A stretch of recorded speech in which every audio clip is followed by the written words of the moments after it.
It seems the hero has now adapted quite well to the element of earth. The town inn uses bricks he made.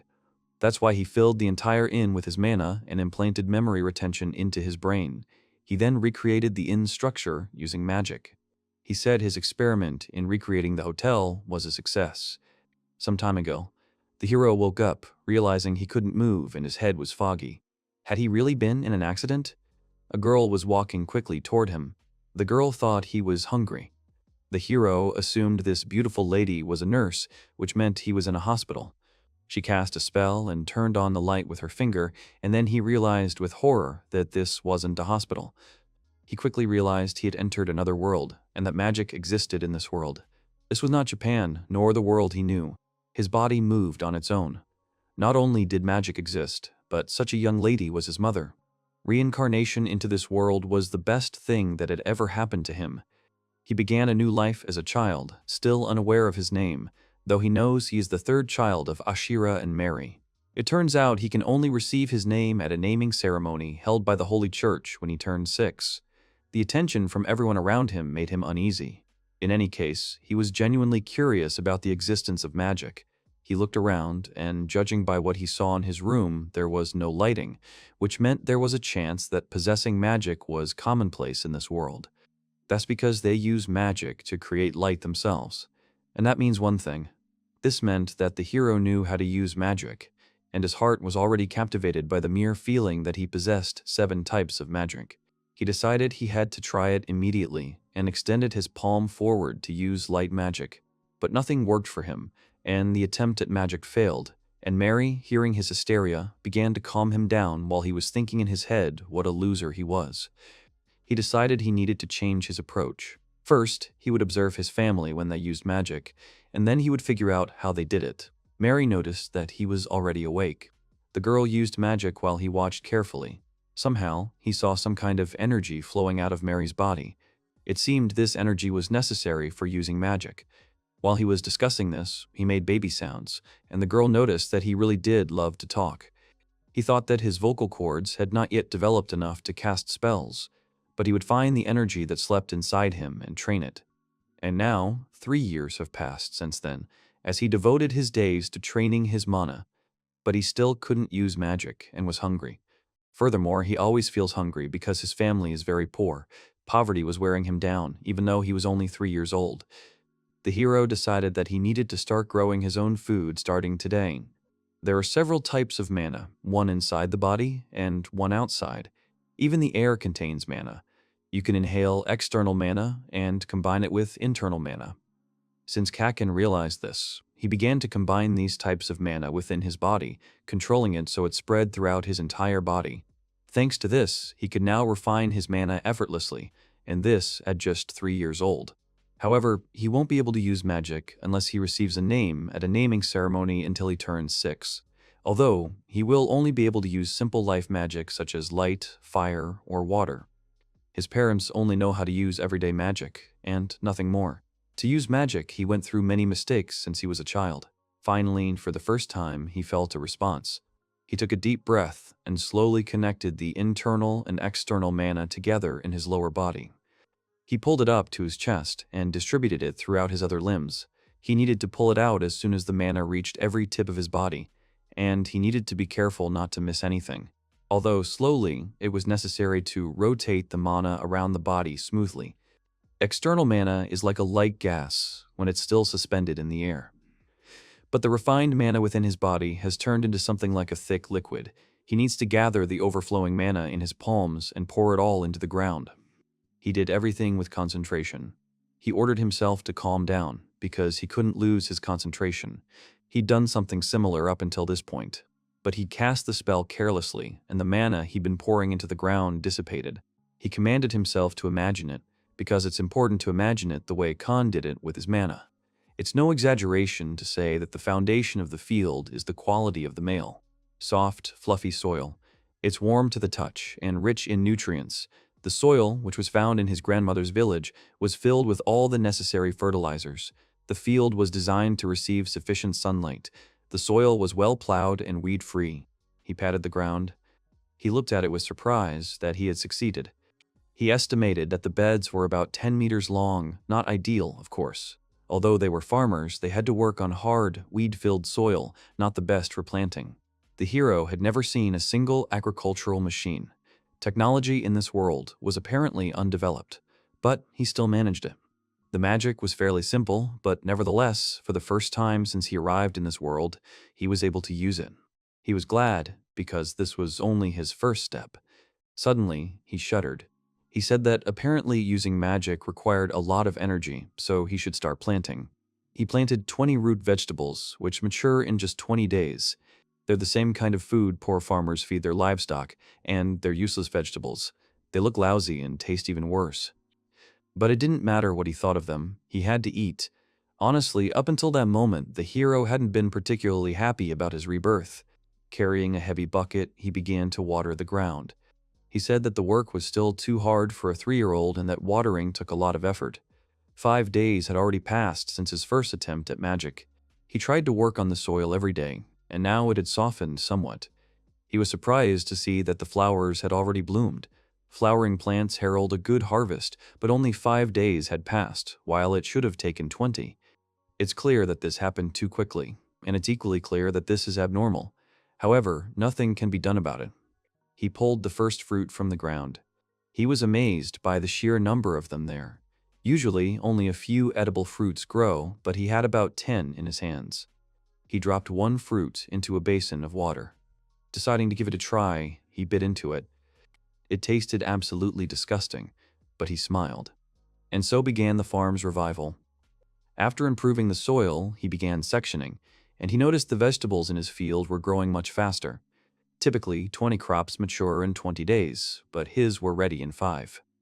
What he ate in his past life was delicious, fresh, and beautiful to look at. Selection takes a long time.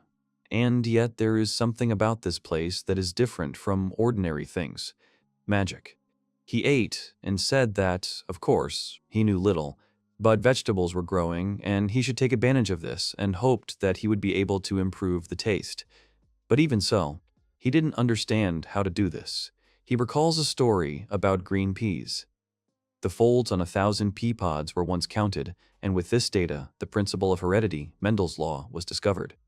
Currently, the hero has no 20 varieties to crossbreed. First, he needed to identify the characteristics of these 20 species. He pulled out a couple, thinking that they differed not only in their roots, but also in their stems and flowers. Some were simply black with a purple tint. Some were smaller, but there were more of them in a bunch. There were white flowers and yellow ones. He had to compare them all, including the taste, but they were simply disgusting. Now that they were separated by species, the crossbreeding could begin.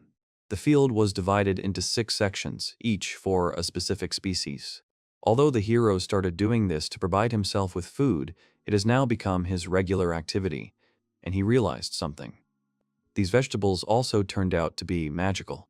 The magic he devised combines internal and external mana, so when he uses magic, a mixed type of mana is used. If he tries to mix his mana again, his internal reserves will be completely depleted, and then he won't be able to use magic.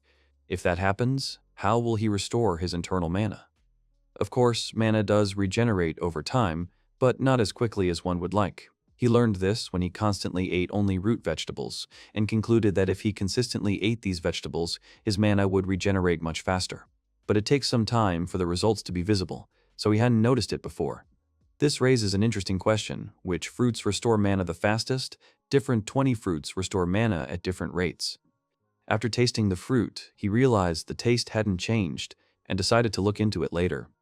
It all started with simple curiosity, but now the hero wanted to find the type that restored mana better than others. He really enjoyed discovering something new every day. He thought about how he definitely needed to compare all the 20 varieties and cultivate the one that would be most useful. After all, he too had limits to his mana usage. If only there was a faster method. He thought that if he remembered correctly, to sort the different types of rice, his seeds were dipped in salt water to see which would sink and which wouldn't. All the 20 seeds would have sunk. For now, he simply decided to expand the field, as all this thinking was so tiring. He opened his eyes and remembered that at first it had been difficult to concentrate with his eyes open, but now he was used to it. He saw a strange glow. He didn't understand what it was. His heart seemed to be trembling, and everything became so blurry. A sudden realization dawned on him that he needed to concentrate the purified mana on his eyes. He saw blue flames raging right in the middle of the field. He tore out a plant, and his suspicions that the blue flames were coming from the 20 were confirmed. The blue parts of the root literally evaporated into thin air. He, not realizing what it was, began to check other fruits. He thought that perhaps the bluest fruits would definitely restore the most mana, and in other words, the blue flame was mana. After that, he continued to watch, concentrating mana on his eyes. It turned out that in a cluster of 5 or 6 fruits, the largest one contained the greatest amount of mana.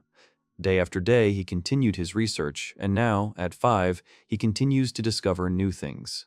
The hero found a form that restores a large amount of mana, but it doesn't happen very quickly.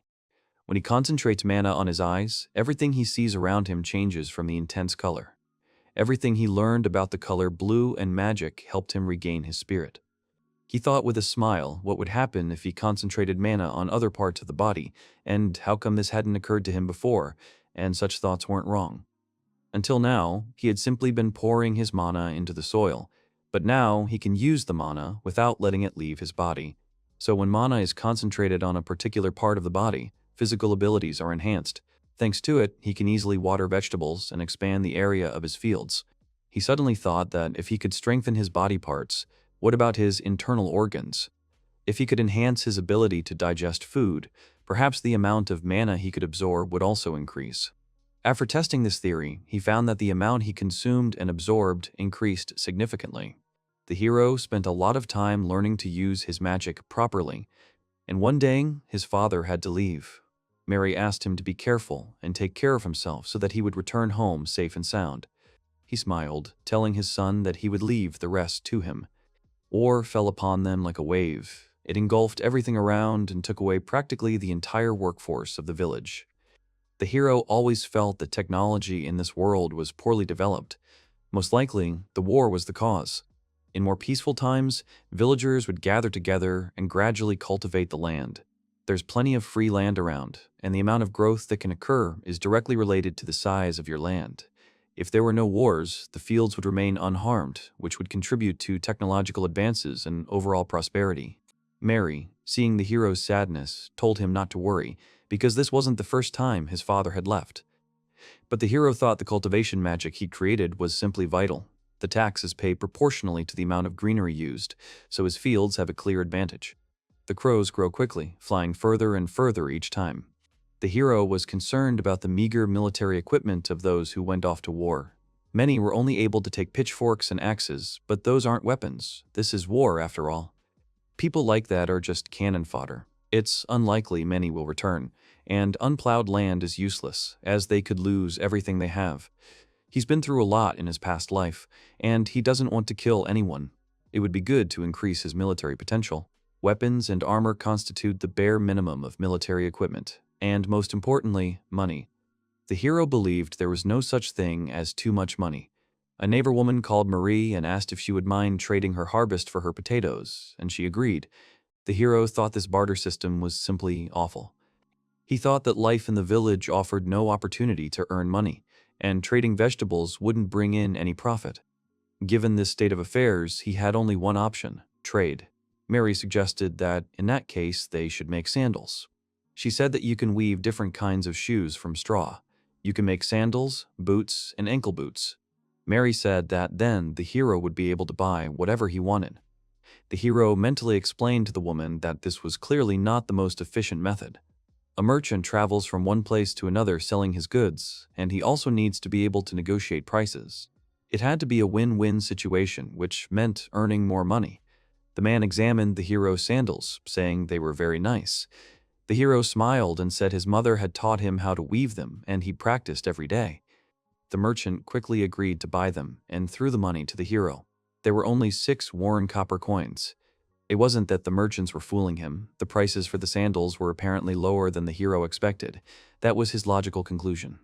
He knew he'd never be able to earn enough money for weapons at these prices. He grabbed the merchant by the robes and, with a terrifying expression, asked if he could ask him about something. Several days had passed since he'd researched the market prices with the help of that restless merchant. Finally finished, he decided to try something else instead. From what he learned, this was bound to be a profitable venture. He began experimenting with creating magic mushrooms. Then the merchant told him about them, and he thought that he must be joking that mana restorers exist.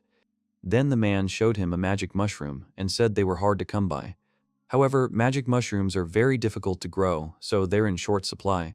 The hero, seeing what kind of mushroom it was disappointed, realizing it was an ordinary shiitake. The merchant then offered him a try. Using a special kit, the hero grew shiitake mushrooms, but despite his expectations, they turned out to be rather bland in taste. In fact, mushrooms grow on nutrient-rich wood mold, and if magic mushrooms grow like shiitake mushrooms, the world will sparkle with new colors. If we can recreate the environment for wood mold to thrive, then mushrooms too can be grown. The logs he'd collected were already dry, which was undoubtedly to his advantage. Now he was thinking about how he needed to recreate conditions of precise dryness and humidity. After that, he tried growing mold, but if it were that easy, everyone would be growing mushrooms. He wondered what he should do and realized that since it was a magic mushroom, it must contain mana. If it sucked the beneficial substances out of a tree, didn't that mean it was also taking its mana? Then he considered simply infusing the trees with his mana. He decided to start by infusing them with varying amounts of mana. So now the hero tends the fields during the day, infuses mana into logs at night, and crafts sandals at night. And, after some time, the hero noticed that only 3 mushrooms had grown on one log, but it worked. He sighed, realizing that to profit from this he'd need to grow more mushrooms, and these weren't enough. He looked around, remembering how he'd been told there was no more room in their house.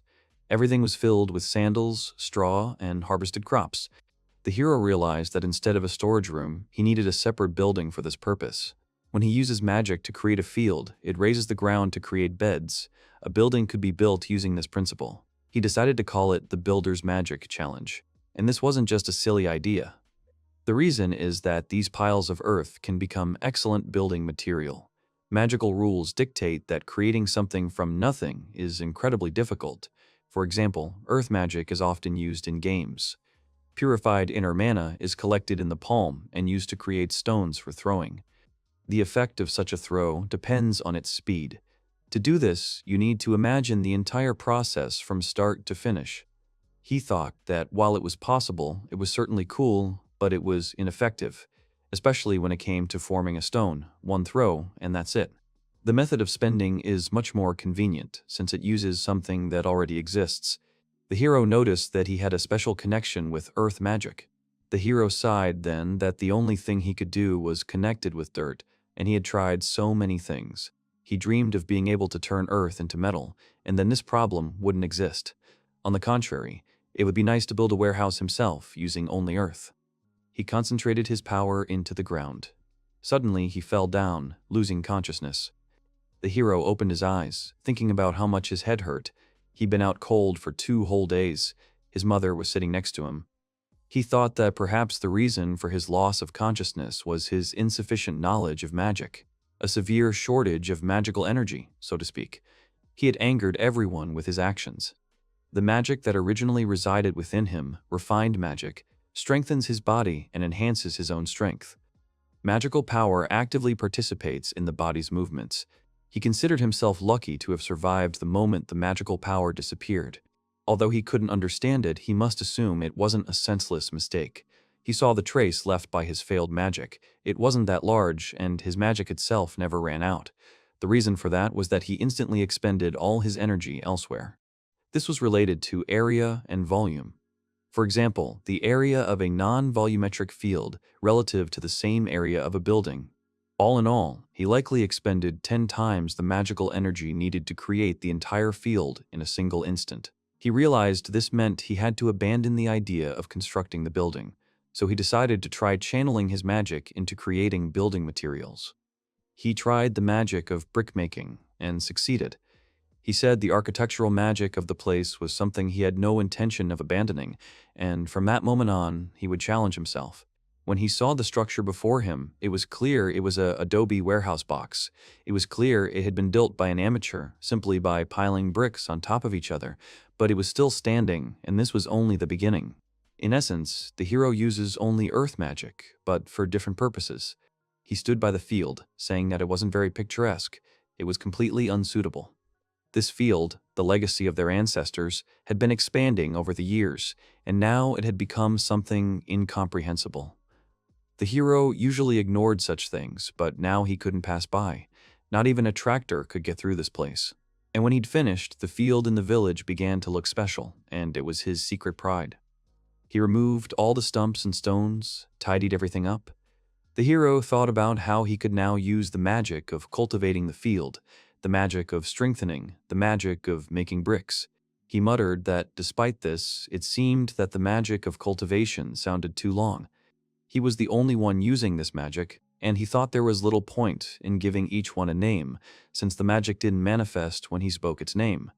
Still, he continued his soil-improving spells and chanted incantations. He smiled, thinking that when he used magic, he always accidentally said the name. He touched the soil and thought that it seemed like the name was what was triggering the power. He cast the soil enhancement spell again and was surprised. He was surprised that as soon as he cast the spell, the magic worked, although before, no matter how much he tried to use his imagination, nothing worked. The hero managed to master new magic, even though he didn't expect it. He created a spell, and it's much more convenient than it seemed. He thought it was great that magic had a name, but it was a bit tiring, and yet he couldn't complain. He cast the soil improvement spell again. He watched as he created beds 10 meters on each side, almost all the same size, and rejoiced. Magic allowed him to create objects absolutely identical to one another. If you use magic without a spell, you can change the cultivation area. He thought the magical sludge consumption varied depending on where it was cultivated, but using a spell would consume less power. Still, he couldn't understand how he'd managed to create the spell at all, perhaps because he muttered it to himself every time. He decided to start the test, and began using the brick creation spell for days, even in his sleep. Several months later, he repeated the spell again. Now, with the help of a spell, he could create bricks of the same size and weight, and the creation of a brick with the help of a spell was successful. The guy noticed that there were some characteristics similar to those of Pavlov's dog. It was similar to how your mouth starts to water every time you see a dried plum. It's like when you give food to a dog and whistle, and the dog salivates. The spell is a kind of key to activate magical power, and it opened up new possibilities within itself. In this way, he was able to obtain a new technique, spellcasting. He figured he'd need to switch both strengthening magic and field cultivation magic to this mode. As the bricks piled up, he realized he'd gotten a little carried away. Mary, standing nearby, also said he'd overdone it with the bricks. She thought for a moment and said that if it were a dish, they would find a use for it. It dawned on the hero that if he could create bricks, there shouldn't be a problem with that either. The principle turned out to be the same, and he made new rice bowls. The hero quickly made a variety of dishes. The woman said she was certainly pleased, but that was enough. The hero was so eager to please her that he didn't notice he'd created too much. The old dishes were the color of clay, so what if he tried making a white cup? It was time to move from quantity to quality. He created a redesigned white porcelain set. His mother was delighted, saying it was lovely and that it was the first time she'd seen pure white tableware. The hero realized he could apparently create various materials. He decided to make something cool to please his mother. A new product was ready, a porcelain cup with floral patterns, but it turned out that the hero had no talent for drawing, but he wasn't going to give up that easily. Then he decided to make something other than porcelain. He remembered hearing about using sea sand and thought he could do it. He'd used something like that every day before. He needed an elongated, rounded shape, a loose texture, medium thickness, and transparency. Finally, he made it. Overjoyed at his success, he made a glass tumbler. And so he began to make rather rare items, previously unseen by the inhabitants of this world. He stood in the market with a basket of sandals and magic mushrooms. For this, he received 14 copper coins and realized what it meant to speed up the cultivation of magic mushrooms. The merchant called the hero, and he ran up to him with a smile, thinking it would be a good deal, since he was just about to sell the pottery he had recently made. To his surprise, the merchant wanted to buy the bricks from him. The merchant said he'd recently seen a small house built near the hero's house, and it was a nice one. The hero couldn't understand what he meant and asked if he meant his warehouse. The merchant was surprised to learn it was just a warehouse. The merchant said he'd then ask someone else to sell it to him. But the hero replied that wasn't necessary, as he'd already built it and had plenty left over. The merchant was surprised that the child had built it himself. Then the hero explained that he'd started making dishes and asked to see them. The merchant replied that he only needed bricks and would look at the dishes next time. The hero grabbed him, telling him not to say that and that he wouldn't harm him. He finally brought the man to his place, and the man was amazed, looking at the dishes and asking how he had made them. The merchant agreed to buy them along with the bricks. He tossed him some coins, and the hero froze. Only 5 coins. The hero grabbed him and said it was a real robbery. Did he really think he could be tricked like that just because he was a child? The merchant, frightened, asked him to stop. The merchant shouted that he was just buying dishes. The hero angrily asked why it was so cheap, since such exquisite items cost many times more. The man explained that he bought everything for villagers, and no matter how exquisite they weren't worth spending so much money on. The hero then replied that it was no better if he sold the dishes to wealthier people. The man explained that merchants like him traveled through villages and engaged in trade. They had no competition. He dealt with only one merchant from the village, and wait. The hero realized that no matter how wonderful the goods were, it would be difficult to sell. The hero realized he needed to come up with something that would entice other classes to buy the product. But in a world where not only does the internet not exist, but newspapers don't even exist. So the best advertisement would be something like first-class tableware for a first-class family. The hero sank to the ground, at a loss as to how to distribute such an advertisement. He quietly muttered that there was probably no point in asking the merchant about it. The merchant, surprised, shouted out that the child had quickly changed his attitude toward him. The man told him not to worry. He was completely out of space now, but he promised to buy all his goods next time. The hero promised to make 10 times as much next time. After some time, the hero made a pile of bricks. The merchant approached him and was surprised that the hero kept his promise and made quite a lot of bricks. The man smiled and said that since they'd known each other for so long, he should stop treating him like a child. He said it would take incredible strength to carry all this, so he'd brought someone with him. The hero asked in shock what kind of creature it was. Wasn't it a monster? The merchant understood what it meant that the hero was seeing a riding dragon for the first time and explained that it was one of the service animals. A service beast is a creature hatched from an egg and raised by humans, used for various tasks. Such an egg grows using the magical power of its owner. Thus, service beasts always obey their masters or creators. It could be said that the hatching of such a creature depends on the energy it has absorbed. That's why the owners of such extraordinary beasts are so highly prized here. Finally, the merchant and Ars loaded everything up. Before the hero was a strong, robust, and fearless dragon mount, and it would be in demand. Apparently, they're so popular in this world because of their strength, and this beast looks impressive too. There are other horses with boundless strength, birds capable of soaring high. The hero asked the man how much such a beast would cost. The merchant said yes. For example, a dragon like that would cost a fortune because it could be harnessed. The hero reflected that while bricks were certainly in demand now, it wasn't a given that he'd be able to continue selling them.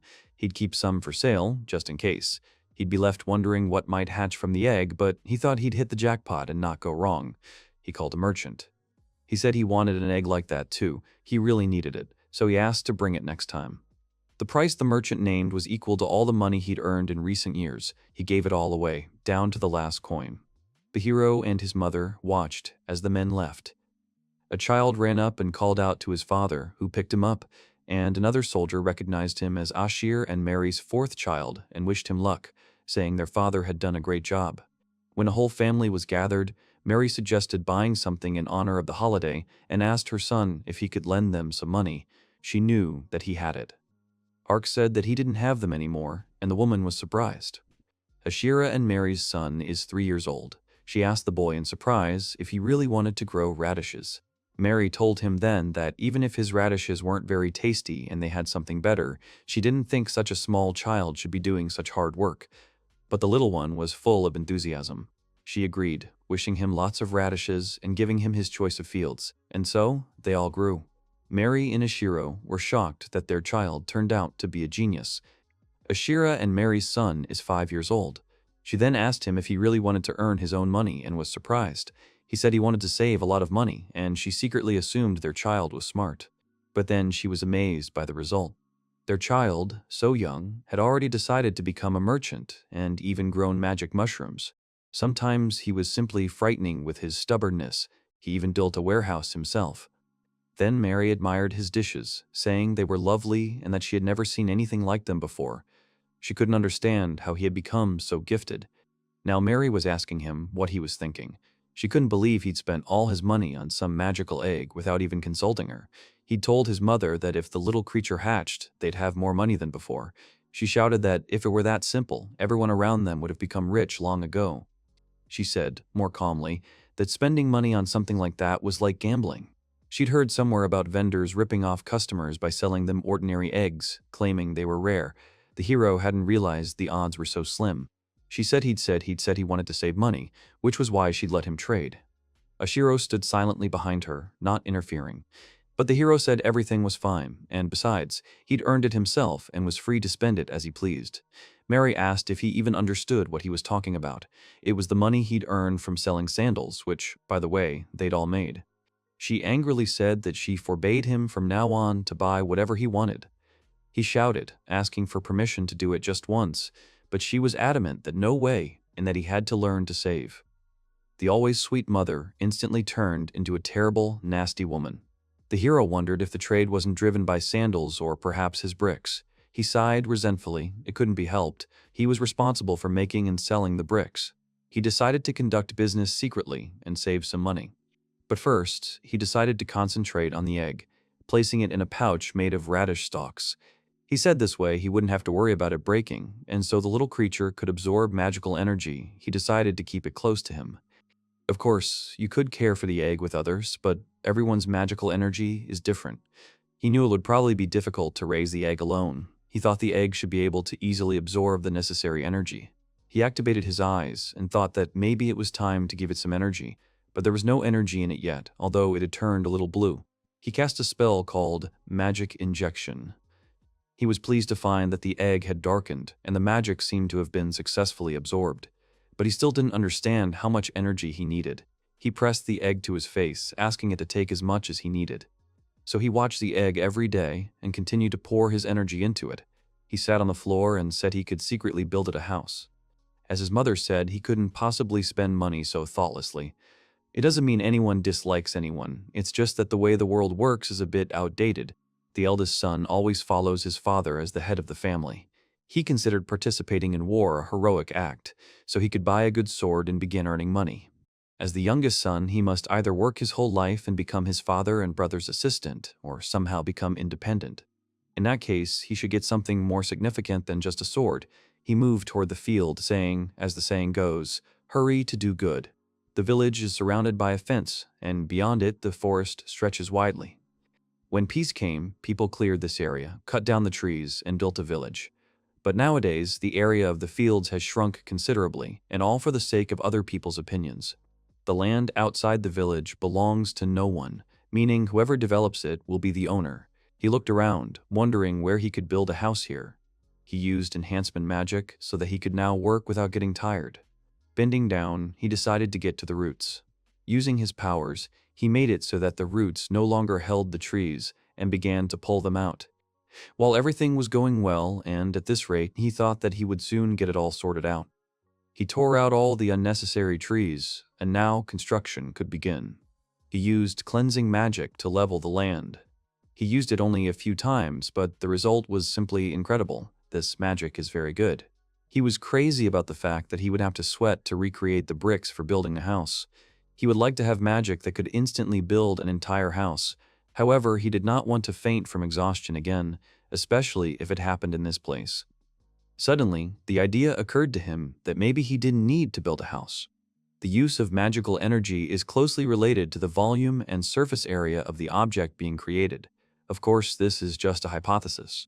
When he builds a building, a lot of energy is expended on the interior, which is much more dangerous than one might imagine, but then everything is elementary. He realized that building the structure gradually would be tedious. The bricks he had recently made would serve as the core of the structure. He carefully concentrated his magic, applying mortar so that they fit tightly together, one by one. If he continues, he will have one wall. And yet, he still ended up with a box, and he'd have to make the roof and doors himself. So he secretly built a house in the depths of the forest. He sat with the egg and noticed that it had grown larger and the blue had become darker. His mother came in to tell him that they were leaving soon. He ran towards her with a smile. He will be 6 years old this year. When this happens, a baptism ceremony will be held in the village church and the day will finally come. He noticed there weren't that many people inside, not even 10. In his past life, baptism hadn't been such a stirring event, but now there was something else, and that was the naming ceremony. A man in sacred robes began the ceremony. The hero thought with a smile that now he would have his own magic. The priest spoke of how people once had to live in the shadows, hiding from monsters, but later they mastered magic, and thus their capabilities significantly increased. He said that those who could resist the monsters alone united into a colony and expanded their territory. When the priest said that the reason for the rapid development of humanity was magic, the hero's face lit up with a smile. Ceremony, referring to the act itself during which the common people receive their magic. The priest said he would now explain a little about the process itself, so you'd have to wait a bit. The church receives believers, and the owners later submit a list of names. The system operates on the basis of mutually beneficial cooperation, which applies to everyone. The priest said that by receiving a name, he also comes under the patronage of the owner and gains the ability to use magic. However, the man added that it can only be used for good. He asked the hero if he swears he won't use his power for evil purposes, and he swore it. The hero noticed the book in the man's hands. It looked quite impressive. He wondered if they used a dictionary of names when naming. The priest said that his third son, Ashira and Mary, is named Paul by the holy pater of this church, and from now on he will bear the name Ars and live an honest and incorruptible life. He told him to live like this, and then he would receive the protection of the one who had given him this name. The hero noticed the preparations for the activation of magical power. He noticed with his own eyes that Paul was concentrating the energy in his palm. The hero looked ahead in surprise when he noticed a huge magic circle with signs. The hero used a memory preservation spell. He became interested in what would happen if he concentrated magic in his head. Undoubtedly, preserving memory is a very necessary thing. Probably some information is transmitted through the magic circle. Thus, the hero gained his magic. He cast a light spell and noticed that the duration and power of the spell were no different for an inexperienced child than for an adult. He thought it seemed this magic was intended only for everyday use. He tried to hone his power and improve his magic, but there were no changes, which meant that it was impossible to improve fire magic just by mastering its technique. He thought that if he gained his magic, he would be able to master powers other than earth magic. But there was nothing he could do, so he decided to abandon that idea for now. But there was something else, the magic circle of Pater Paul. He would be able to peer into the depths of all the magical powers in this world. He frowned, saying that he couldn't do anything. He had been thinking about it for so many days, but he didn't understand anything at all. He thought that he couldn't read the symbols, whether they were ancient or modern, he didn't know. And until now, he hadn't thought about anything except getting food and earning money, and, frankly speaking, he couldn't even write anything except his own name. The egg began to crack, and the hero froze in anticipation, wondering who would hatch. He watched as it gradually burst, and it turned out to be a long process, so he decided to help. But the baby managed to emerge from the shell on his own. A small creature appeared in front of him. A beast hatched from an egg in front of him. The hero was surprised that he was already trying to stand up, even though he was shaking. He began to encourage him, saying that he would succeed. Finally, the little animal really stood up on all its hooves. The hero clapped for him and, smiling, stroked him. He said it was incredible how desperately these creatures tried to survive. He said that, if you think about it, she looks like a reindeer with horse-like features, and she seems to be a thoroughbred, but her mane is too long. He wondered if she would be able to carry a load when she grew up. He noticed that she had started eating her shell and asked if this was normal at all. He was concerned about what she even ate. An animal's appearance changes depending on the magical energy it feeds on, and its shape probably changes too. With a riding dragon, it's simple. It feeds on meat. He said it would be difficult for such a poor man to feed such a pet meat every day. He recalled many cases where the owner lacked the funds to care for the animal. He wondered what he would do if it wanted milk, and he couldn't get it through magic. He noticed that she had started eating the radishes he had grown near his house and seemed to like them. Apparently, she was a herbivore, and he managed to avoid any food problems. He looked at her while she was rubbing against him and said there were plenty of radishes, and she could eat as many as she wanted. She began to cuddle, and he wondered what was wrong with her. She lay down on him and fell asleep. He blushed, thinking about how lovely she was. 10 days have passed. The beast grew quickly. The hero, of course, told her to grow up faster, but everything was happening too quickly. Looking at her, he decided he would definitely sell her. He didn't want to name her so as not to get too attached, but he still said that wouldn't do. He decided to give her a name, and it would be special. Father Paul said that magic is a gift from the gods, but it seemed as if the magical program had simply been programmed into his head using a magic circle, and now he wanted to try using it to name his beast. If everything worked out, she would be able to use magic and extract water herself. He thought that if she drank the local water, she would die of an upset stomach or illness. Things were bad, but water magic was better than nothing. He thought he was a little afraid to use fire magic. If anything happened, he'd have to figure it out. Then he thought about what to call it, but to be honest, he wasn't sure he knew how to choose names well, any more than he knew how to draw. And yet he wanted to try it himself. He recalled all the words he knew, as if playing a word association game.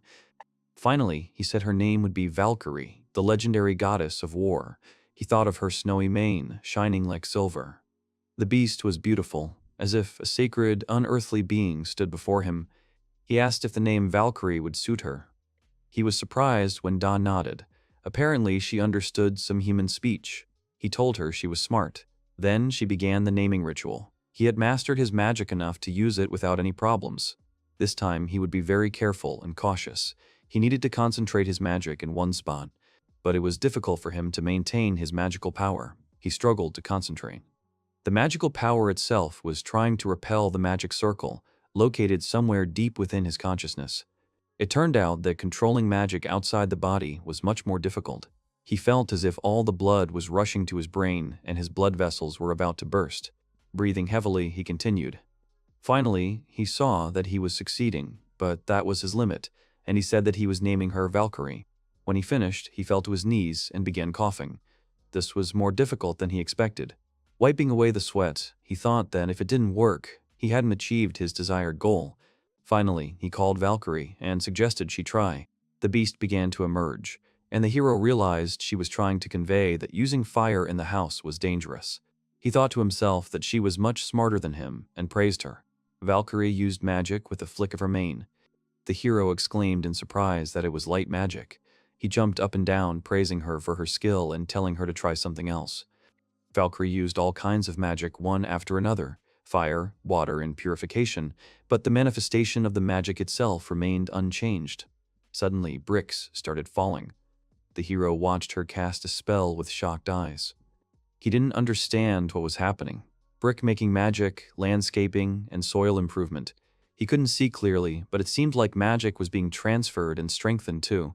Apparently, the Valkyrie had also mastered memory-preserving magic. He wondered if children named in the church were only capable of using one type of magic. So why did Valkyrie possess the magic he had created? Perhaps the magic circle had malfunctioned, or he had performed the naming ritual incorrectly. He had so many questions and no answers. He made a cup with the help of magic and showed it to Valkyrie and asked if she could make the same with the help of magic. She didn't understand anything, and he realized that she could only use magic that was activated by spells. Let's assume that in order to level the ground, the hero first changes its size and then spends magical power corresponding to this size. However, the scale of the Valkyrie's landscape leveling magic manifestation is 10 meters. In other words, performing the naming ritual can transfer magical power, but the owner of the name can only use the magic activated by spells. And yet, the naming ritual is a more systematic phenomenon than a divine blessing. This, then, explains why he was unable to fully master light magic. Ars praised the beast for her efforts and wondered if he would have problems if he put her up for sale, since she skillfully uses not only her magic, but his as well. He needed to think carefully. He asked the merchant if a service beast could use magic. He replied that he'd never heard of such a thing before, so probably not.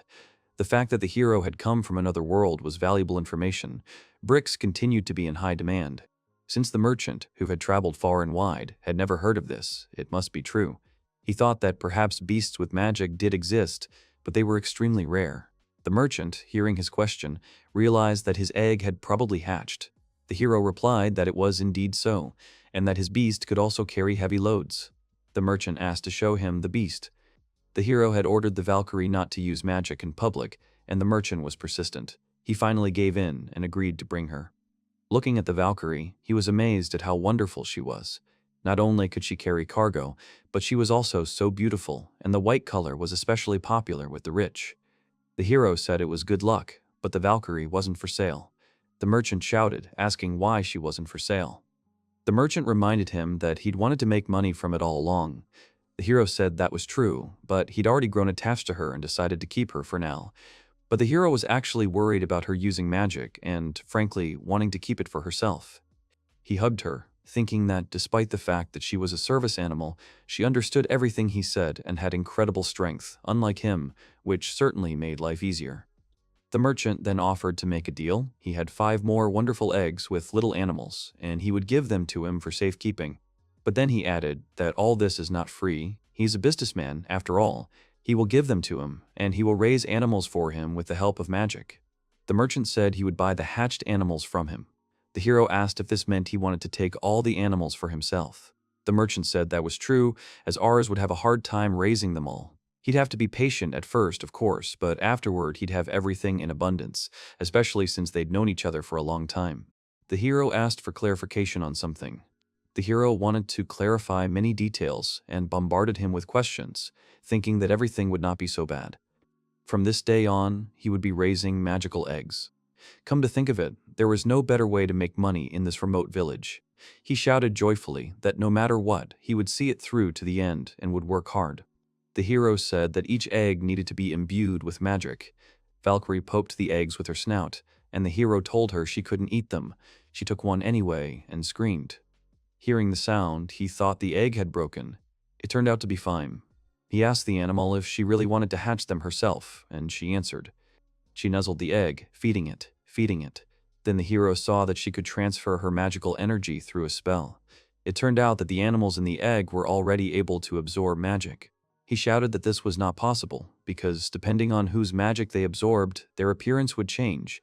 If he wasn't the one raising them, then what was the point of it? But the 3 eggs had already absorbed her magic. They could care for them together, but distributing the magical power correctly would be difficult. Then the hero said he would entrust the 3 eggs to her. He told her to take good care of them. In a memory from a past life, he once picked up a puppy, fed it, and walked it himself. His mother didn't believe him, saying it was a huge responsibility and he couldn't handle it on his own. He thought he could save it if he brought it home. He was shocked by his parents' words. He decided he would definitely take care of it, and they allowed him to keep it. However, it was his parents who paid for the food, care, and vaccinations.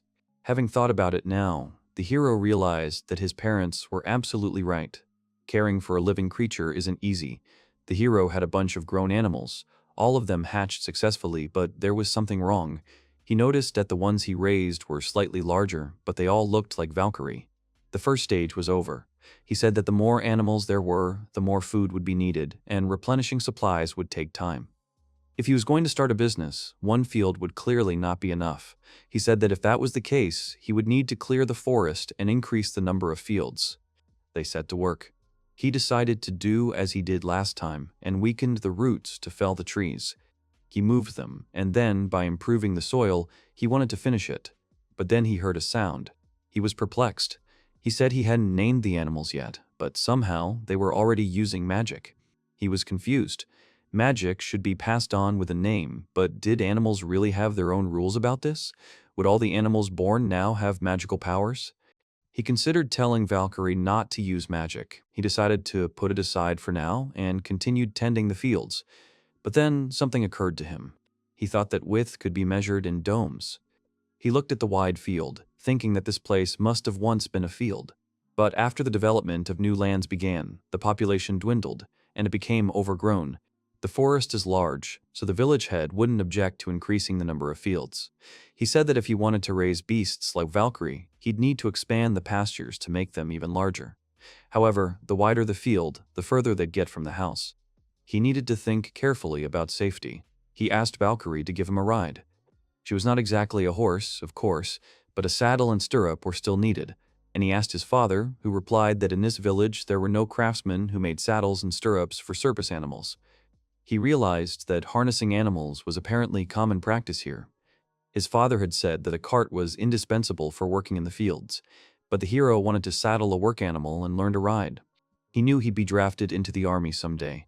He thought horsemen were stronger than foot soldiers, and that was obvious. Riding a Valkyrie, he'd become an excellent rider. He eventually wove a rope from radish stalks, but still lacked a saddle and stirrup. Jaya really needed to know how to saddle a horse, but riding Valkyrie turned out to be much easier than he thought. Valkyrie moved in a way that was comfortable for him, and thanks to her, he was able to ride without any problems, but not for long. Afterwards, there was pain throughout my entire body, and this happened only once. No matter how hard the beast tried to help him, some things couldn't be stopped. For example, to avoid falling, he sat firmly on her, and there it was, numb. By mobilizing all his muscles, he managed to reduce the trembling, but with a saddle, the weight would have been easier. But he knew he couldn't give up. From that day on, he resolved to persistently learn horseback riding. His brother asked him what he always talked about before bed. Ars said he didn't understand what he was talking about. While continuing his riding training, he began working on creating a new magic that worked with spells. When he concentrated the magic in his eyes and looked at someone, a blue haze appeared around them. It's likely the magic that's built up inside him is bubbling up, and it's taking an inordinately long time. But what can I do to prevent it from bubbling up like this? The solution was to increase his natural healing power several-fold. He'd noticed this effect long ago, but hadn't cast spells on it. He'd fixed the spells because they provided a permanent effect. Land-clearing magic could clear the land.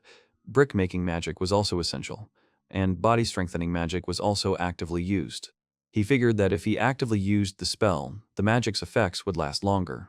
The effects of the strengthening spell could last even during a deep sleep. Basically, he used spells to prolong the effect of labor restoration magic. He used meditation. Using meditation, he would be able to fully recover by morning and get rid of muscle pain. He thought how wonderful it would be to be able to fully recover while lying in bed. Having mastered the technique of complete healing, he continued learning to ride without any embarrassment. The merchant looked at the animals and asked if Ars wanted to tell him that all the hatched animals had undergone the transformation process. The man said he thought there would only be 1 or 2 animals, but his animals grow very quickly. It turned out it usually takes about a month to raise them. Even if someone has several eggs, that doesn't mean they'll all hatch at once. The hero thought it was most likely due to the magical injection.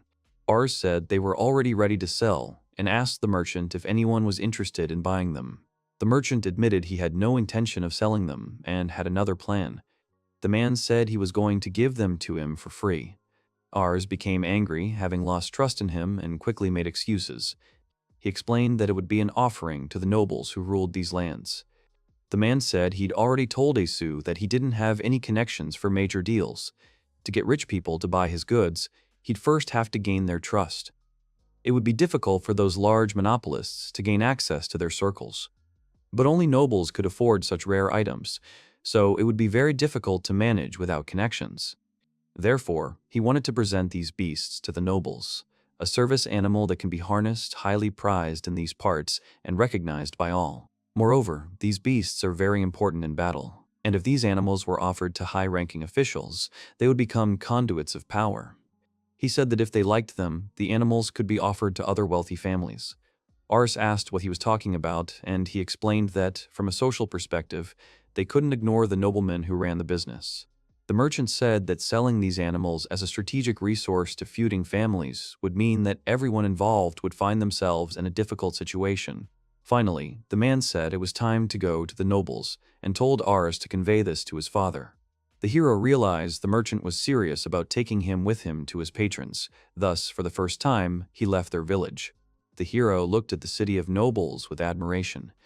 Leaving their home village, they set out on a journey along bumpy roads in a dragon-drawn carriage. The journey took 3 days. It was his first trip. Of course, they weren't on a high-speed train, but it was worth the time. He noticed the city was very crowded. The merchant told them to look away. He explained to them why bricks are in demand. He explained that to expand the city, part of the fortress wall had to be torn down, and now everything needed to be rebuilt. Of course, they use bricks, but there's still plenty of them. The hero asked if this meant demand wouldn't decrease, and he replied that it did, but the bricks were made locally, so bringing them from far away wasn't profitable. The hero realized that selling bricks would no longer be as profitable. Then it was time to negotiate. Raymond, the manager of the fountain house, came out to them. The three of them sat in the barn square, and the hero thought they'd at least be let inside. Commoners and merchants like them can't meet with the head of the family. Raymond said he'd been told these animals could be harnessed, and the merchant had replied that was true. The merchant began listing the benefits of animals, and the hero recalled his words about them going to establish connections with the upper class, not just chatter. The manager asked who was sitting next to the merchant. The merchant introduced ours, saying that it was he who raised these animals and that his father was with him. Raymond said that if this were true, such beasts could be bred in large numbers. The merchant confirmed this, named them Valkyries, and asked for permission to breed and sell them. Ark was shocked, as Valkyrie was the name of his pet, not the entire species. The real Valkyrie remained in the village as a guard. Raymond, after listening to the merchant's words, agreed and said he would later write permission and inform Mr. Fontana. The negotiations were successful, but the man didn't know whether they could be used in combat. The merchant asked what he meant, and Raymond said the horns were a hindrance and clearly not fit for battle, so he called his servants and ordered them to saw off all the horns. Ours was already getting up to interfere, but Ashiro stopped him.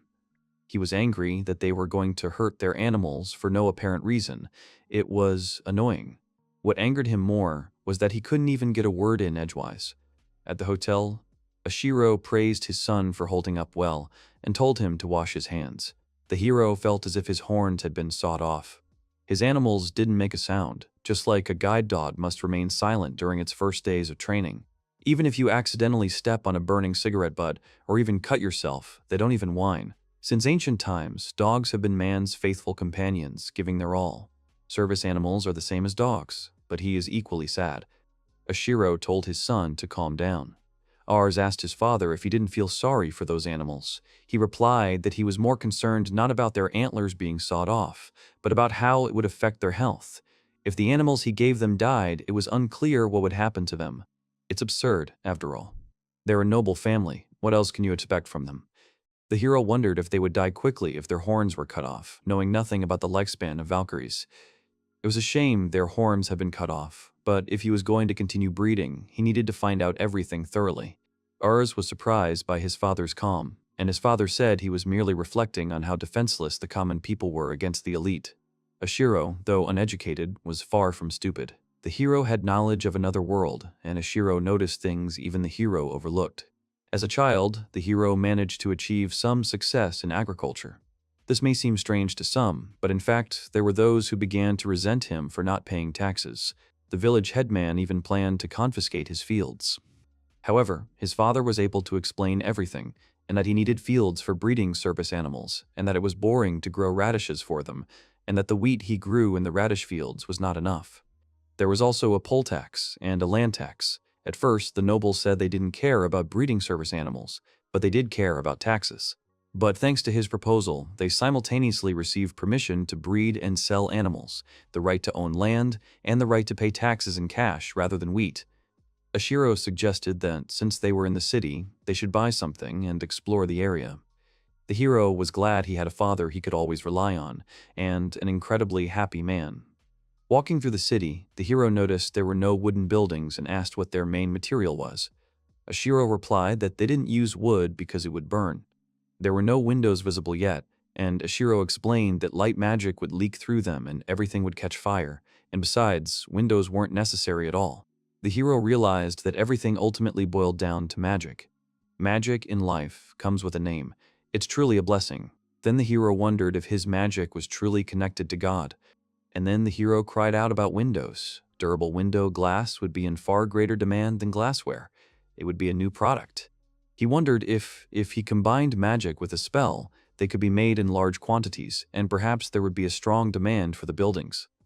The merchant was surprised by his ambition, and Ashiro replied that Ark was capable of surprise, and yet it was thanks to him that the ancients began to prosper. He added that just recently, everyone around them was dying of terrible hunger. For years, they had been plagued by crop failure. For years, people died of starvation, and most of the lands fell into disrepair. From the very beginning, these lands were engulfed in the flames of war. People were so exhausted that they began fighting for food, and this almost became the turning point for a new war. And during all this, the merchant came across a plant. It was a strange kind of radish. It grew everywhere, even in abandoned fields, and it didn't taste all that bad. It wasn't tasty, but not so bad that it was completely inedible. It also grew very quickly. This is precisely what helped reduce the number of deaths from starvation. The merchant was surprised to find himself in a village located near the northern forest where this type of radish was grown. Recently, most villages had plunged into despair. Life had become unbearable. However, this village was different from others. It grew similar radishes. The people there lived without knowing hunger. Then a boy called him. He ran up to him, asking if he would buy him some sandals. He was a boy, not yet old enough for baptism. An exceptionally smart kid. He constantly peppered him with questions about whether there was anything else he could sell. He was very smart, even too smart for an ordinary peasant. The man was forced to go from house to house offering to buy radishes and sandals. He liked the kid and began to come to this village regularly, and each time the child would interrogate him for an hour. And just a few years later, the now grown-up one created something else. These were the magic mushrooms he'd mentioned. This rare product would be worth a lot, and a trade could develop in a poor village, but it was very dangerous for such a child to venture into the forest alone. He advised him to take up the matter when he was a little older. The child was blindly self-assured. The merchant knew many young men who had died from similar self-assurance. He pretended he no longer cared about his plans and suggested making bricks. They turned out to be exactly the same and were in demand, but the boy brought him some dishes. It was amazing, and the boy didn't tell how he made it. Looking at this amazing dish, the merchant saw the boy's true face. The merchant decided he must have been born into a noble family. The dishes looked exactly like family heirlooms, passed down through generations. Perhaps he was from an impoverished noble family, but he didn't know that was all wrong. Then he realized that ours would continue to surprise him. An incredibly rare beast hatched from the egg ours bought. Ours had a remarkable ability. He was very goal-oriented. Even though he already made bricks and grew magic mushrooms, he was constantly searching for something new. Then he asked the hero why he was trying so hard to earn money, but he had already heard the answer. Then Ars replied that he wanted to buy a weapon. The merchant assumed he was trying to restore his family's honor by winning the battle, and that perhaps these parents weren't real, and were perhaps caring for a child the family was forced into hiding. Once again, he was completely wrong. He believed this little boy would undoubtedly become a great man, and to establish a stronger bond with him, he decided to act as his go-between. He was determined to maintain a good relationship with this boy at all costs, and he had to earn his trust before he grew up. Ars called out to the thoughtful man and asked why he was standing there. Wasn't he going to get the goods? He smiled and followed him. And so his life began to revolve around this guy. Mary greeted Ayres and her husband who arrived. After spending several days in the city and buying everything they needed, they finally returned home. He bought a saw to remove the trees he'd felled while clearing the forest, a cart to transport radishes, and some sake his father wanted to buy. The money he'd earned was running low. But he didn't despair. He would now earn a large income from the beasts. He had new magical eggs. He decided to name these service beasts Valkyries and sell them for the price of a riding dragon. Service animals cost a fortune. It's like being the only manufacturer of expensive cars. However, he needed to do something before he could begin. At the Fontana family home, the horns had been sawed off, and he needed to know what would happen if he did it right now. He thought that he had 2 animals left, and he needed to cut off the horns of one and leave the other with them to see what would happen. And, in general, he needs to think of animals as goods or livestock. Having collected his thoughts, he sawed off one of them's horns. After a few days, nothing happened. The animal was alive and well. But there was one thing. The beast without horns lost its magical abilities. Neither its ordinary magic nor its magic could it use anymore. The hero realized it wasn't like he'd completely lost his magical power. He was simply unable to use it, and that happened to people. His father had told him that people who lost both arms in the war could no longer use magic. If you think about it, to activate the magic, you need to cast a spell and apply the Urka to the desired location, otherwise it won't work. Something similar happened here. If you saw off the horns, the beast loses its magical abilities. His knowledge will work to its advantage. Kaki said the merchant in this area said that magical beasts are extremely rare, and if they exist, it could cause major problems. Moreover, if the Valkyries were to cultivate magical eggs, he would hardly be able to become the sole producer of such a rare commodity. He thought that without the horns they were safe and the mane would hide everything, So he gathered all his courage and sawed off the horns of all the others to sell to the merchant. Ars was praised for his efforts. He asked the priest if he meant the Fontana family's permission, and he replied that it was true, but it wasn't just about the animal trade permit. Previously, there had been nothing unusual in this remote village except a book with strange symbols. So, on rainy days, he came to church to learn to read them. Paul gave him the letter, but the hero said his parents were illiterate. Then he explained it was a permit to use the land he'd cleared in the forest. The hero said it was all thanks to his father. There were clauses regarding the right to own land in the northern forests and the right to pay taxes in cash. The hero asked if anything had changed, and then Paul asked a question. Paul explained that it didn't specify when or what kind of land was meant, meaning that now all the land he dug up and would dig up later would be his property, and the fact that they allowed him to pay in cash meant it didn't necessarily have to be fields for cultivation. In short, he could become a large landowner. The hero didn't really understand him. He explained that the same Phonaton family, of course, controls these lands, but this does not mean that it owns them entirely. They take an influential family with a part of the land and give it special rights, and thus the state controls the lands, and the tax that the family pays is necessary for the formation of troops. Ars asked why he was allowed to become a landowner. He replied that Ars was probably thinking about giving away the land. He was the youngest son, and probably didn't really want to move to other lands to raise animals. Besides, they didn't expect such a child to be able to plow lands equal to an entire family's holdings. The hero himself didn't even notice how he'd changed professions. If so, he'd decided to expand his lands as far as needed and wouldn't let them look down on him.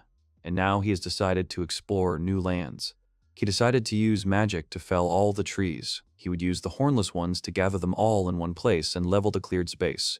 But even so, he wouldn't gain any income. There were 4 ways to make money: breeding Valkyries, cultivating magic mushrooms, making bricks, and growing radishes. He thought trading beasts would have been enough, but he decided to play it safe. The demand for bricks might dry up, and mushroom cultivation required labor. So, he decided to find someone. He needed people who would clear the land, harvest the crops, and be responsible for storage, although he would still be responsible for selling them. He needed part-time workers. He asked his family if anyone could help. His brother said he'd come to the right place. He wanted to do it, but the hero wasn't particularly happy about it. In the end, the family took it well, but Ars wasn't particularly happy. He knew that his brother always avoided housework, and this worried him. If he continued to work like that, he would have to be fired. Then, the older brother asked to give him an animal. He wanted it to charm girls, like he was a prince from a fairy tale on a white horse. Thus, his brother began to help him in the field. He criticized Ars's shelter. But Ars, although he was unhappy with the criticism, agreed that something didn't look right. He grew every day, as did his abilities. He had always been fascinated by architecture, and now he had the opportunity to realize his dreams. He decided to recreate the hotel they stayed at in the city as he remembered it well.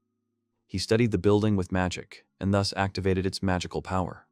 Using a well-honed spell, he carefully distributed it throughout the structure. He used memory retention. Figuratively speaking, it looks like computer graphics. He learned to memorize the appearance of a building completely. He recalled how, when he first built it, he immediately ran out of energy. The mistake was a miscalculation. Now he enchanted the bricks and imprinted the construction technique in his memory. He considered all the techniques so as not to waste magical energy in vain. This time, he remembered the form of magical power itself, so the rest would be easy to implement. But first, he needed to create the bricks. He then recreated the magical energy he'd memorized, and finally transformed the magic into bricks and mortar. And he succeeded. He shouted that the house-building experiment was a success. He was able to add stables for the Valkyries and storage space for harvests to the structure. But the roofs for the rooms still had to be built by hand. It was almost a replica of that building. There was still a lot of work to do, but the result was already excellent. When Ars came home, his father called him for a minute. Ashiro mentioned loggers. Sometime later, Ars approached the old man, starting a conversation. It was Uncle Medlock. Lumberjack Medlock, an old acquaintance of his who used to help him grow magic mushrooms, told him he'd heard lumberjacks complaining about him. The hero wanted to know his opinion on the situation. Medlock praised the sake the hero had given him. His father had given it to him as a gift, even though he hadn't wanted it. The old man said that the loggers were just irritated. The hero explained that they were planning to continue cutting down the forest and therefore needed to resolve the situation. He began to outline his plans. The old man said that he apparently didn't understand the true cause of the problem. He asked if the loggers weren't inconvenienced by him. He replied that they weren't. He said that Ars's actions affected their pride. Medlock said that the trees were a treasure to them and asked him how he thought he would like it if Ars cut down the trees and left them there. They couldn't stand to see the fallen trees rot. He said that was why the loggers were offended. He said that they also want to expand the fields, so no one complains directly. The hero became sad because he was warned before the problem became more serious. And all because, while going about his business, he did not notice what was happening around him. Lost in thought, he told the old man that he wanted to take control of everything. The forest near the village was enormous, yet the hero's actions lead to its destruction. Forest destruction is a serious problem. In the worst case, there was a possibility that in the future these lands would turn into a desert, and most importantly, firewood could disappear. Ars said that's why he's going to create a forestry industry where people will work to create artificial forests. This way, we could also get high-quality wood for mushrooms. He said he knew a lot about growing things, but almost nothing about trees, so he asked the lumberjacks for help. He explained why his idea could be useful. But naturally, the loggers were skeptical of his proposal. Medlock convinced them all, and the loggers decided to simply observe for now, but rumors began to circulate in the village that the land beyond the village was now under Ars's control. He left management of the forest to Medlock, for now. Local carpenters made doors and furniture for his house, and he left the work in the fields to his brother. To his surprise, his brother was doing well at managing people, but it turned out that his brother spent all his time learning to ride, not working. He hired people to take his place. Ars apologized to the villagers for his brother, and they replied that it was no big deal, since the harvest would be divided among the villagers later. The hero was happy because he thought he would have to pay money for the hire, but things were different. Thanks to everyone, he could now fully concentrate on clearing the forest and raising animals and mushrooms, and by this time, he had already turned 8 years old. Later, he was surprised to hear that the fields had begun to become devastated. The brother said that giant boars had been discovered and shouted that many would stop working because of the boars, fearing for their lives. The hero finally understood the reason for what happened. It was all because of the clearing of the forest. Of course, there were places where they only thinned out the branches and left the trees. However, there were many more areas where the trees were completely cut down, and that's where the wild animals came out of the forest. The hero decided that he had to deal with this. The boars turned out to be huge. So he started looking for ways to get rid of it. Looking at them, he said that he needed to think. He decided to act with the help of the Valkyrie. Suddenly, the horse seemed to give him strength. He realized that she was waiting for him to calm down. Valkyrie walked forward. She broke into a run. The speed was incredible, which played into the hero's hands. He started shooting at the wild boars. Some animals were hit by his stones. One of the boars went berserk. He chased after the hero. The hero turned around to see that the animals were still pursuing them. He shouted to Valkyrie, who was moving, reading his thoughts. The horse seemed to take off. The hero was amazed. When they landed, they found themselves safe. All the boars fell into the ravine and died.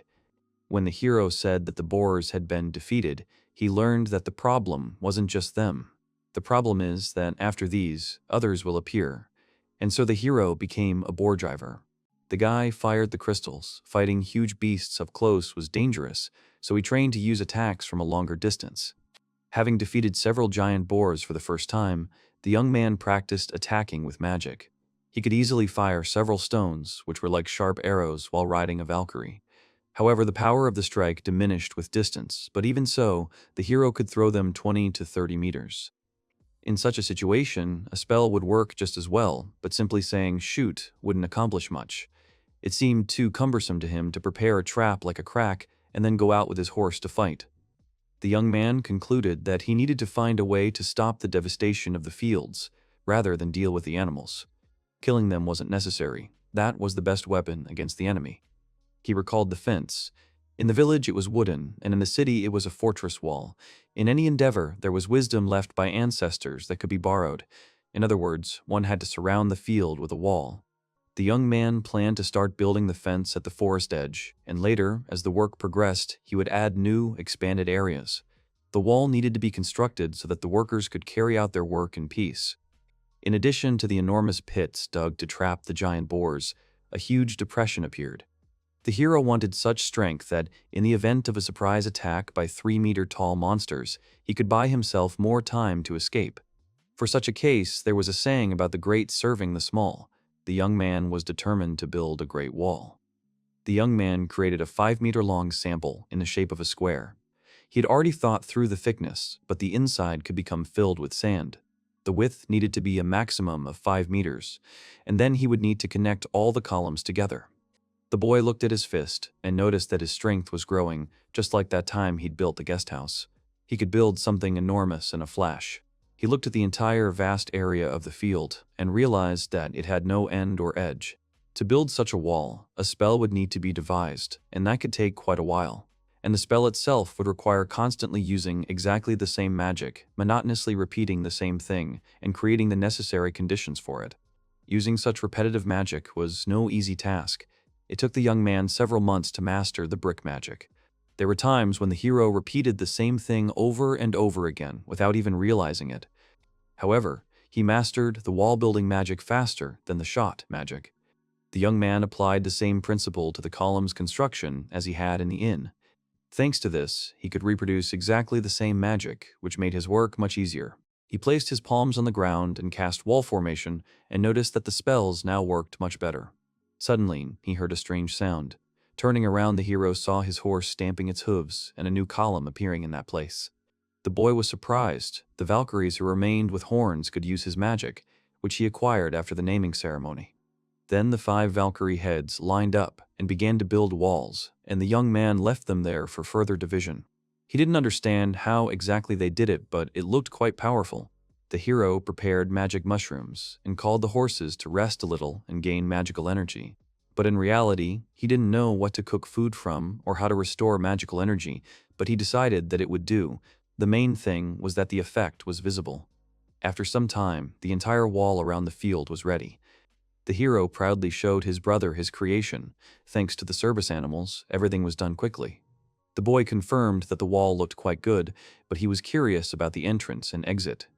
Suddenly, it dawned on the young man he'd forgotten about this. Now the question arose of what to do next. Meanwhile, a friend suggested making a special path leading to the entrance. The young man had already thought through the entire path plan. It required land clearing and soil improvement. He intended to build the perfect road that would suit everyone. To do this, it was necessary to install a gate on the village side and an opposite one on the forest side. The planned road of concrete and asphalt would look beautiful, but its maintenance would be expensive. The young man recalled that roads from thousands of years ago still existed. Roman-era stone city streets were built using 3 construction sequences. The first involved a deep pit, the second involved a mound of stones, gravel, and clay, and the third involved laying thick stonework with a slightly higher center. This would ensure the road was waterproof and less prone to cracking. The hero decided to build it in the Romanesque style. The path had to be straight.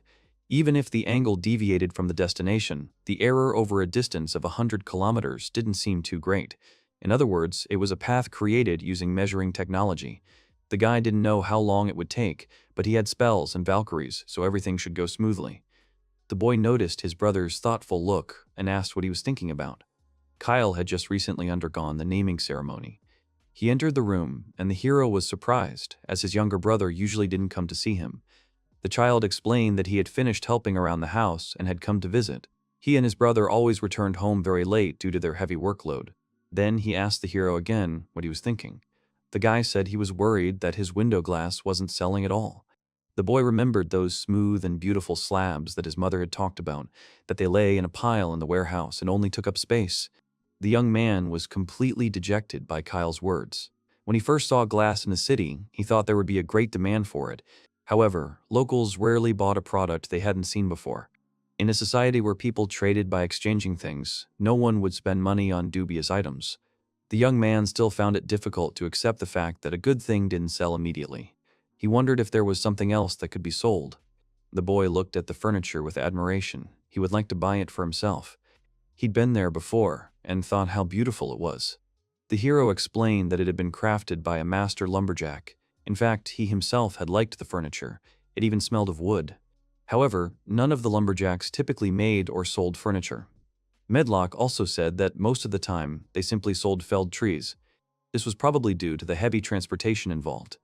In the village, everyone used their furniture very carefully, so no one needed to buy it again, and delivery to the garden was still necessary. But service animals capable of pulling a cart were expensive. But the furniture in the hero's shop was really quite good, so the young man decided to ask the lumberjacks about it. The young man wanted to make something himself, without the help of magic. The current extreme situation was causing economic collapse only because there was none. He had expanded the area of cultivated land, and now it was time to create the conditions for people to start earning money. Since the young man had decided to make furniture, it was necessary to gather craftsmen, build a factory, and recruit workers. The younger brother admired his brothers, who'd accomplished so much. The younger brother encouraged the boy, saying that he too would soon learn everything, even though he was still a child, so he could enjoy the moment and play calmly. Kyle was surprised by the way his brother spoke, because they were only 2 years apart. Suddenly, the boy remembered how the hero taught his older brother bit magic, and he also wanted to start learning how to use it. The young man bowed his head sullenly. When Bit learned magic, he greatly upset his mother. At the time, the hero was simultaneously growing new varieties of radishes in a small field. His brother came and began interrogating him about how he could lift weights. At the time, the young man was working on the whole body strengthening magic and testing its effectiveness. He became curious to see how it worked on other people, so he decided that Bit would be a good candidate for the experiment and taught him how to use magic. However, the guy was not able to use magic of this kind, such as soil improvement and others, and there was no effect at all. The guy managed to master body strengthening through numerous training sessions, and thus he mastered it in a short period of time. Then Beat started picking fights with the village boys. The hero didn't know the exact reasons, but showdowns occurred quite often, and his brother managed to become the strongest without rivals. But there were also those who called on their elders to fight him, and then Bit also managed to remain the strongest. However, the brother was never able to master magic perfectly. His strength came from his own physical strength. He began returning home frequently battered and bruised. Apparently, he had acquired enemies older and stronger than him. But even so, my brother refused to give up. No matter how many times he lost, he still ran back into the fray. His experience became a link to his future military abilities. All the boys' fights and indifference to housework brought the woman to tears. His mother, seeing Bit's behavior, felt guilty about his upbringing. Eventually, it got to the point where he had no opponent left in the entire village. Kyle confirmed that this was indeed the case. That's when the hero decided there was no point in teaching anyone magic. However, if the boy truly wanted to learn, the young man was willing to help him. Unlike his older brother, Kyle didn't pick fights and was smart. The younger brother was thrilled by the idea and couldn't believe it. Then the hero suggested perfecting magic that would enhance memory, intelligence, and calculation skills. He was going to teach Kyle magic that would help him become very intelligent. Ranilla was hesitant, but decided he wouldn't regret it. Brother Beat failed him after learning magic, but he wanted the younger one to train his brain, not his muscles. The hero dreamed of teaching him so Kyle could read and count.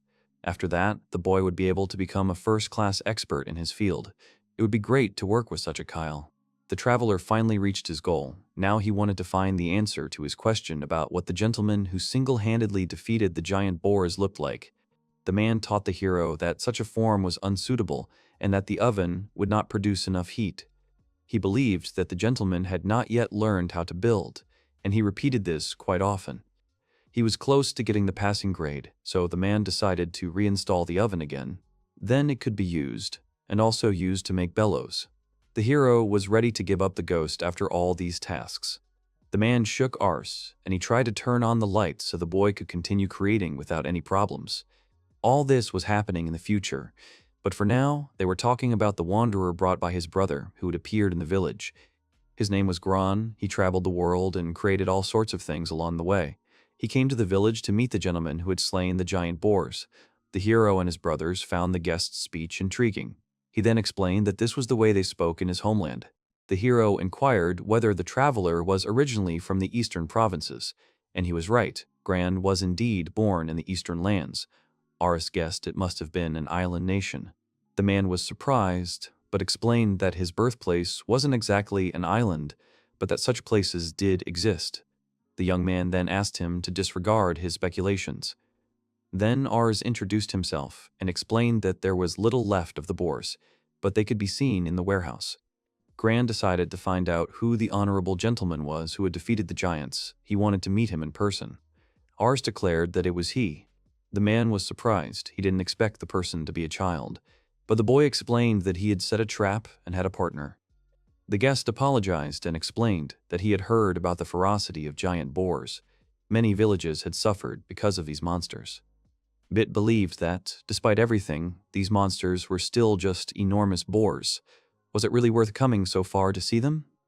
The guest was surprised by the villagers' ignorance of these creatures' ability to use hardening magic.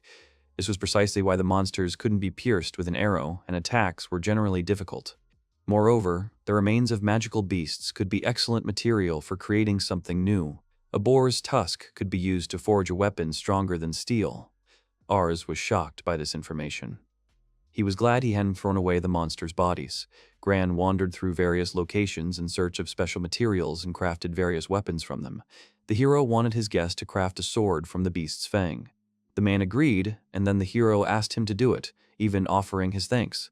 They entered the warehouse and approached the fanged wall.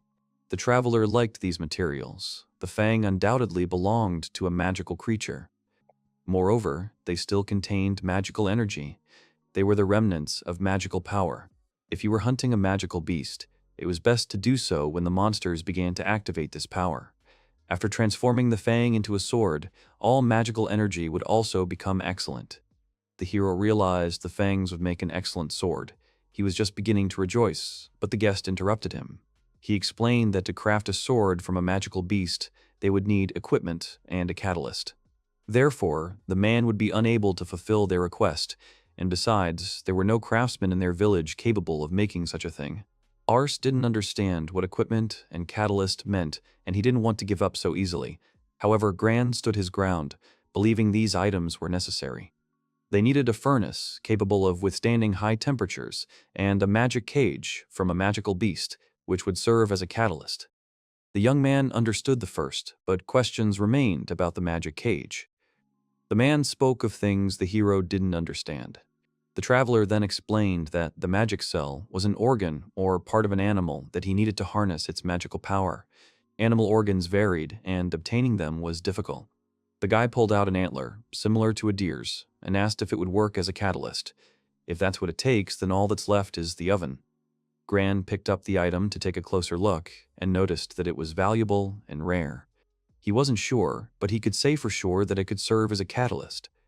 The young man was pleased to hear this, but the guest suddenly asked if the horns belonged to the local service animals. Ars confirmed his guess. He'd heard of beasts capable of using magic, and if the catalyst was removed from them, the magical energy would later be used to supply others. Gran didn't think he'd see anything like that in such a place. The hero asked him more precisely, did the guest really believe that there were magical beasts capable of using magic? Such animals were highly prized throughout the world. The young man remembered his merchant uncle. He decided to negotiate about prices. If he had deliberately hidden this information from him, then he would have to think about his future relationship with this merchant. Then he decided to change the subject and asked what was next. They needed to get a stove. They'd need a lot more besides that, but that was the most essential. Ars enthusiastically volunteered to build one himself and decided to get started immediately. The bricks he created were able to withstand higher temperatures than others. In other words, they were called fireproof. But first, he needed to try several times. At least, that's what the hero thought. However, things turned out to be more complicated, even if he managed to light the stove. Without the proper wind, the fire would go out and the temperature would not rise, so they needed bellows to create artificial wind. The young man was disappointed, as the bellows were made of wood, and he himself was an expert in earth magic. But Gran was filled with excitement and believed that with such a mood, they wouldn't be able to make a weapon, so he suggested working together. It wasn't easy for the hero to work with such a creator. Kyle looked sadly out the window, realizing his brother was gone again, even though he'd worked so hard to turn the younger man into a professional. Soon they had a furnace and bellows that operated with a foot. The man admired their creation and praised the boy for making bellows suitable for such a huge furnace. It looked like a work of art. Ars, however, was so tired that he thought about sleeping. But the man explained that this wasn't the end of it. They would also need charcoal as fuel. To make it, they needed to build another furnace.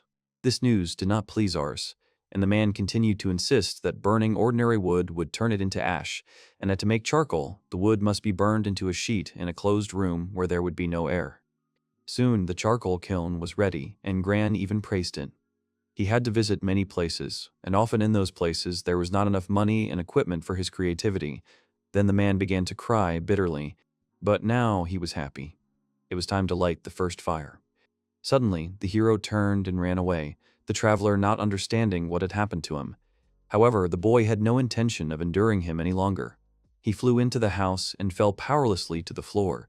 Kyle was surprised by such a sudden appearance, because his brother had not appeared for several days. The hero crawled with difficulty to the boy and told him to go help his favorite, Gran, but Ars himself did not want to do this anymore. The young man said this for his brother's sake, since he too would find his calling in the future. If he trained his brain by helping the traveler, he would remember everything much faster. However, the younger brother was indeed smart, and immediately discerned his elder's true intention to escape. The young man explained that he would be busy making another kiln during this time. The village had a vast forest and vast reserves of wood, but there wasn't a single person capable of making high-quality charcoal. At least, that's what Gran said. The hero decided that if such coal was so valuable, the profit from selling it would be high. Kyle headed toward the man, sending his younger brother as his favorite victim, while he himself escaped and escaped. After some time, the hero visited Gran. The man was glad to see him back, and then told him that thanks to the boy's efforts, they were able to complete everything. But Kyle lay face down and didn't even move. That was his prey. It turned out he'd been the one who lit the fire for the stove. The young man patted his brother on the back and apologized. Gran approached them and began boastfully showing off one of his finest creations, his pride and joy, in his humble opinion. The hero held the sword in his hands with delight and slight shock. This blade was the color of pearl. It seemed to shine brightly. However, the weapon turned out to be quite light compared to the old sword. Despite its light weight, it could easily dispatch enemies. Its durability was evident even when it wasn't hardened by magical power. It was enough to simply transfer magical power as needed. The man called Ars and said he wanted to give him something else to take with him. It turned out to be a small sword he had made from the tusk of a young boar. The hero took the dagger in his hands. He decided that the master made it because Ars was a child, and it was most suitable for his self-defense. This sword, created from the fang of a small magical creature, possessed the ability to grow. It fed on the magical energy of its wielder and grew. When the dagger becomes the same size as a greatsword, it will also become more powerful. It will only grow for a limited time, as long as it belongs to a single wielder. Later, the blade can be passed down from generation to generation, and it will continue to grow stronger. In this way, the sword could become a family heirloom. Something similar, according to Gran, existed in noble families. The hero was grateful to the man, for he had been looking forward to the sword above all else, and this dagger possessed a special elegance. The traveler cheerfully remarked that for a wandering craftsman like himself, this was his only chance to create something. The young man believed that a self-taught man would be incapable of such a feat. The guest was glad to meet Art, but the hero interrupted him and said he'd be glad if the man stayed with them for a while and helped. They still had fangs, so they could forge more swords. Then he asked if the blade had a name, since custom dictated that a weapon should bear the name of its creator. The man would be very happy if the sword was named Invincible Fangran. The hero was satisfied with the name and promised to protect the dagger. That's how he received his first sword. Then the young man gave Kyle some magic mushrooms to restore his strength. Gran was shocked when he saw the supplies. However, this had nothing to do with cooking. There was no better catalyst in the world than magic mushrooms. The master was blissful, for this village had become a paradise for merchants. In the old days, such a vast harvest had never been possible. Currently, the young man used a portion of the walled land as a place to grow magic mushrooms, and lumberjacks actively assisted in plant cultivation. By burying mushrooms in wood, the process could be extended for several years. They could very well be used as a catalyst for weapon making, but in moderation. They served to restore magical energy. The man concluded that the mushrooms were used to make medicine, but he was mistaken. The hero didn't know how to make medicine. The young man simply chewed them raw and thus restored his strength. This method was rather primitive. Hearing this, Gran offered to cook something for the boy.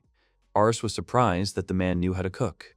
As a medicine, mushrooms could also be an excellent catalyst, which is why he wanted to look at them. In any case, the young man will be able to observe and enjoy the process of preparing the potion. Then the traveler touched Kyle and said he would join them. However, the boy didn't even want to move. Ars also considered this more of a trauma than a pleasure. The child needed rest and was put to bed. His brother told him to come back later and see how he could help. That would be enough for him. Then the hero called Gran to begin crafting their future masterpiece. The guest's eyes sparkled with anticipation. The medicine for restoring magical energy was similar to tea. The method for preparing the medicine from magic mushrooms consisted of 3 steps. First, they had to be dried, then roasted, and finally ground into powder. Next, the prepared powder needed to be diluted in water, and the healing, energy-giving brew was ready. The hero thought it would be some kind of potion, but it turned out to be mushroom tea. This all worked because Gran used charcoal and cooked it over a steady fire. Ars began to wonder what they would build with this catalyst again. The man was determined to create leather armor from the skin of a giant boar.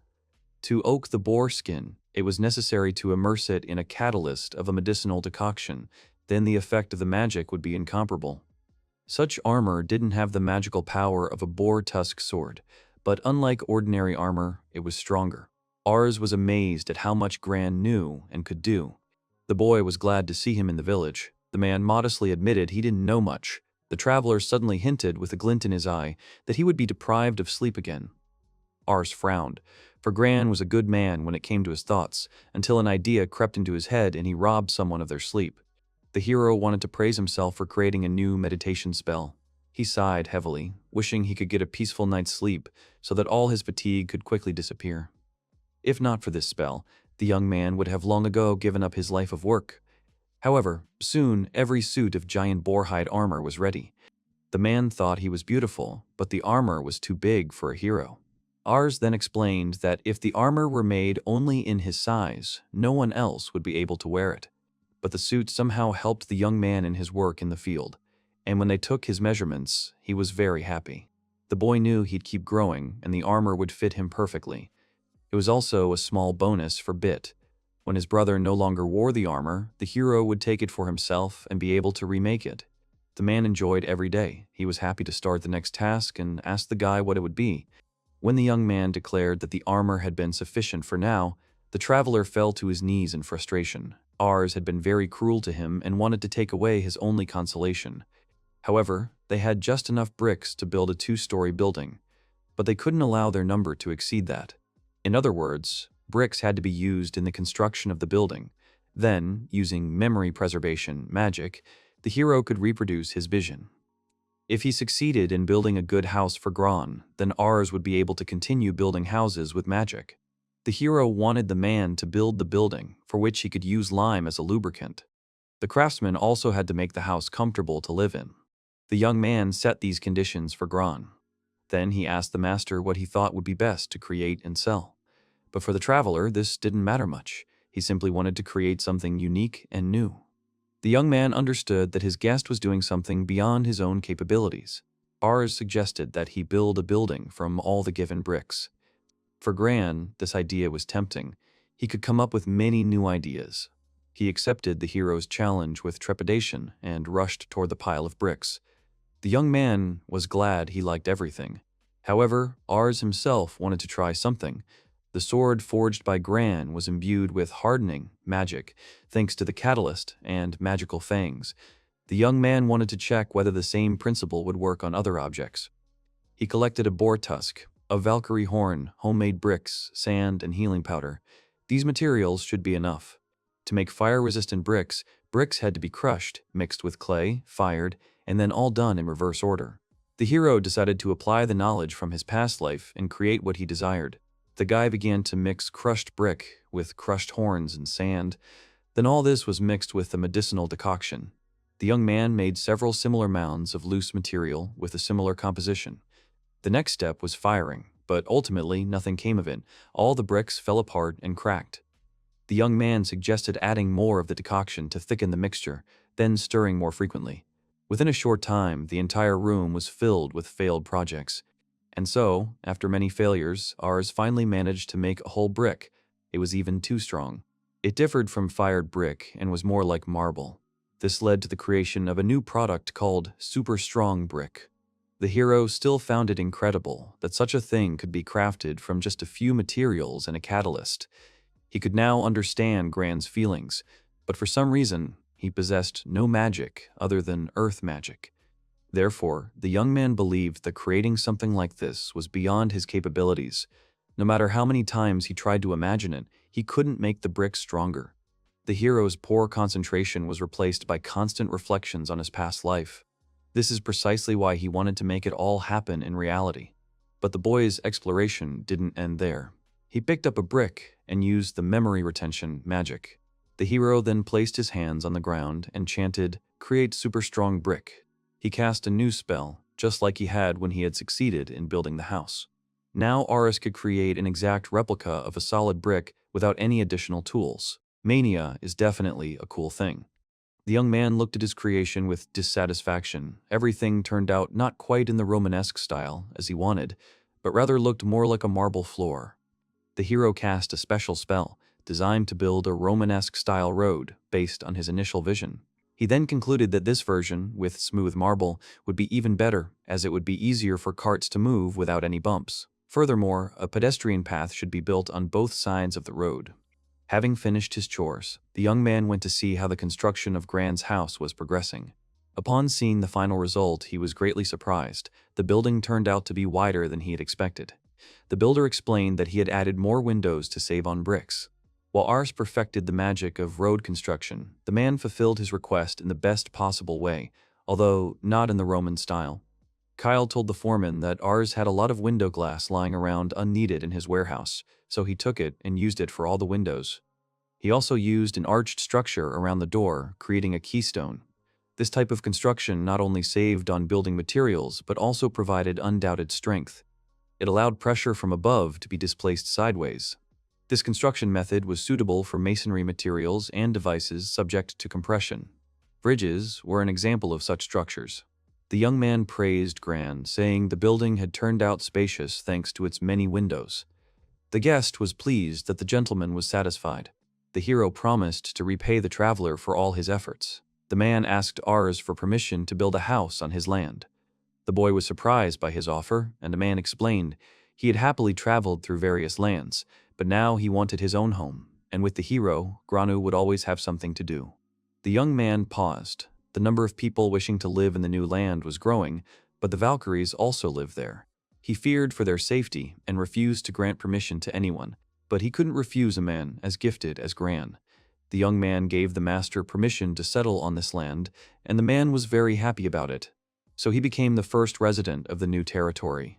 The young man ate steamed boar meat and thought that if Gran lived on his land, he himself would soon be able to move there. But he couldn't bring himself to do so, because his mother was always waiting for him at home, preparing delicious meals. The hero's oldest brother had already married, though marrying at 14 was premature even in this world. And because of the darkness inside the house, Ars practically lived in a warehouse. In their world, both house and land were inherited by the eldest son. If the father, the head of the family, died, the eldest son and his children assumed control of the household, and the remaining brothers became the workforce. In the hero's family, everyone respected each other very much, and the relations between its members were very warm. But even there, more effort was needed. First, the cultivated land needed to be leveled. The young man decided to move his base, which had previously been near the wall, to the center, and also to build the house Gran had built there. The building looked like it was made of marble. The hero had simply replaced the used bricks with newer, harder ones. The boy had been preparing for an independent life since the age of 5 and finally decided to leave home, despite his mother's concern for his dietary supplements. Ars surrounded the entire land with a kilometer-long wall of solid bricks, which was located inside an even larger outer wall of the same material. From 4 sides, he created paths to the center, using the road construction spell. The hero thought Gran's house would be located south of the center, but he turned out to be a passionate worker and obsessed with production. He gave him land, and the man built a new house on it using a memory spell. Along the southern road, Ars built a house for his brother Bit, who also wanted to leave home and live in the fields. Apparently, the boy lived communally with his comrades, renting out rooms to them. The young man decided to use the northeastern forest for the forestry industry and charcoal production. As a result, workers and loggers began arriving, led by Medlock. While this chain of events was unfolding, the hero turned 9 years old. The young man was furious and scolded Ars for giving some traveler land without telling him. The youth wondered why the merchant needed the land. The hero intended to continue clearing and leveling the northwestern territory. Moreover, his house was located right in the center, where the Valkyries lived and magical mushrooms grew. It was especially forbidden to release any animals that still had horns. All animal breeding was primarily carried out by the horned service animals themselves. In this simple manner, work progressed on the land of Ars. The man continued to protest, arguing that he wouldn't be a full-time merchant and would need land. Then the hero gloomily reminded his uncle that, according to him, magical service animals didn't exist. The merchant then defended himself by claiming he didn't know anything about such a thing. The young man chewed his sandwich with dissatisfaction and realized that he had never experienced anything like this either, so they were even, and it was time to calm down. Even if he had discovered that magical beasts were highly valuable, Ars still cut off their horns to deprive them of this power. Selling magical beasts was considered a disadvantage. The boy finally agreed and gave the merchant permission to move into the area. However, he asked him to remember that bartering was common practice in the village. He suggested his uncle open a shop selling various delicacies. The work was beyond his capabilities, and Ars had known him for a long time and trusted him. The man promised to think about the idea, but then remembered he had something he wanted to share. Then he told the hero that there were rumors about the appearance of a dangerous group on his land. He then pointed to the guy and clarified that all the residents considered him to be the one who threatened the civilian population. The young man couldn't believe what he was hearing. After all, he was just a sweet, innocent child, not fit for the role of danger. The man asked him to put his self-esteem aside. Ars began to doubt whether he was doing something dangerous. The merchant explained that he had managed to take control of a vast tract of land in a short time and surround it with a wall. To the nobles, this all seemed strange. Taxes would soon have to be paid, so the uncle advised the hero to come up with an explanation for the management, even though he had the right to own the land. The young man was surprised, because last time when he paid taxes, no one told him anything. People began approaching them, their disgruntled voices audible from all sides. One of them showed a document and declared that the entire territory would be transferred to the Fontaine family's control, and that if they disobeyed, they would use force. That was their guarantee. In the village, land and poll taxes were paid once a year in the form of wheat, which was collected from farmers and given to tax collectors by the village head. But since Aris paid his taxes in cash, the tax collectors came to his home in person, and on such occasions they had to be given a lavish reception. Cleaning and preparing various meals was quite laborious. The tax collectors arrived, enjoyed the treats, and, having received their money, returned. It might well have seemed reasonable to protect producers from plunder, even if life was limited. A life free from hunger and the worry of possible persecution for the sake of war had to be guaranteed.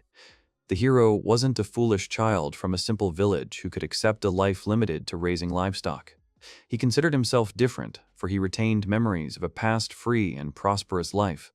The territories belonging to Rs were to be transferred to the Fontana family.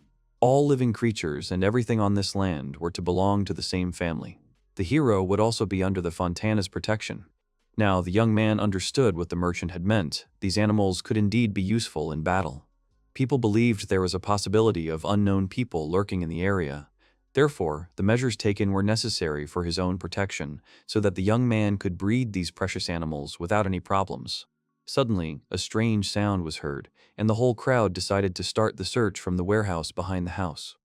Then the hero suddenly remembered that Kyle was inside. At that moment, everything inside him turned cold with fear. But it was too late. The boy and the Valkyrie were already lying on the ground. The soldier stood with a bloody sword and cursed the younger man for preventing him from obtaining the beast and refusing to obey. But the boy could only distinctly hear the sound of his own heartbeat. Bit flew into the room and called for his brothers. He immediately asked Ars if they were okay. The hero remembered the soldier who swung his sword at him and called him a hillbilly. The boy explained that, fortunately, Kyle was okay. He'd only lost consciousness. The Valkyrie had probably protected him. The boy had cut his forehead, but it wasn't a serious injury. His brother understood and then asked about him. He was worried about Ars's well-being, but the young man was in no hurry to answer.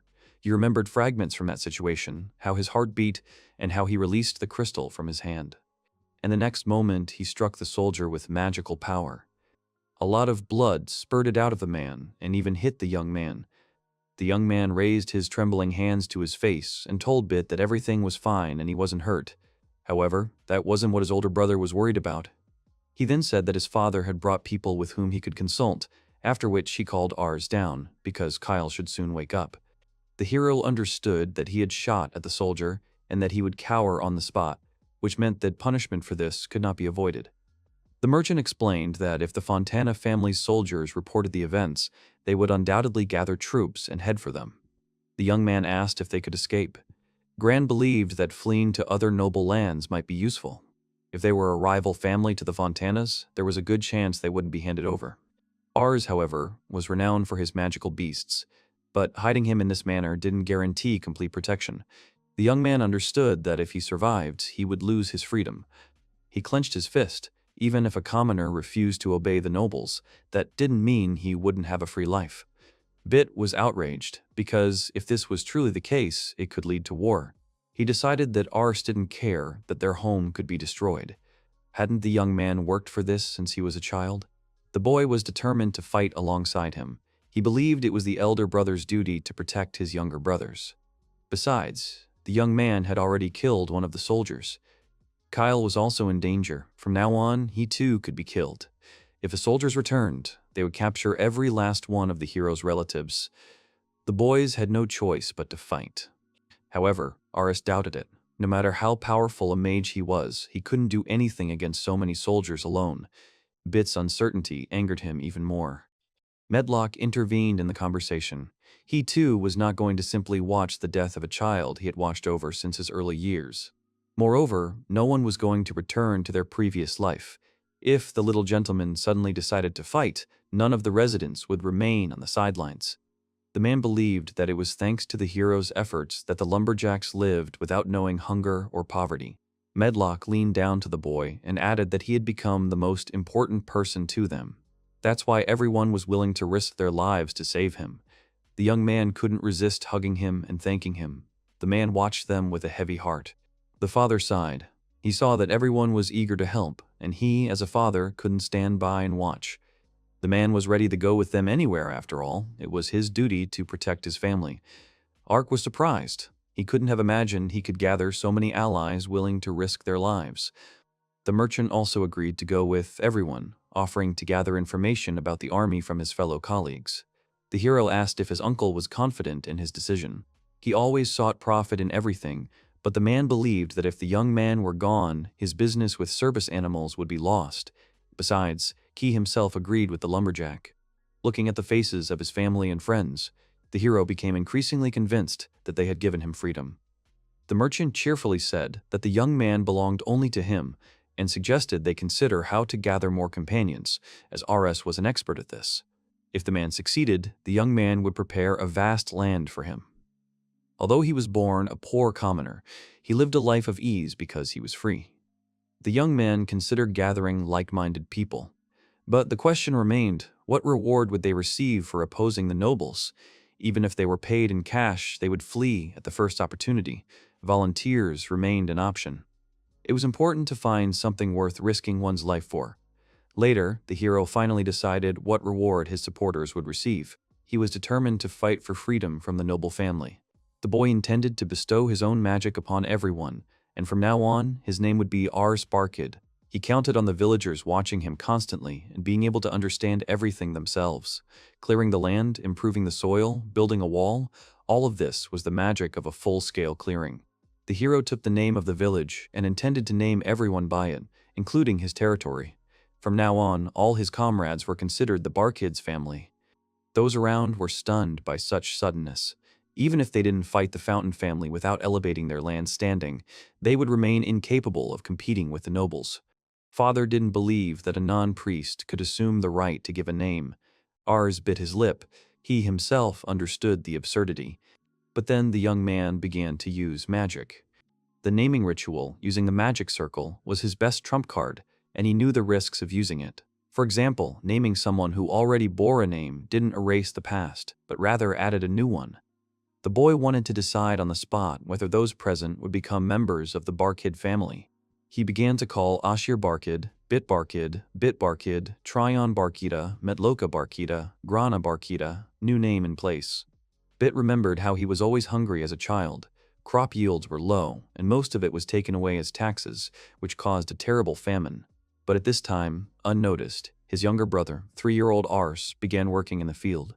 The boy looked at him and couldn't understand why this fool was wasting his energy when nothing could grow.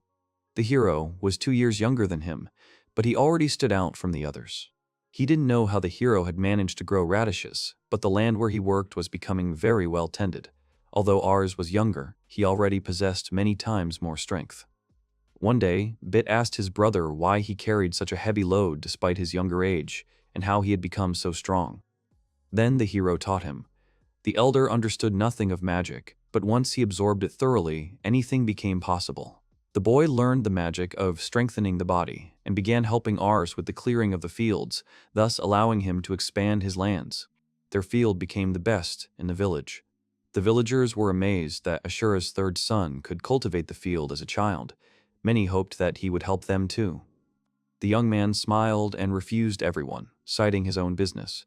This created the impression in the village that he was a bad man. The adults tried not to show their displeasure. The same couldn't be said for the children, who treated the hero cruelly. Bit watched as they prepared to beat him, knowing his brother was stronger in fights too. The boy couldn't tell what the younger brother was really thinking. And yet, every day, he beat up anyone who wanted to harm Ars. Naturally, fighting alone against 5 of them at once couldn't be done without injuries, and naturally, he had to make his mother cry.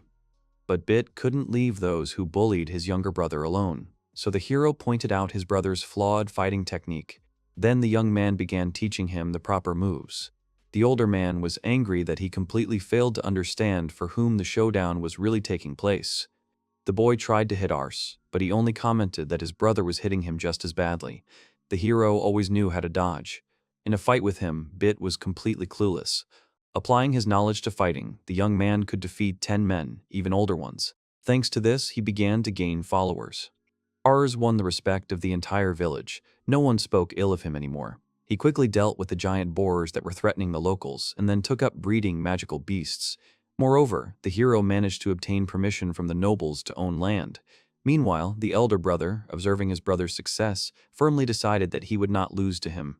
Bit wanted to defeat the giant boars. He trained diligently, learning to ride a Valkyrie and practicing combat techniques with a wooden sword. His face expressed determination. He understood that the path to victory would not be easy. After all, he was Ars's older brother. The young man was breathing heavily, his face contorted with tension. Sweat streamed down his cheeks, and his eyes glowed feverishly. He clenched his fists, trying to control himself. The magic he was using was truly fraying his nerves. When he succeeded, his friends were delighted. Gran considered Ars's abilities incomparable, and Bit did not believe that his brother could hide something like this from them. The hero himself was pleased with his success, and his older brother had hopes of becoming even stronger. Later, the young man instructed his father and brother to gather as many people as possible and tell them about magic. He also told them about how the nobles had tried to take his land and about the attempt to kill little Kyle. He hoped that the inhabitants would go over to his side, since only they themselves could protect them. So the hero called on everyone to defend their rights against the despotic nobles. Ars promised land and magic as gifts to those who would fight. By demonstrating the emotional and practical benefits to family members, it was necessary to gather allies. Bit rushed off to complete his tasks without a second's hesitation, shouting at his brother to trust him.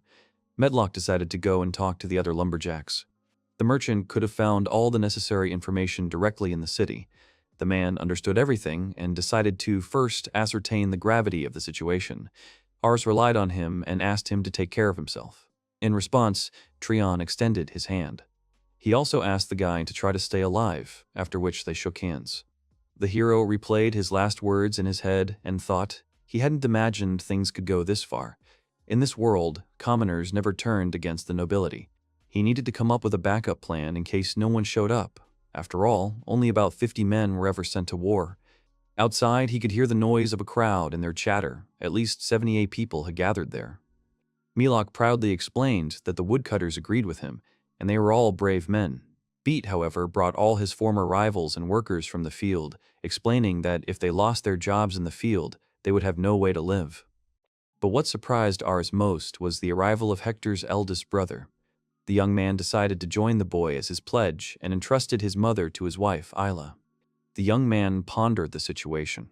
He realized that his brother Hector's marriage to the village chief's daughter was no accident. Someone had clearly been counting on the family inheriting their lands after the wedding. His mind raced with troubling thoughts. The chieftain had been trying to avoid responsibility for his extramarital affairs and had enlisted the support of the villagers. And now this hasty wedding could ruin everything the family had worked to achieve over the years. Ars bestowed magic upon the inhabitants, and they were all delighted, as such power could significantly ease their household chores. Some even bowed deeply to the floor in gratitude. Bid asked if they had finished the naming ceremony, but the young man himself did not know that. Then the boy noticed Ars's outfit and asked what it was. The hero explained, Hector brought it. His mother made the suit for him. Although his older brother had planned to give it to him at his birthday party, he decided the right moment had already arrived. Bit listened silently to their conversation. Then he rushed forward, calling for everyone to leave, as they were supposed to be the first to arrive. The young man grabbed his hand and begged him to avoid fighting. Then the boy asked Ars what he planned to do next, but he was determined to wait for information from the merchant. Then he thought, even if they had fortified the castle from the inside, it would still be impossible for one person to defend a 4-kilometer-long perimeter. This great wall was not like a fortress wall that could prevent a raid. Those aristocrats were probably more powerful than the village peasants. The hero agreed, and it was decided to go out. However, he explained that they would not go into the city, at which point Bit's ardor subsided. They were supposed to head to the village of Lusoda, the nearest settlement to the southwest. The hero told its inhabitants that they wanted to spread the news of Bark's rebellion to the surrounding villages. This might even irritate many people. They all had to feed themselves every day, and every winter many froze to death or died of hunger. The people were displeased with the nobleman who took the wheat and ignored their plight, but he certainly could have listened to Ars. However, the guests were not greeted very warmly, armed with shovels. My father believed that something similar happened in every village when so many people with weapons approached them. The hero and Ashura kept their trip to the neighboring settlements a secret from the entire group, only so they could discuss the matter. Ars was unexpectedly recognized as Barak. A man with a huge sword stepped forward and asked the young man angrily what he was doing. The hero immediately realized that his blade was larger than the man himself. Most of the farmers used their pitchforks as weapons. Some of them carried spears, which were economical and had few metal parts. The father recognized the brave man as Vargas. He was a hero of the village and had accomplished great deeds in many battles. Now the young man understood why the knight had asserted himself with such authority. Beat galloped up to them and began delivering a speech about how the nobility had done the people of Barka a disservice and urged everyone not to succumb to the aristocracy's tyranny. They needed to stand together. The boy wore armor made from the hide of a great boar, previously crafted by Ars, as well as a great boar sword with a hard tusk, and, to top it all off, he sat atop a beast serpent. At first glance, it was impossible to tell he was the farmer's second son. Vargas could be intimidating, but this armor was equally magnificent. Now residents of different villages could talk on equal terms. When the men noticed the armor's material, they immediately asked Bed if he had killed Barca. The boy replied that he hadn't and called Ars forward. He then explained that his brother had killed the boar. Vargas didn't believe it. He took it as a joke. Then the man couldn't resist and suggested that they all laugh together and that B2 gather everyone and leave. The boy got angry and started yelling at him because he'd asked for his help in the fight against the fountains. However, that was exactly what the knight had said. He wasn't going to agree to that. Residents began to be indignant. Everything needed to be discussed properly. If they didn't do anything, this would become much more than a simple game of rock and scissors. Ars took out the crystals and used mind mastery. He then expressed his wish to the residents that they lay down their arms. He just wanted to calm down and have a normal conversation. Vargas was surprised by the magic. The hero warned him if he attacked him, the young man would strike again and hit. The man rushed toward him defiantly, and he was quite fast. The young man knew he couldn't stop, or they'd get into trouble. The fighter swiftly dodged attacks, demonstrating astonishing agility. Every move he made was meticulously calculated. He parried his opponent's blows with ease.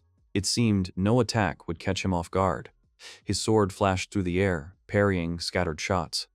The situation was escalating, but he remained completely focused. The young man calmly assessed the projectile's trajectory, aiming his palm for a scattershot shot. His insight allowed him to predict the attack's range. The enemy watched his every move tensely, understanding the danger of the maneuver. The hero understood that a mistake could result in devastating damage. Every man had something he feared. Ars kept firing his scattered shot, and the man dodged. The young man was getting nervous, and his father realized he was planning to pepper the knight with random shots, hoping to hit. However, the hero himself wasn't thrilled with this tactic. He needed to anticipate which direction Vargas would evade. But there was a danger the young man might run out of magic. He planned to fire first. Suddenly, his plan worked, and everything worked out. Vargas's blow barely touched the guy. He was just beginning to think he'd gotten there, but his opponent reappeared behind him. Despite the man wearing leather armor, a direct hit from the scatter shot failed to inflict any damage. Apparently, this was a resilience spell. Ars could also achieve a similar effect through body reinforcement. Vargas was able to master a shout that increased his defense in combat. As the knight approached him again, a strange smile appeared on the youth's face. He suddenly apologized to his opponent and pulled out the crystals. The unexpected blow was direct and deadly. Vargas's enormous sword split in half, and part of it flew far away. The people were shocked by the sight. In the end, the man was defeated, and they had a victor. The knight cursed, not understanding what had happened. The young man taught him about the use of the scatter shot, and a rapid series of these spells was essential for a successful counterattack. Vargas could read the direction of the attacks by the position of the palm, and his voice indicated when the shots would follow. The knight didn't think he could be struck without a spell. He was certain only he could do so himself. However, there were others around who could use body enhancement. Furthermore, Ars was glad he'd discovered before the duel with the nobles that shots alone might not be enough against an alert opponent. He could only adapt to one type of attack. The hero managed to defeat Vargas only thanks to the element of surprise. But even so, he was able to defend himself with his sword, softening the blow to himself. A man like him was definitely needed by the hero more than ever. The young man extended his hand to the man, and they shook hands. Vargas admitted defeat, but asked that no harm be done to the inhabitants of his village. However, the hero had no intention of doing this anyway, but the people were armed, so this conclusion was obvious. The young man admitted that he would not offend anyone. He simply wanted to join the knight to his team in the fight against the tyranny of the nobles. The man agreed to fight on the side of Aris and gave him his word. The aristocrat frowned, realizing that everything had happened due to his oversight, so he intended to lead his soldiers into the village of Barka. This was a worthy occasion for the glory of the Fontana family. The brick appeared, and the man picked it up. He never thought he'd live to see the day when magic could be used beyond the mundane. To ensure that the villagers of Linda and those who fought alongside Ars, including Vargas, could use magic, the settlement was named Barka. The young man hoped that sharing a common family name would be beneficial and would provide a sense of unity. A duel with one of the residents of the new village was an unexpected event. He saw this as a great opportunity to showcase his talents, to unite everyone and raise spirits. The hero defeated an extremely powerful opponent, a war hero. The residents began to believe that the young man really could be strong enough, and that by following him, they would finally have the opportunity to fight back against the nobles. Ars knew some were ready to abandon him and flee if they risked being at a disadvantage. But after the battle with the local hero, the mood changed. Everyone became filled with fighting spirit and the thought that together they could win their freedom. They even addressed the young man as General. He asked Vargas, puzzled, what kind of nickname they had given him. The man believed that since the young man had gathered all these people under his command, it was only natural for him to be their general, and the young man himself wasn't particularly opposed. Most of the people from Linda were willing to help simply because of the young man's presence. In Ars's opinion, Vargas was better suited for the role. A group of peaceful villagers from the village of Barka also joined the march. The knight considered this not his path. He preferred to be associated with friends rather than subordinates. The reason the man found himself away from his home was the incident with the Trofeel. He simply stood up to protect his people.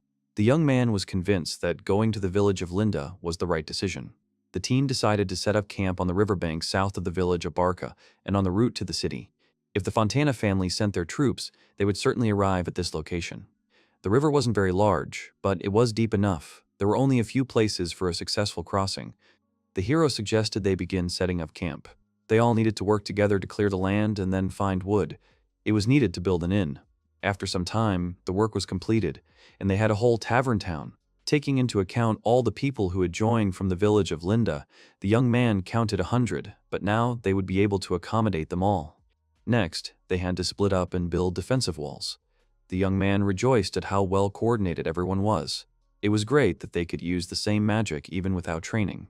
When he spoke the words, magical knowledge flowed directly into his mind. When he named someone, they became capable of casting all the spells the hero himself possessed. However, some were still unable to use wall erection. Apparently, the spell simply didn't resonate with them. Paving the way had an identical structure. Ars realized that people with reduced magical potential couldn't cast spells. The previous two required more magical power than all other spells. If a person's total magic wasn't sufficient for a single casting, information about the spell couldn't even be transmitted. These could have been the body's protective instincts, or the effect of a magic circle. People could only master magic that corresponded to their level of magical potential. The hero thought hard about exploring these questions. It was worth observing whether any changes would occur if the magical power reserve increased. Gran called the young man over to show him the finished leather armor. The young man picked up the armor and praised the man for his excellent work. Although the armor was simply crafted, it seemed quite durable. After the battle with Vargas, it became clear that heading to the front lines without any protection was quite risky. So the young man began thinking about getting a new outfit. The boy entrusted the blades of the strong tusk to his father and Medlock, close friends who could command others on his behalf. The knight believed this wasn't enough for him. No one would stand on ceremony on the battlefield. The merchant reported to the hero and everyone else the enemy's advance force, numbering 500. He also knew their daily schedule and current route. This figure shocked the young man. Usually, the village of Barka recruited no more than 50 people, but this time they were dealing with 10 times the usual limit. Tryon was surprised by the rapid construction of the walls. Moreover, establishing a base in such a location and attracting people from a neighboring village certainly exceeded the Fontana family's expectations. The difference in numbers remained quite large. Usually, at least a 3-to-1 superiority was needed to overcome the wall's defenses, but the nobles had prepared an impressive force. This meant that the young man had no choice but to fight in the field. Vargas agreed with the general. Even if they managed to strengthen their defenses, there was no chance of victory, as they were short of men and resources. The aristocratic family probably viewed them as a bunch of peasants. Meanwhile, the villagers were intensively training in the use of magical power. This was a group of people capable of wielding combat magic. Ars told everyone they had only one chance to win, and therefore they had to surprise the enemy with a surprise attack, using field combat and surprise attack. The young man believed that if this were happening in a game, he would remain calm and let everything unfold. But in reality, everything was much more difficult. A horse approached him from behind, and the young man petted it. The Valkyrie began to bite, its way of comforting him. Then the young man assured the animal that it was all right. He was counting on her, wanting to survive with everyone else and gain freedom, and to achieve this they had to make every effort. Soon, the aristocratic army overtook the small ranks of villagers. They outnumbered the commoners many times over. However, Ars wasn't surprised, as expected from noble warriors, many of whom were clad in metal armor. Thanks to this advantage, the young man was able to confront the army at the planned location. Their numbers and route of advance corresponded exactly to the merchant's report. A rider rode out towards them on a horse that looked identical to a Valkyrie, the only difference being the lack of horns. He called on the villagers to listen to him. A man named Ars had been declared a criminal. He had disobeyed the noble's orders and had harmed the tax collectors and their guards. The young man noted that the rumors about a strong voice being the hallmark of a good commander were true. However, the man believed there was no need to put the entire village on trial. The father asked his son if they should have continued standing and listening to this eccentric. The aristocrat proposed that Ars surrender and the people lay down their arms, in which case they would allow their lives to return to normal. The hero understood that such things could indeed bring confusion into their ranks, so it was necessary to say something in response, since the speech before the battle began. The young man didn't know if he could say something that would inspire his allies and undermine the enemy's morale. But there was a chance to ease the tension. By concentrating magic on the vocal cords and increasing the vibration, it was possible to produce a loud and clear voice. The hero loudly declared that the Fontana family had signed an act transferring the rights to the village of Barka to him. However, noticing the surge in development in this settlement, the Dorians wanted to reclaim it. They decided to take the people's land and everything that belonged to it. Then they tried to lay hands on the inhabitants themselves. The air began to resonate, carrying the sound of their voices far and wide. The voice, embedded in the magic, amazed those who heard it. The young man was ready to confidently defend his rights with his own strength, and the aristocrats were unable to intimidate the people with their tyranny. The common people would never again tolerate the atrocities of the nobility. Exorbitant tax collection was practically tantamount to starvation. From now on, the hero had no intention of allowing them to treat people like pets. Having delivered his speech, he called everyone to attack. He led the people to win their freedom. They were amazed at how he declared the battle right in the middle of his speech. The commander of the nobles ordered to hold the line and prepare for an attack. The man noticed the passion and stopped the knights. The young man became angry that his path was blocked, and, swinging his arm hard, he threw the entire crowd away. They were blown away by one swing. Since the guy was worried about the effective range of the ball of the strong tusk of the saddle, he made a pole from hardened bricks. The young man couldn't have imagined such a powerful effect could be achieved in this way. But first and foremost, there was the body strengthening, not just a one-time application, but a boost pushed to the limit by focused magic. He waved a long pole and warned that if anyone stood in his way, they would simply be blown away by the shockwave. The young man rushed at them in the heat of his speech, giving them no time to prepare a defense with shields, spears, or archers. However, he had no need to fight those who had been brought in by order. Besides, it was an unusual sight to see a child easily throwing grown men aside. This, most likely, was what discouraged the soldiers, recruited from among the common peasants. If the newly formed Barka family wanted to win the battle, they had to defeat their commander, but he couldn't go forward alone. Thanks to body reinforcement and scattershot magic, each of Barka's ranks surpassed the nobles. However, they were only able to demonstrate a limited number of magic types. Ars managed to demonstrate a power capable of driving adults mad by strengthening his child's body. The thing was, he began absorbing magical power from infancy, from food, air, and the environment. He accumulated it, mixing it with his own magic to enhance his mastery. But when it came to everyone else and their internal magical potential, they simply weren't capable of unleashing that much power. The qualitative and quantitative reserves of magic directly influenced a person's combat abilities. In this case, few could keep up with the strengthened hero. The young man called his brother and Vargas to follow him, and left himself and the woodcutter to lead the others and follow them. The goal was to reach the armored salad group in the enemy's center. Ars, Bit, and Vargas were the key force and spiritual support of the Barca people, just as the armored men were for the Fontana warriors. If they succeeded in crushing the enemy, it would break the militia's morale and help eliminate them. However, wearing metal armor reduced the effectiveness of the scattershot. People dressed in it possessed a significant reserve of magical power. The young man began to suspect that the opponents had decided to set a trap at the entrance. But this did not stop the hero from going ahead. He understood that if the armored ones managed to cut them off from the rest, disaster would ensue. Suddenly, the young man heard one soldier yell at another to stand up and not dare lose to a child. He wondered why they hadn't been scattered. Apparently, they were weaker than he'd expected. Even considering the knights had excellent equipment and the magical reserve many times greater than the militiamen. But the qualitative structure of their power was the same. The soldier's magic was no match for Ars's power, which resembled a thick liquid. It was simply a large cluster of dull haze. Such differences in quality could have an impact on combat effectiveness. The boy shouted to Vargas that he had at least 10 men. The man found this amusing. General turned out to be a true madman, which was a rather flattering assessment. An aristocrat and a commoner clashed in battle. Ars wasn't going to tolerate any more unrest. Suddenly, the commander told the boy they hadn't seen each other in a while, and then asked how his meal had been. The young man's voice sounded familiar. The man explained that the hero was still too young to remember him. It turned out to be the Fontana family's steward, the owner of the local lands, whose name was Raymond. Ars truly couldn't remember him. He was the man who bound the Valkyries' enemy when they were presented as a gift to the Fontana family, and he was also the one who presented the hero with the deed granting him the land. Raymond also tried to take everything from the young man. The tax collector's notice had included that same name. That's how he truly felt about what people earned through honest labor. The brother asked the younger one to pull himself together and look around. All the heavy infantry was already rising to their feet. The enemy commander deliberately came out in front of ours to slow them down and buy time. Suddenly, the young man realized that their advantage had been lost and things were taking an unpleasant turn. The noble army intended to unleash magic against the villagers.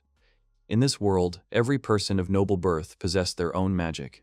Possessing powerful magical power and using it to resolve emergencies allowed aristocrats to enhance their status. But no matter how powerful the magic, on the battlefield, numbers were decisive.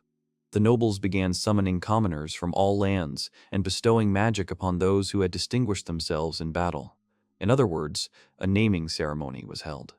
However, it was also dangerous for the nobility to grant someone such powerful powers, capable of injuring or killing.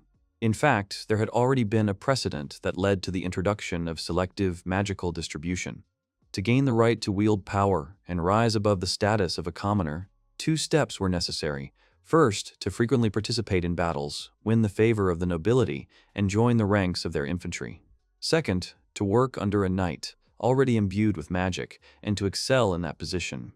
However, one was not to abuse one's power or underperform on the battlefield. Failing this could result in one's family name being stripped and one's property confiscated. These trends led to the establishment of a system of noble control, with loyal knights serving as servants. What Ark pulled off in Barka village was a kind of trick within this very system. His family name could bestow earth magic. The Fontana family's ancestral element was ice, and all soldiers who could use magic used the ice spear. The hero gritted his teeth. He understood that he would not be able to repel them all alone. Therefore, he decided to leave the rear to his comrades. With the strong tusk, sword, and the magical body enhancement, he should have been able to deflect the attacks. But this required keen and agile vision. It was necessary to balance the power between body enhancement and vision enhancement. The effect was supposed to be like slow motion. The hero had never shared his magic before. Controlling it under such conditions proved quite difficult, but he managed it. The knight's preliminary gesture before using the ice spear was similar to the scattershot motion, allowing the direction of their attacks to be predicted. Vargas was able to counter Ars's spell, having already had experience fighting knights on the battlefield. At that moment, a spear struck the man. The young man began to worry whether his friend was safe. Despite the strengthening of his sword and body, some damage was bound to occur. When they fought, the man tried to avoid most of the shots. However, in this situation, if he starts to dodge, the blow will hit either the hero or the brother. In this battle, Vargas had to use his body as a human shield. The young man admired his friend's skill. Previously, he had been forced to meekly remain silent, watching as his Valkyries' horns were chopped off. The young man saw Bit, armed with 2 swords at once, clearly possessing a wild disposition. Well, now the guy had his own strength and a reliable comrade he could rely on. Ars was clearly not what he used to be.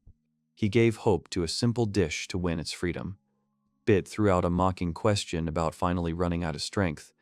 Then he petted Kui and clarified that she had the same.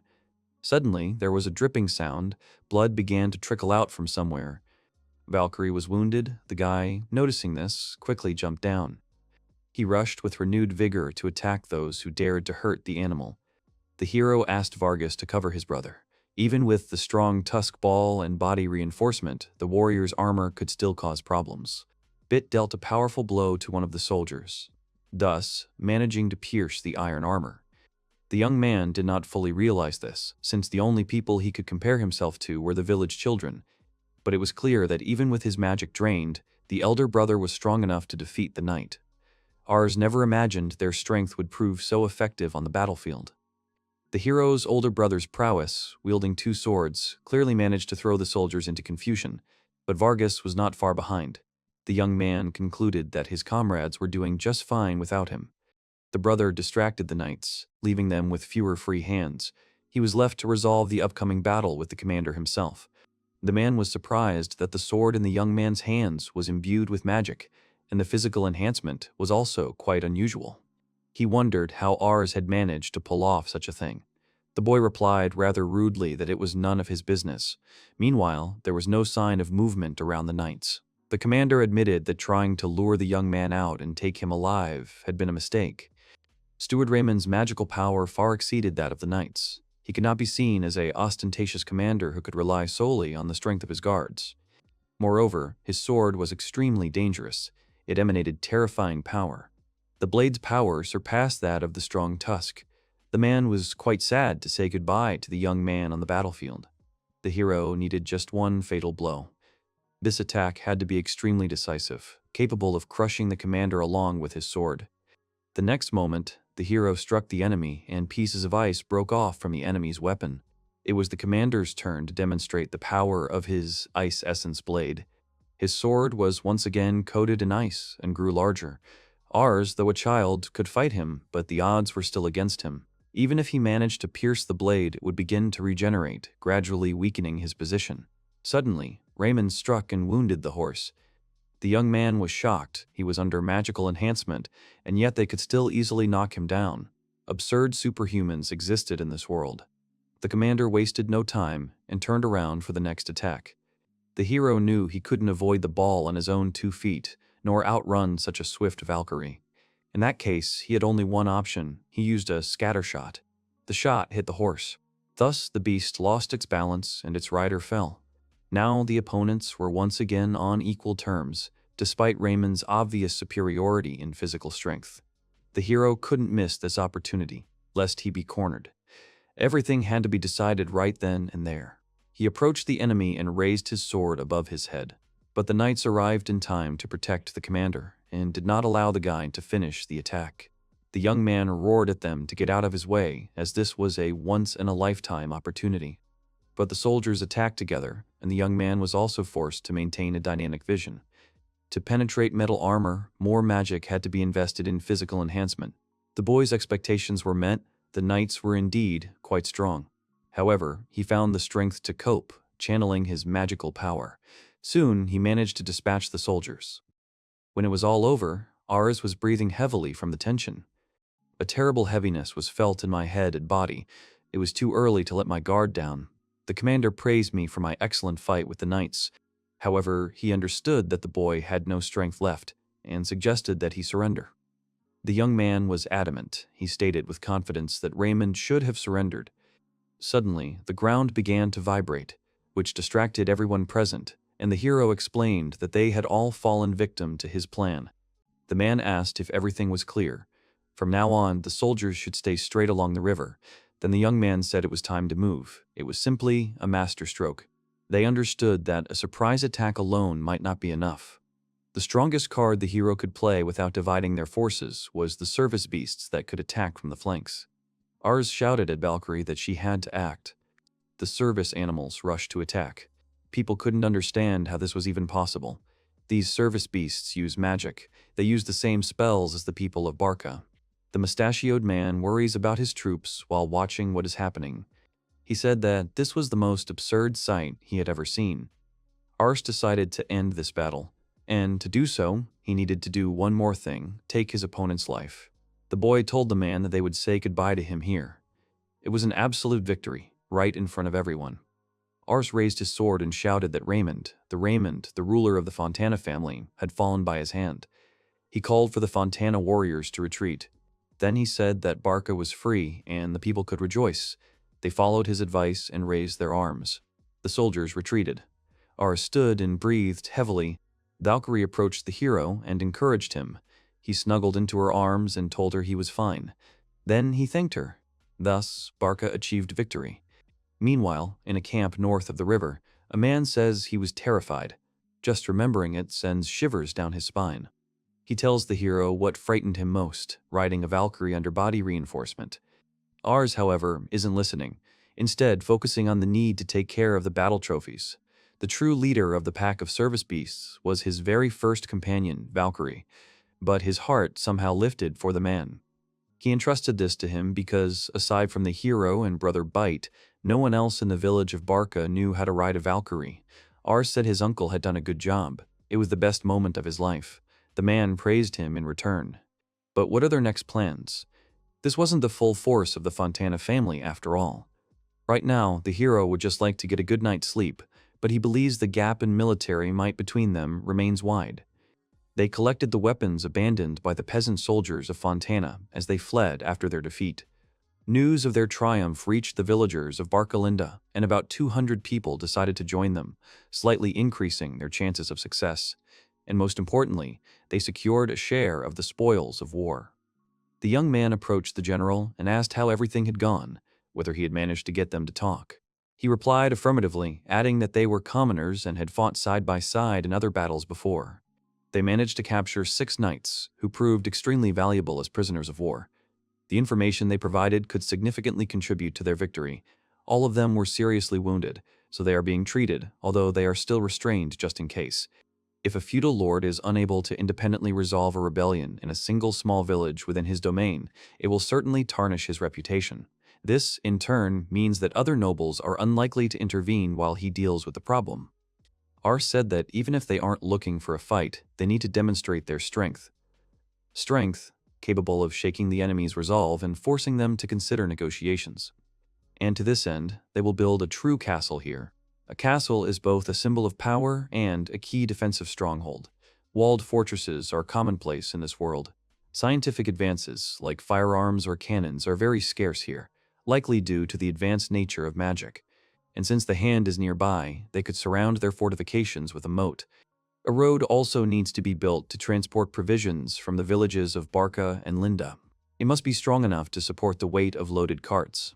They also built a watchtower and stationed a Valkyrie in it to keep track of everything going on around them. He's considering building defensive walls in the village of Linda. But first, we need to divide people into teams based on the type of magic they can use. Some say they can't use wall building or road making. The man said he was shaking all over. He never thought he'd live to see the day when he could take part in building a real castle. It was so wonderful that Mr. Ars was pushing the boundaries of convention even further than he'd ever heard. The outer wall structure, reinforced by a moat, Linda's defensive walls and watchtower, the road to the villages of Barka and Linda. Since they had no precise information about the area, they simply moved from tower to tower. First, they covered the areas surrounding the castle. Could he be saying they came to them for the chance to realize their building ambitions? He intends to build a truly astonishing castle, one capable of astonishing even the eyes of aristocrats. And so the workforce increased even more, since road construction made it possible to travel from their villages to the camp in a day. The young man informed the hero that more people wanted to join them. And also, a guy from Barka asked me to pass on a message. Father Paul told him what he was seeing. Ars doesn't want to go to this meeting. It's somehow disarming. Sometime later, in the village of Barka, Father Paul mentioned that he hadn't seen Ars for a long time. The man remarked that it seemed the hero had done a lot of bad things during his absence. Ars didn't understand what other things he was talking about. His father mentioned that he was about to get angry, and then the hero realized he was talking about naming. He's given the family name to so many people, bestowing magic upon them without the church's permission. And now, having come this far, he needs to learn something about these charms and the powers they grant. There is magical power in this world, and all people possess it to some degree. However, those who can plow fields with it, like him, or strengthen their bodies, like Brother Bite and Vargas, are rare. Such people are able to use magical skills, essentially witchcraft, and they are called sorcerers. Some of them, who spent years training, gain the ability to awaken their power with just a word. Eventually, this phenomenon itself became known as magic, and the people who use it are sorcerers, who enjoy great respect in society. And those people who are able to perform the naming ritual, granting ordinary people the ability to use spells, are called mentor magicians. They claim this art was bestowed upon them by God himself. This is the origin story of the Church of the Holy Light, of which he is a part. Along with this naming, they also spread the teachings of the Church of the Holy Light, ensuring that the art of life magic is channeled toward peaceful ends. But the magical mentors have different goals. The naming is like the bond between parent and child. In other words, the result of this ritual is the creation of a hierarchical magical bond. And not only does the child gain the ability to use the parent's magic, the latter also, in turn, absorbs some of the powers of the one with whom they shared their gift. So is this why their magical power has been increasing recently? In effect, he was using a secret sacred art of the Holy Church without permission, which is only permitted to those of priestly rank or higher. The hero is savvy enough to understand how the church would react to this. Ars realizes he's made a fool of himself, because if a confrontation breaks out not only with the local nobility, but also with the representatives of the Holy Church who are found everywhere, there will be nowhere to hide. It looks like his life is over. The young man asked his father to wait a moment. But nobles also use naming when accepting someone into their service as a knight. So it turns out he's not the only one who uses this special ritual. Isn't that enough reason for him to do the same? Paulo responded that the naming by nobles is carried out with the assistance of the church. Church priests act merely as intermediaries. The original line of magical power comes from noble families. It seems that this is still insufficient. And if misused, this power can be dangerous. Why don't nobles simply recruit knights indiscriminately, if they know they can increase their own power this way? Because the church's approval of this ritual comes with reciprocal donations, it prevents unrest and maintains a balance of power. Ars asked if they were actually being paid. He replied that divine grace was sufficient, but in fact, these rules were observed by both sides. In other words, Ars was not only using the church's secret art without permission, but also sabotaging their business. But if the connection passes from the parent to the child, it turns out that he is in the same situation with his parent. So, it turns out, part of his powers are being redirected to Father Paul. He confirmed this. He also said that after he named the boy after his family name, his powers began to increase. He believed this was due to the high quality of his own power. Ars reflects on the fact that he only named a Valkyrie once. However, all Valkyries born after that gain the ability to use magic. Therefore, it's likely that he has a connection with all others like her. In other words, the magical power of all the Valkyries is passed down from him to Father Paul. It's just like the principle of one mouse will be born. The man doesn't understand what he's talking about. Due to the increase in his magical powers, his rank was raised to bishop, and now he will coordinate not only the church itself, but also the areas surrounding it. The number of bishops is significantly smaller than that of ordinary priests and clergy, so this is a great success. The hero asked what this meant. The answer was that no one. One day, he discovers new magic and begins to understand how to use it, and so it becomes a given that his rank has risen. He can now use restoration charms. Ars wonders if this will lead to their people losing their skills in road building and wall building.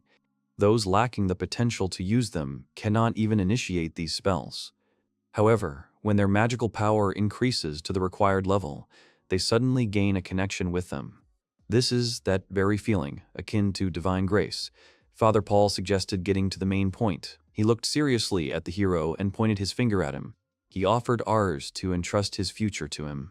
Bodily harm and murder of tax collector guards and incitement of peasants. Furthermore, there was an attack on a neighboring village and open combat by warriors of the Fontana family. Ars said that coming from his father's mouth, it all sounds as if he was the villain, but in fact it wasn't his fault that everything turned out this way. The unauthorized appropriation and abuse of the church's secret magical technique, naming, led to the uncontrolled spread of offensive magic. There's a more than compelling reason to fight Fontana, but in the case of the naming ritual, there's no justification for it. A possible solution for him in this situation is joining the church. Father said that if he was found to be using aggressive magic, he would be immediately handed over to anathema, because the church could track these connections, so he wouldn't even be allowed to leave the house. The hero asked what he meant. That is, at the moment, the biggest problem is the confrontation with the church, because he is forced to report to it, because it was he who initially gave the inhabitants of the village of Barka their family name. He essentially named people through him. That's all that needed to be conveyed to reassure them. Frankly, the young man didn't quite understand why he'd decided to protect him. His father replied that he had a very good reason. His magical rank had risen precisely because of his power, and without the hero, he would naturally lose him.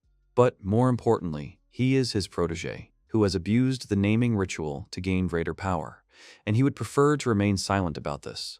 So it's perfectly reasonable that he has reason to maintain a good relationship with him. After all, reports to higher-ups can sometimes contain some inaccuracies. Ars thinks this man is intimidating. However, they won't give in without a fight, as he acted too provocatively. So, of course, they'll have to maneuver and make their contribution in the form of a donation. Usually, when a nobleman wishes to perform a naming, he must make a charitable donation to the church. Therefore, even if Bishop Paul reportedly approved the rituals he performed without material proof, it would look suspicious. Ars said he would pay. The man wrote the amount down on a piece of paper. The young man was surprised and asked if he really meant to say he had to spend all his money at once to pay the fine. He replied that it wasn't an amount he couldn't afford. Normally, he wouldn't have to pay that much at once, but given the current circumstances, it was entirely fair. Ars thinks that it seems he is aware of the state of his savings and has already calculated everything, but it is pointless to spend his entire fortune to settle the issue with the church. He cannot entrust his future and the fates of all those who have trusted him into his hands unless the issue with the Fontana family is resolved. His father acknowledged that there are still some difficulties with them. The man asked what the root of the problem was. Ars suggested it was a question of whether they could defeat them next time. Paul said the young man was completely missing the point of the conflict. Where did the magic used by Barka's powers come from? There aren't many people capable of using magic, and farmers who can pass on their gift to others simply don't exist. The Fontana family believes one of the nobles is imbuing the villagers with magic and deliberately provoking a rebellion, so he heads off to speak with them, and he will inform them that no other representatives of the nobility have been replaced here, and that the people have rebelled because of the threat of losing their lands. And the hero has, in fact, awakened his own magic and passed it on to the others through him. Ars asked him if it was dangerous for him to stay on his side. He replied that his explanation would sound quite convincing, since he himself had named the hero. Furthermore, due to his promotion, he has been assigned to oversee the churches in Fontana's domain, including the village of Barka itself. This gives them a slight advantage in negotiations with them. This could prove useful in defending their position. But of course, they'll have to lay the groundwork in advance, and without the hero's charitable donation, this could be quite difficult. It seems he'll need to do some serious preparation. He entrusts Barka's future to Bishop Paul. People are talking about Paul becoming their new bishop. This is true, although he was originally the priest in charge of the chapel in the village of Barka. They didn't expect to be taken under the wing of a bishop of the Holy Church. Does this mean Ars is capable of influencing even such an important agency? The soldiers were gathering. Someone called out to Ars. It was Father Paul. He was shouting that Fontana's management had already given their answer and agreed to participate in the negotiations. However, this was to be expected. After all, both sides have a stake in resolving this conflict, so Ars should head to the planned destination. It was decided to hold a preliminary, informal discussion to determine the location of the upcoming meeting, and for this purpose, one of the roadside towers they had erected was chosen. Someone noted that Ars of Barka is indeed still a child. This youth is their representative for negotiations. Despite this being their point of influence, only a few people were down by the tower. Ars asked the guy sitting on the chair who he was. He stood up and said that his name was Carl, and his family name is Fontana. He is the leader of this clan. The hero had no idea that Fontana was led by someone so young, and Bishop Paul didn't say a word. Not recognizing the head of a noble family was, to say the least, unpleasant. Carlos said that Bishop Paul had already outlined the essence of the upcoming conversation.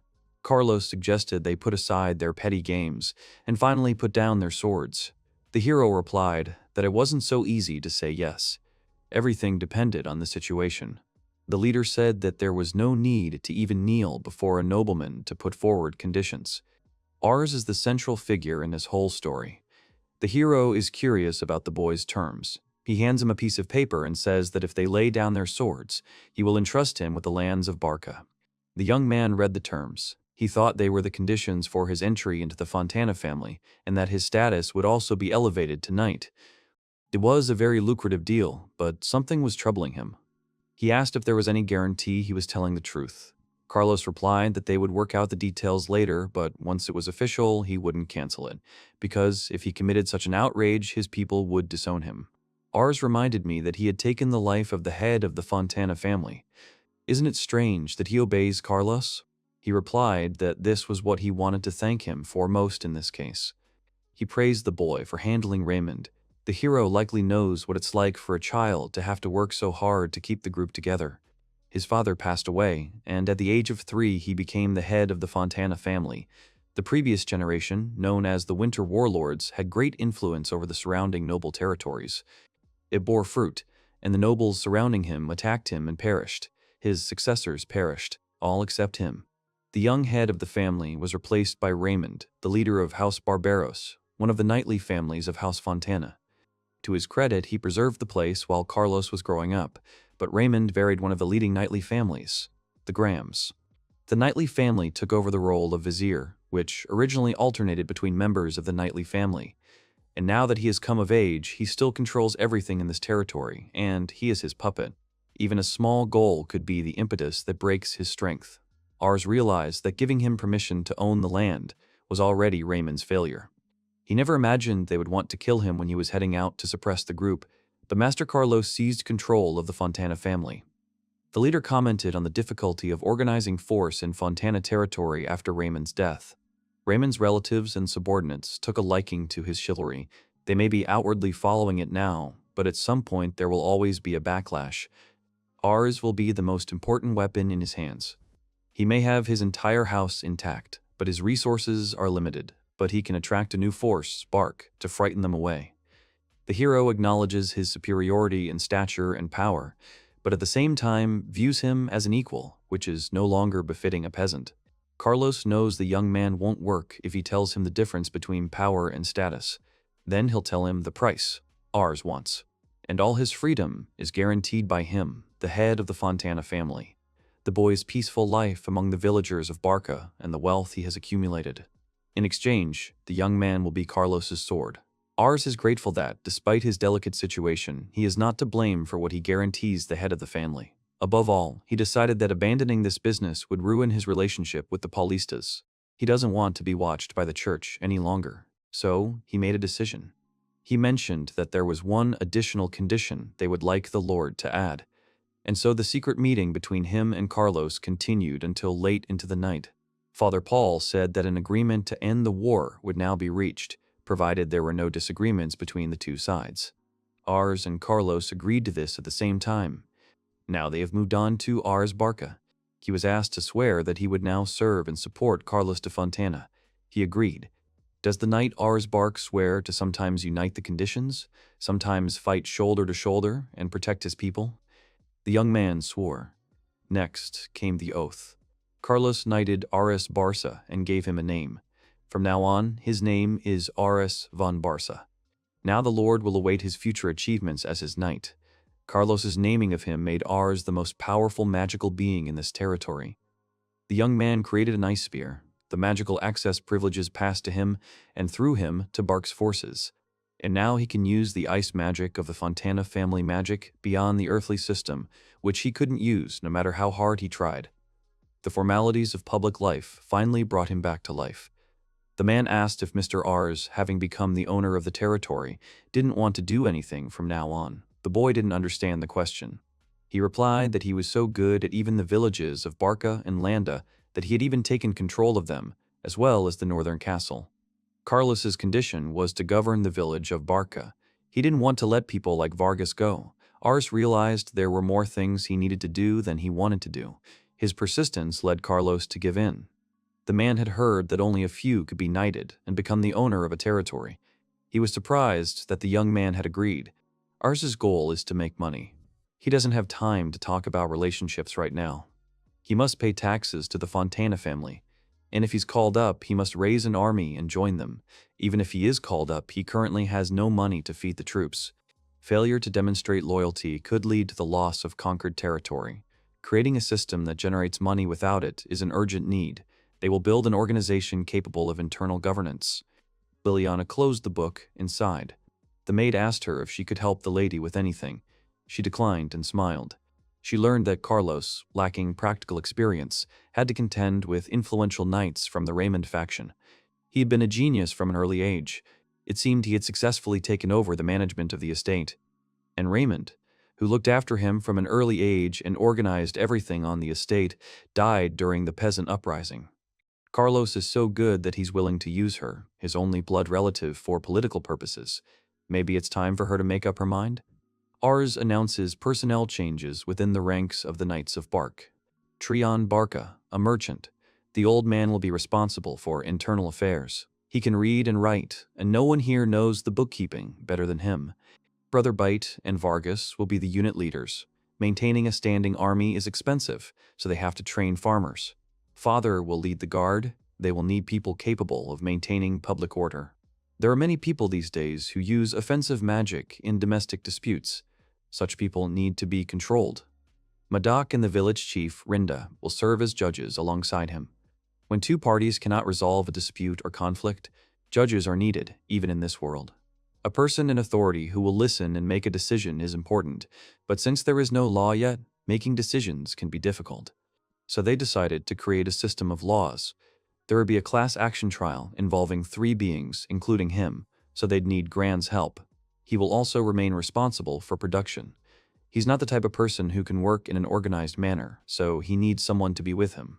Then he turned to those whom he had called here but had not yet given out work. He gathered people who advised him on the construction of roads, the castle, and so on. In other words, these are people who can't read or write, but they are still smart. He decided to ensure that people useful to the Barka region would work full-time. Thus began his administration of the territory. Tryon said that it was terrible. The first thing Ars did was extort money from him. The hero needed to pay off a debt to the church, so he first asked the old man for money and called it financing. He easily raised a sum Bishop Paul would appreciate, and the old man would also receive his share of the profits.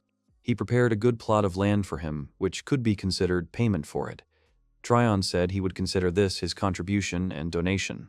The man worries about whether everything will be all right. He was, after all, a simple peasant, and now he's risen above a farmer. It must be hard for him. He realizes that Carlos's subordinate and the other aristocrats have a low opinion of him, mobilized to a zone of fierce fighting and thrown around like bargaining chips. Some might advise Carlos to seize his territory if he doesn't resist. Ars understands that he can't control territory through his fingers. He must make this territory greater than ever. The first step is to get rid of barter and create a monetary system. He believes they need to create a market. Tryon is against this. Who would come to such a remote area to trade? It won't work. Now, almost all the nobility is at odds. It's simply very difficult to move caravans and traders. And almost every territory has a checkpoint, requiring a toll to enter and exit. Furthermore, there are guilds, which make things even more complicated. Each territory and each product can have its own guild, which will demand its own percentage. And ignoring the guilds isn't an option. They might simply kill him. All these payments send prices skyrocketing. By the time the merchants get there, the goods will be 20 times more expensive. Ars proposed creating a free market where they could freely buy and sell anything they approved within their territory, so they wouldn't need the guild's intervention. Tryon replied that it would be difficult and that he would still have to pay to enter other territories. Ars understood that the old man knew more about trade than he did, and he was certainly right. So they have to create a city and a system where merchants can come together. So he decided to start by creating a transport route to the city of Fontana. He wants to build a bridge that will be guarded. The construction of this road is also one of the conditions for peace, so they kill 2 birds with 1 stone. Brother Bate was surprised that the peace condition was the construction of a road. Ars replied that it would be an excellent route for Fountain to send troops. The guy said it was suspicious. Should they be in such a hurry to build the road? Maybe they should prepare for defense first. The hero replied that if they did anything suspicious, they could easily deal with them along this route, although he agrees with him. During peace, the number of soldiers should be reduced, and they will build the road. Perhaps they will need Carlos's help. However, this does not seem to solve the problem. He doesn't want to worsen his relationship with Carlos. They will use Carlos's castle as a checkpoint between the town of Fountain and their village. The hero tasked those who could use magic and owned their own agricultural land with improving the soil for future crops. And so they managed to build a road that shortened the travel time from the city of Fontana to their village. People who don't own their own land will work on road construction. Ars thinks it's lucky these people had road construction experience, because they worked very quickly. The hero thanked them for their work. They had finished building the road. However, the people were worried about what they would do if they ran out of money. Ours' duty as a lord is to ensure that those without land can provide for themselves and their families.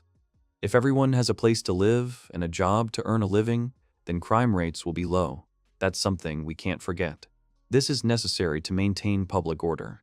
He built houses and invited everyone who wanted to live there. The villagers are shocked. 4 kilometers of cleared land enclosed by 4 walls. Houses for permanent residents were built here. The hero also provides them with work to earn a living. There are 2 main types of work available here. First, the creation of special bricks. Boar tusk and Valkyrie horn are difficult to obtain in the rest of the world. This means they will be a special type of product, produced only in their region. Secondly, growing magic mushrooms. The most important thing in growing them is adding your own magical power. If you add it correctly, you will be able to collect a rich harvest, and if you take proper care of them, the same stumps with mushrooms will produce a harvest for several years. In fact, the hero wanted a monopoly on mushroom cultivation, as it's extremely profitable.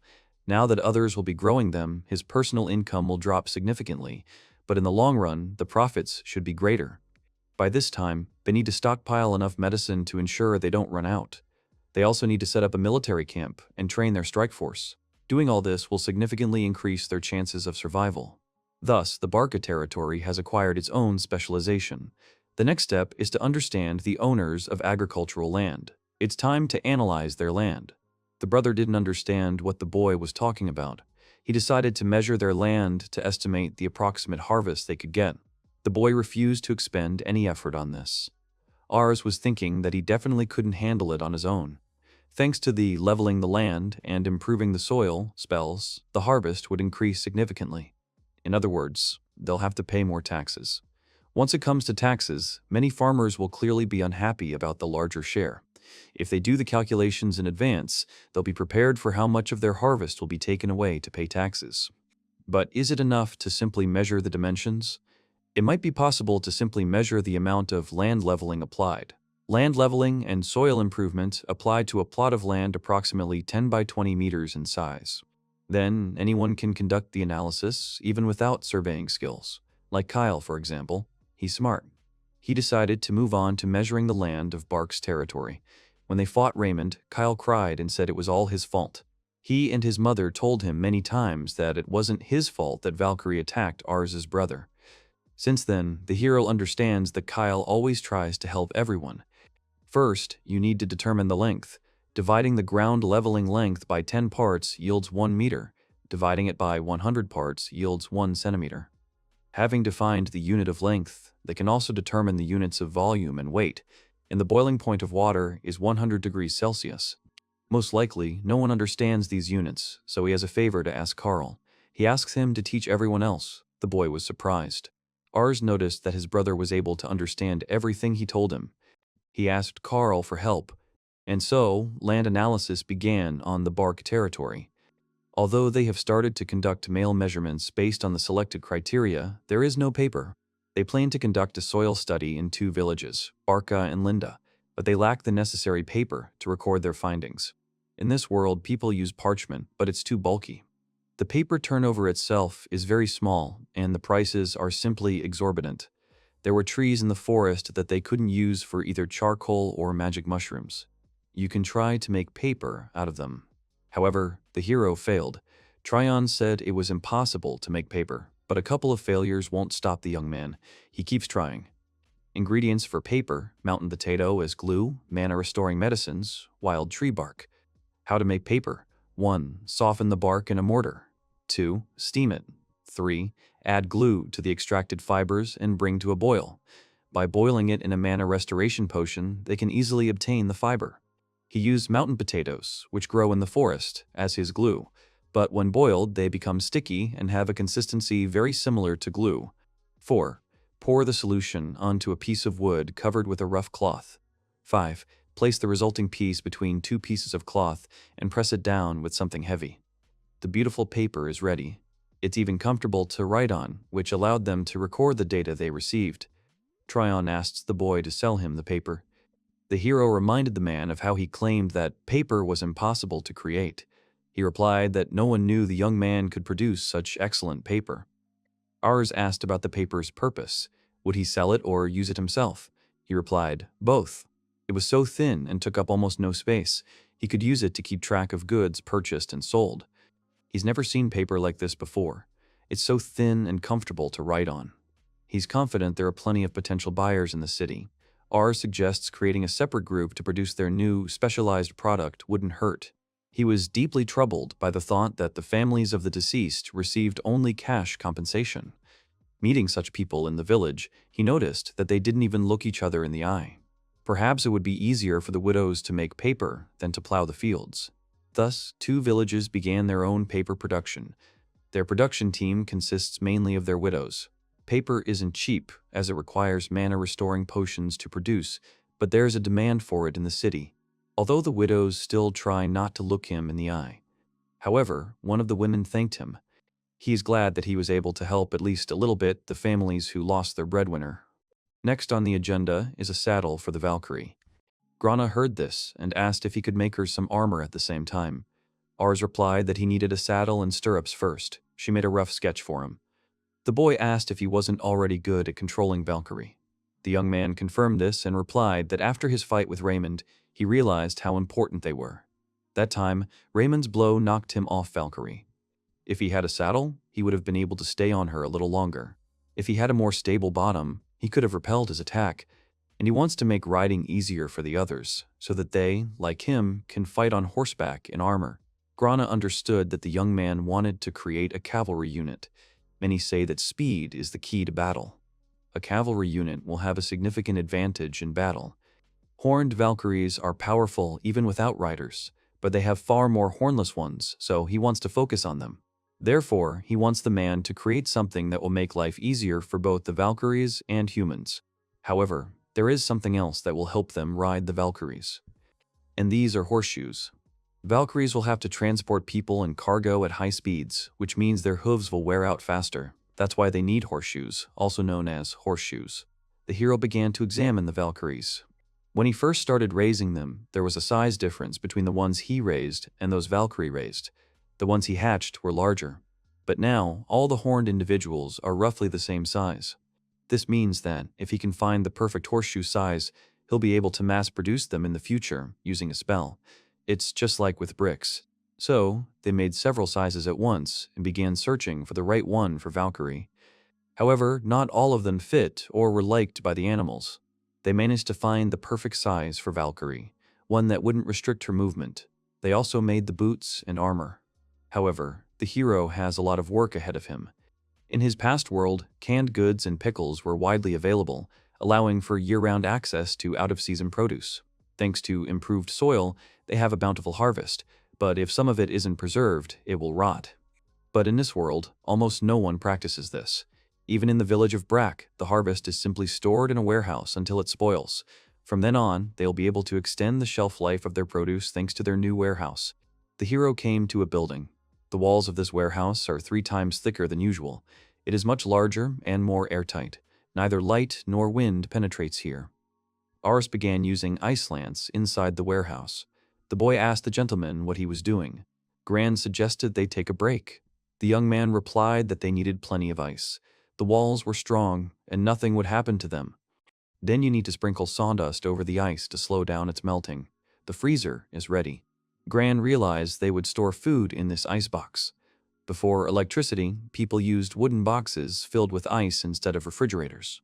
You could try creating a miniature version of this refrigerator for home use. It could be sold to people who can't create ice magically. This way, they could preserve not only vegetables but also meat for longer. Not only he, but the entire village would be better fed. Someone suggested the hero build a castle in the village. They have Kawakita Castle, but he hasn't left Barka village lately. He replied that it's easier to work from here. And even after the ceasefire agreement with Carlos, only a minimal number of soldiers are allowed in Kawakita Castle. Then, you just need to build a new castle here. Building a castle is tantamount to a demonstration of power. Their conflict with Lord Raymond may have subsided, but if he were to begin exerting his authority now, people would consider him overstepping the mark. On the contrary, the castle is essential to his peaceful reign. Everyone who stood with him on the battlefield understands his power, but the rest know nothing. There are people who see him as an ordinary child, and they won't just part with their money. In other words, the hero must have a symbol of power so that people will pay their taxes without complaint. Gran said that this castle should become a symbol, so more attention should be paid to its design and dimensions. Ars thought the man simply wanted to build a castle. There's no rush to build the castle, but they've already finished the rest of the work. A castle is the easiest way to show that all the best knights of Bark are here, and he's concerned that, despite free trade, the influx of merchants from Bark is too low. As Gran said, Kalakita Castle is considered Lord Bark's castle, but he's mostly absent there. There's no point in simply improving land management if they don't know when they'll be sent to war. First of all, they need to increase their military might to improve their survivability, and to do this, they need to recruit from outside. A simple castle won't be enough. They need to build a region around the castle for the Bark Knights. They will build a fortress city surrounded by walls. Usually, when he builds something, he marks the area with the inscription, "His land, where no one else can live." But they will build a city and attract people with housing. A thriving city where merchants from all over the world will gather, and they'll have more people to defend their lands. Now that he's a lord, they can reap enormous benefits from this castle. The Bark Knight's territory includes Bark Village, Linda Village, and Kalakita Castle. He will primarily focus on building the inner and outer walls. In the southern area, where the houses of Gran and Baita are located, there will be a free market, where anyone can open their own shop with permission. But they still have a lot of free space. The remaining land in the southern and western districts will be divided into plots and distributed to people willing to settle there. The northeastern district will be used as a forest for loggers and charcoal miners. They will be joined by paper and magic mushroom makers, as they also need wood for their work. The northwest region will become a pasture for Valkyrie, but part of the land will be used for other purposes. One day, he plans to build a military corps here. He currently has too few permanent soldiers to dedicate an entire district to them. For now, he and his father are focused on peacekeeping. The hero would also like to build a prison for convicts. Then, we could build a courthouse. They could be trusted to make decisions on minor cases. They needed to ensure that all buildings within the walls were constructed of hardened brick. This would be another obstacle for the enemy. That's why they focused on developing the southern region. Tryon was pleasantly surprised. He had never seen a city like this before. Ars said he simply applied a little perseverance. Tron asked the boy not to downplay it. This is far more grandiose than the fountain. The central street crosses the southern and western districts. This arched design is already striking, but he didn't stop there and thought of incorporating window glass into it. And the tempered brick glistens elegantly in the sun. The hero suggested that their city might surprise non-locals. The man replied that it would surprise many people. Then the man asked the boy for help. Next, they'll work on the outer walls. It might protect against wild boars, but it's unlikely to protect against an army. It's impossible to climb. It's too high and smooth. He'd like to replace everything with hardened brick, but he couldn't mass-produce that much using magic, so it wouldn't be much use. So he decided to install watchtowers around the entire perimeter. For a castle the size of a cavalcada, it is enough to place 4 towers at the corners, but their outer walls are many times larger. Therefore, he placed watchtowers around the entire perimeter, spaced 200 meters apart. Defense would be handled by Bate and Bargus, as they had been at Kalakita Castle. And the hero asked Gran to make a couple of improvements to the defense. If they were attacked right now, they'd defend themselves by dropping hardened bricks on the enemy. Better to stock up in advance than be limited by mana later. It's much more effective. Someday, they'll have a decent defense here with bows, shields, and other weapons, but for now, they'll have to make do with bricks. Throwing bricks at them will not only damage them, but also protect themselves from attacks from below. The hero drank a potion to restore mana and decided to act further. He needs to make a ditch. They had to make it wider because, unlike Kalakita, the water here has nowhere to go. They also need drawbridges on the east, west, north, and south sides. They need to be wide enough for horse-drawn carriages.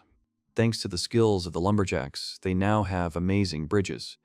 Barga says they can now instantly block the route into the city, making their defenses much stronger. They can rally their forces on the bridge and attack the enemy with precision ice spears. And, in an emergency, they can always raise the bridge. Bark will become a unique gathering center for magnificent knights. This is the birth of Barcania, the fortress city. Tryon said they don't have enough glass. They need more. The young man was upset by this and asked if it was really over. He replied that all the castle windows needed to be glazed, and sometimes traders take it along with bricks. Ours doesn't understand why traders are so interested in it now, since it wasn't popular at all before. The man replied that it was his city. They probably saw their buildings and thought it was a great idea. Ours thought their buildings in the city were a great model. Tryon asked the boy to hurry. He needed this glass for his future home. From now on, the demand for glass would only grow. The boy realized he'd better create a spell to produce glass in the required quantities. Gran appeared and asked if the boy was creating another spell. He's a creator and doesn't like the idea of soulless mass production. Ars asked about the inconvenience of using tempered bricks. The man replied that bricks and glass are two different things. Bricks are a material suited to mass production. Bricks can be used to create something completely new. Glass isn't just for windows. It can be used to make cups, plates, and accessories. The only limit is their imagination. But if it were mass-produced, it would lose its individuality. If they create a spell for glassmaking, no one else will want to experiment with it. Glass requires sand and lime, which are easily obtained. It will be too boring if new things stop appearing. Ars asked Gran if it would be cool to make something new out of glass. The man asked what he had in mind. Gran replied that they should try making a glass lens. The idea came to him suddenly, but Gran was only too happy to agree to the new job. The young man is drinking tea. He hadn't drunk tea without some sense of urgency in a long time. Hector asked if the young man would next begin building the castle within the inner walls. Ars confirmed, adding that it was meant to be a symbol of power, but he didn't even know how. Suddenly, they heard someone screaming. Ars rushed to see what was going on. He saw his comrades and asked what was going on there. Bars said he and Bargas had discussed what to do in the event of another attack, and all he kept saying was that they needed to defend themselves. The guy said any general would say it's too dangerous to constantly attack. This is noticeable in training. Ars realized they were discussing strategy. He suggested they calm down and discuss things peacefully. Ars apologized to Hector. Bars decided to continue the conversation. He says that if they don't attack first, they won't win. Emphasis on attack. Bargas replies that they shouldn't have built such a strong castle. They need to utilize its defensive capabilities to the fullest. Emphasis on defense. The hero can understand why Bite is so insistent on attacking. After all, they fought together against the Fountain's army, a battlefield where lives are at stake. In fact, he was so excited back then that he wanted to scream, so he immediately rushed into battle. The same goes for Bite. They were able to defeat a superior enemy, all thanks to their assault. With this tactic, they can defeat any enemy. He can't forget this stunning victory. Bite is strong, but he's still a kid, lacking experience. But Ars can't call this victory a good learning experience. Their only chance of victory that time was a surprise attack. He didn't want to resort to that tactic again against an enemy with superior numbers. Bargas, on the other hand, insists on defense. He believes they should prioritize strengthening the castle's fortifications and train the men for defensive tactics. In their circumstances, simply defending themselves is too risky. After all, Fontana's vassals hate him, a peasant's son who rose to rank, and to the people of Raymond, he's a mere insect. No matter how good their defense, no one will send them reinforcements. There's a good chance they'll be rid of Carlos as soon as his position falters. Neither Bite nor Bargas's options are suitable. The hero said that they could be betrayed at any moment, so they needed to survive on their own. On the battlefield, each of us must be able to adapt to any unexpected situation. He considers creating leadership units for the Bark Knights, responsible for strength and intelligence. Bargas mentioned that the young man was at it again and asked if he could handle it. He replied that nothing was impossible, he could do it, although he understood what the Knights of Barka needed. When the boys left, the young man began to think about how to make this a reality. Economics, urban development, and now added responsibility for the military. Hector asked if a hero didn't want to accomplish a great feat and leave his mark on history. The young man refused.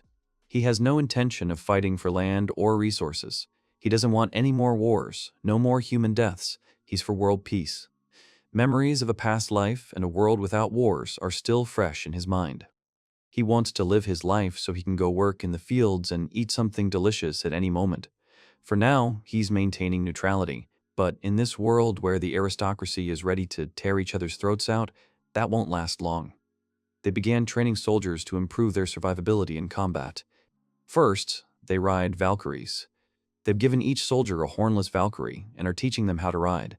Simultaneously using muscle strengthening, and riding a horse is exhausting for the entire body, but meditation brings the soldiers back into line. Those who completed horseback riding progress to the next stage. They learn to use magic while riding.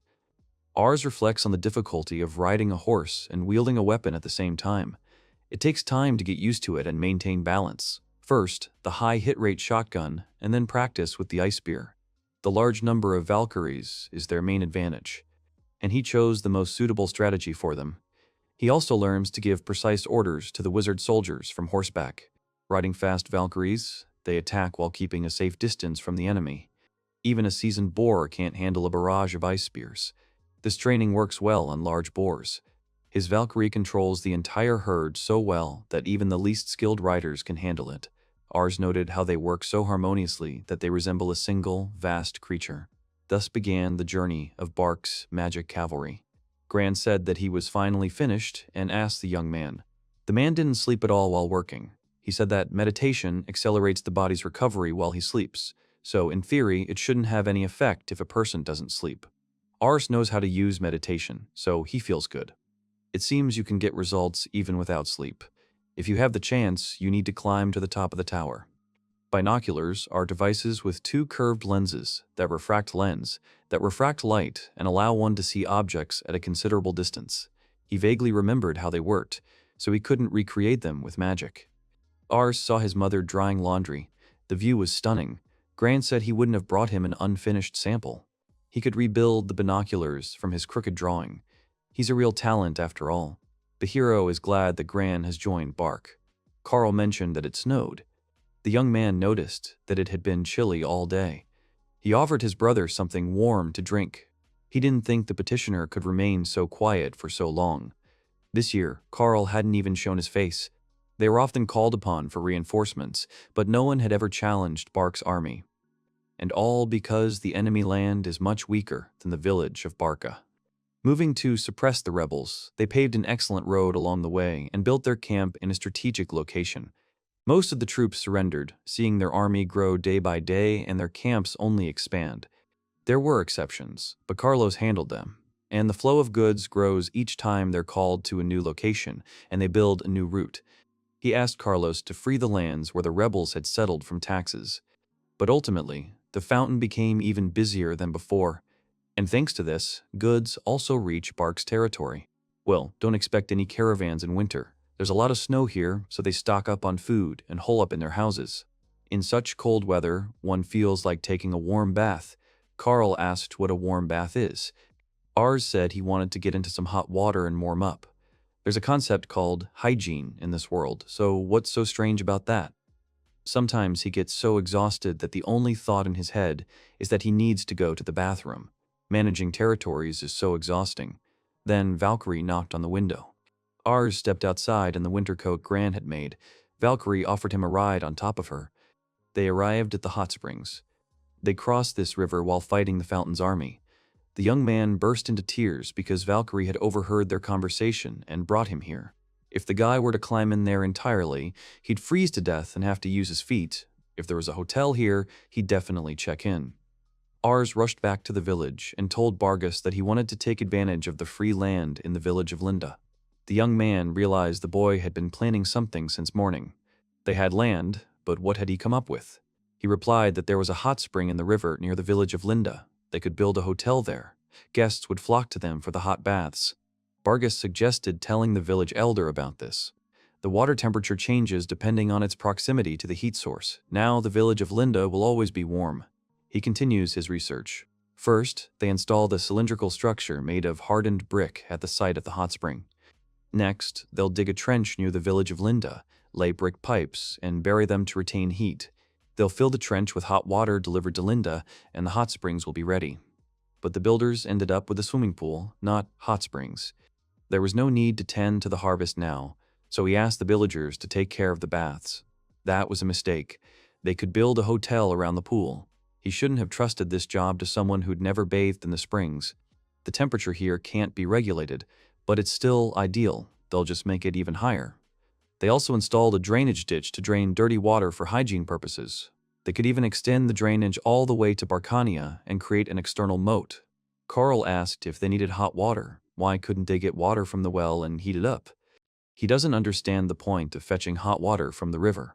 Ars explained that hot springs relax and relieve any fatigue. His brother pointed out that meditation could be used for the same purpose. Ars understands that he must find a compelling reason for building the hot springs. He must be a cool brother to Kyle. He was thinking about how to show everyone the benefits of hot springs. He needed an idea worthy of a lord, one that would get Kyle to say this was a great way to use hot springs. The hero created a house with walls of hardened brick and a glass roof. Bargus asked what the captain planned to build in the village of Linda.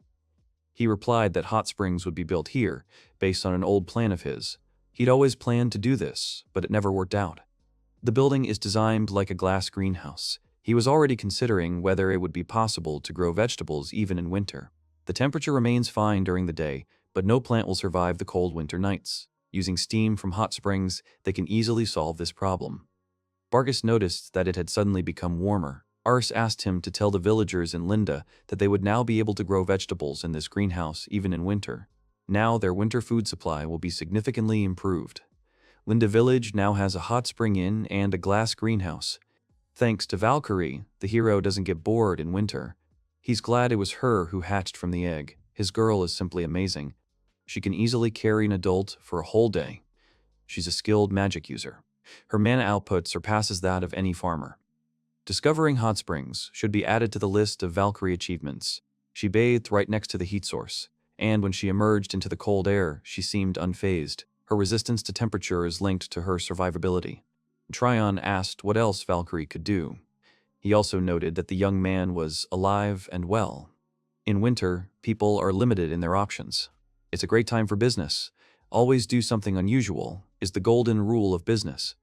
The young man showed off the beets that had managed to grow in their greenhouse to Fontan on the sleigh and sell everything. The taste was better than the original, but still disgusting. And these beets are considered cattle feed, so they usually couldn't sell much. Residents asked them to give them as much beet as they could afford. Fresh vegetables are a blessing in winter, so their food is a real salvation for them. In this world, winters are truly harsh. In rural areas, villages can be deserted due to famine. For lack of food, the youngest children are thrown out onto the streets. They go to the city in search of work and often die doing so. In winter, food is worth its weight in gold. All the beets have been sold. Ars promised they'd return tomorrow. The villagers looked on incredulously. Do they really still have beets? The hero replied that in Barka, they grow it in large quantities. Sales exceeded all his expectations. He's like Santa Claus on a sleigh pulled by reindeer. Santa Claus has successfully sold everything. The end of this year and the beginning of a new one are approaching. There's a lot to do in the new year. Winter, the city of Fountain and Carlos Castle. The main job of the Lord of the Knights of Barcania is to observe the New Year's tradition.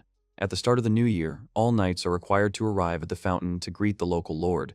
Here, they line up to greet the head of the house and take turns greeting him. Ars, as a newcomer, had to wait forever for his turn. And then the party begins in the banquet hall. People are talking about Ars. He's the peasant knight from the rumors. He really is just a child. They can't believe that Master Raymond lost to him. And in the winter, he sold fresh vegetables. Why did the Lord appoint such a small fry to manage the lands? There are many knights with far greater achievements, but in reality, it's more often the children of other knights who become knights, not the poor children. To become a knight, you have to stand out on the battlefield. Status plays no role. In other words, everyone here is a privileged class, not comparable to a simple farmer. They all keep their distance from him and even whisper about him. Ars thinks about how Charles himself made him a knight. If only there were someone he knew here. People are saying they saw him use magic completely different from that used by the House of the Fountain. And after being summoned, they built a camp in the blink of an eye. He must have connections to some aristocrat. They discussed the main character for a long time, but apparently because of his merits, no one dared to speak out directly. The boy is bored. He decides to watch them. He realized that the more often a person fights, the higher the quality of their mana. He suspects that they subconsciously refine their mana. On the other hand, those Raymond took under his wing not only have low mana, but their quality also leaves much to be desired. The hero will need to tell Bite to add magical training. Suddenly, the young man noticed someone. He doesn't see this mana on the battlefield, but its quality is simply excellent. And more importantly, it's uneven. Knight's mana evenly envelops their entire body. Ars turned to a man who had interesting mana. It was Liliana. She told the boy to calmly ask her about everything. Ars realized she was doing it unconsciously, or perhaps it was some kind of special training. Her mana was completely concentrated in her head. The hero asked her name and where they lived. He wanted to ask her so many questions. The girl replied that her dear guest was putting her in an awkward position. He replied that he didn't mean any harm. He was genuinely interested. He was a good guy. Carlos said the young man was surprising him again. Could he really have decided to get a girlfriend in the new year? The knights didn't please him, so he went after the maid. And he likes to play the hero.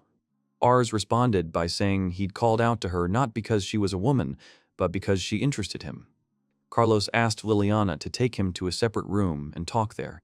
She tried to say something, but the Lord said that she always just reads books. This would be a good chance. Ars, of course, wanted to talk to her, but why did he feel so strange now? He asked the girl about her relationship with Mr. Carlos. He noticed that it looked like he cared about her. Liliana replied that they were related by blood. Carlos was the son of the previous lord and his lawful wife. Her mother was a simple maid. The hero realized that they were half-brother and sister. They have similar hair color, but unlike Carlos and the aura of ambition around him, Liliana appears quiet and modest. The lord was certainly handsome, but Liliana was several levels above him in beauty. Rs asked her why she was at the banquet as a servant. She replied that women born into an aristocratic or knightly family were obligated to entertain the guests. Children usually help the maids a lot to reinforce etiquette lessons. She spent all her time reading books in her room and had never worked with servants before. Mr. Carlos got fed up with this and said that this year she would be entertaining the guests at the New Year's banquet. After all, she was already 16. However, she decided to move on to another topic and asked what the hero wanted to ask. He replied that he had actually been observing the mana of the people at the banquet and noticed that it was concentrated around their heads. He asked who taught her this. TA replied that she hadn't learned anything like that. In fact, she wasn't even interested in where her mana was. Usually, concentrating mana in one place makes it significantly stronger and more effective. Bite imbues his entire body with mana, becoming significantly stronger. Bargus, on the other hand, concentrates it on the surface of his body, thus gaining a shield. By concentrating mana on the head, one can improve memory and speed up thinking. This means Liliana is unconsciously concentrating her mana. Furthermore, the quality of her mana is significantly better than that of the knights in the banquet hall, and memory retention will become easier. This talent is perhaps the result of constantly reading books, as he did with the land. He asked what kind of books were there. She replied that they were expensive books, so the material in them was complex, history for example. Ars remembered the old man always complaining that writing letters to aristocrats was a waste of paper. It took too much time, and in return he received nothing but a few high-flown praises. He could read and write, but if someone told him to read such classics without a dictionary, he would surely go mad. The hero asked the girl to tell him what the book was about. Liliana was surprised. She also mentioned that there were history books here. The hero still has many gaps in this area. For example, why did the royal family decline after the aristocrats united? Liliana said that she was not sure that she could fully satisfy their curiosity, but she decided to try. Vast forests in the north, mountains in the east whose peaks reach the sky. The west and south are famous for their valleys, along which numerous lakes and swamps lie like a series of cracks.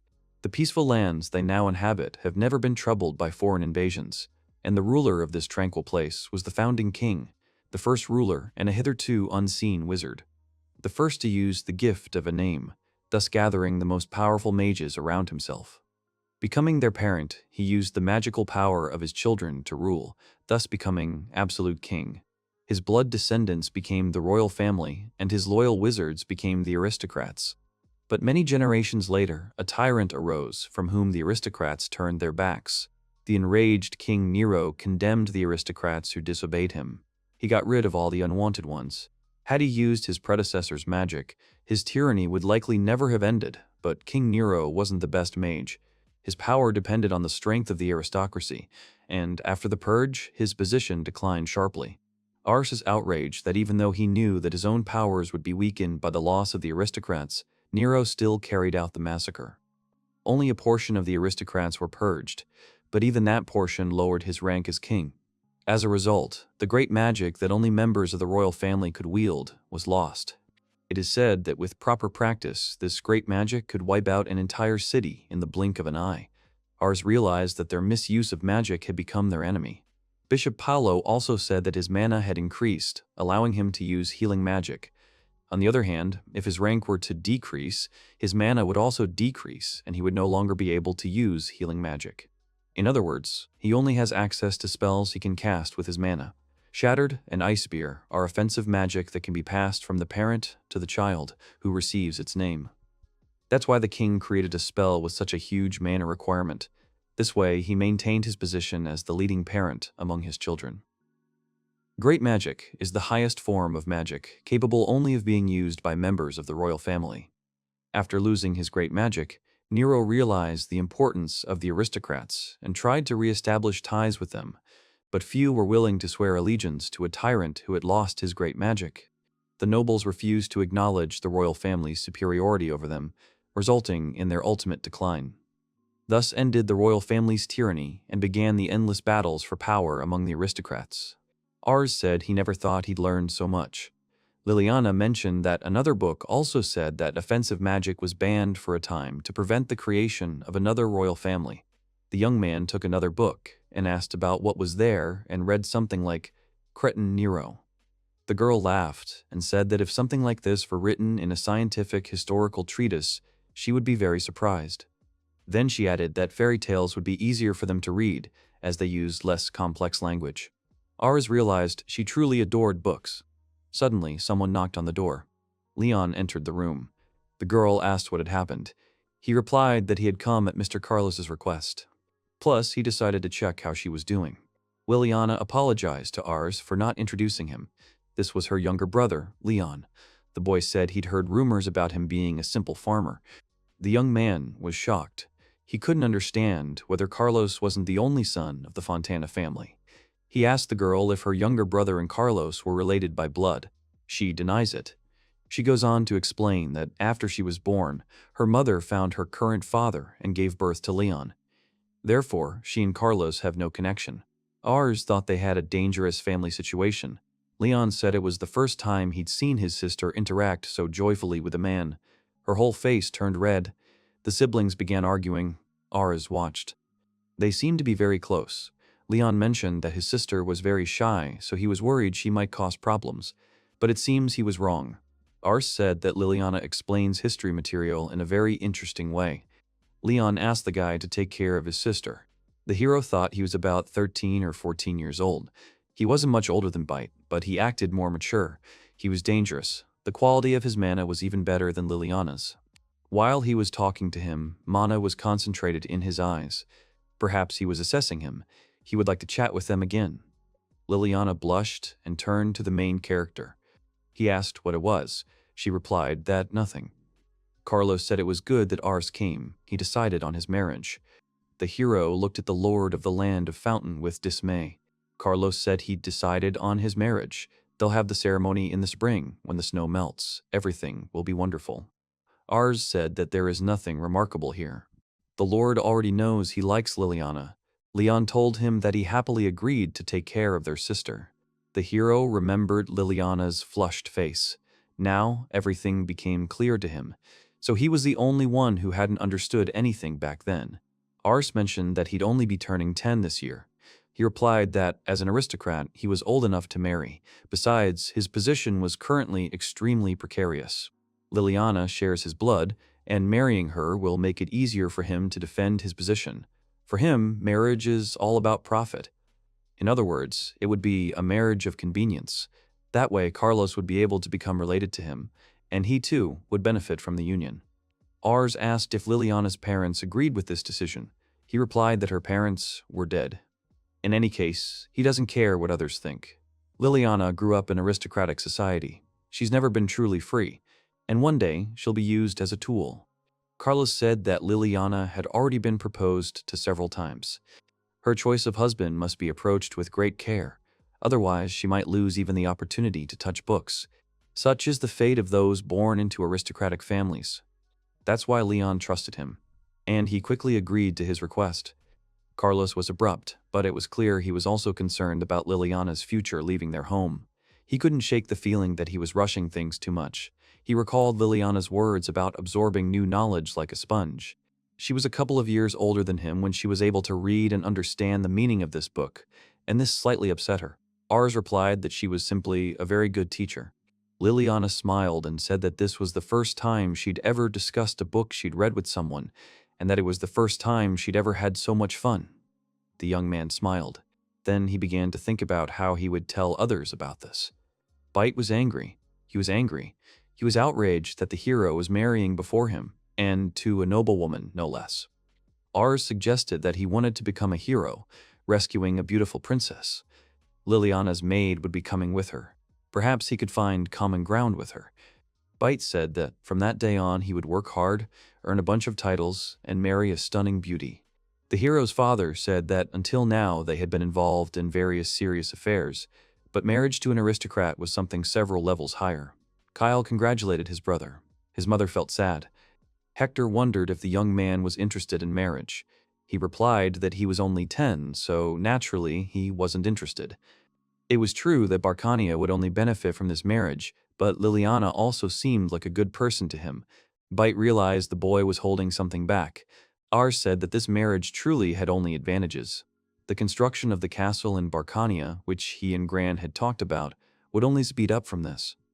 This time, they planned to build the most luxurious castle in Barcania to demonstrate their authority. If they build too luxurious a castle, the leader of the House of the Fountain will definitely take notice. And that's where the wedding comes in handy. Since Liliana, the daughter of House Fontana, would soon become a member of their family, they were obliged to provide the best living conditions for her. Therefore, they wouldn't have any problems, even if the castle was luxurious. Thus began the official construction of Barcania Castle. The easiest way to do this was through the height. This construction was meant to cement their authority. However, this would only lead to trouble, since only he and his family would visit this place. It seems that size is not the best choice. Suddenly, memories from a past life surfaced in his mind. Gods, even Buddhas, always had a radiant aura around them. The image, somehow illuminated by light, added a sense of divinity and immediately elevated their image. He approached Gran with the idea. He explained that they had a steady stream of orders from merchants who had seen their window panes. They would build a unique castle using glass that no one else had. This definitely boosted their credibility. Gran doesn't understand what the young man is talking about. He's not sure a castle with a ton of windows will impress anyone. Ars agreed, but this won't be just any window. They use stained glass. Gran asked what it was. Upon arriving in Barcania, people will come to the throne room of the new castle. There he will be, waiting for them, and behind him will be a large stained glass window. The light passing through the glass will appear as a halo. Those who see such iridescent reflections for the first time will forever remember the experience. Perfect for boosting authority. Ars understands that the castle is more like a cathedral. He might add some blue to match the color of the mana. Gran said he drew the sketches according to his instructions.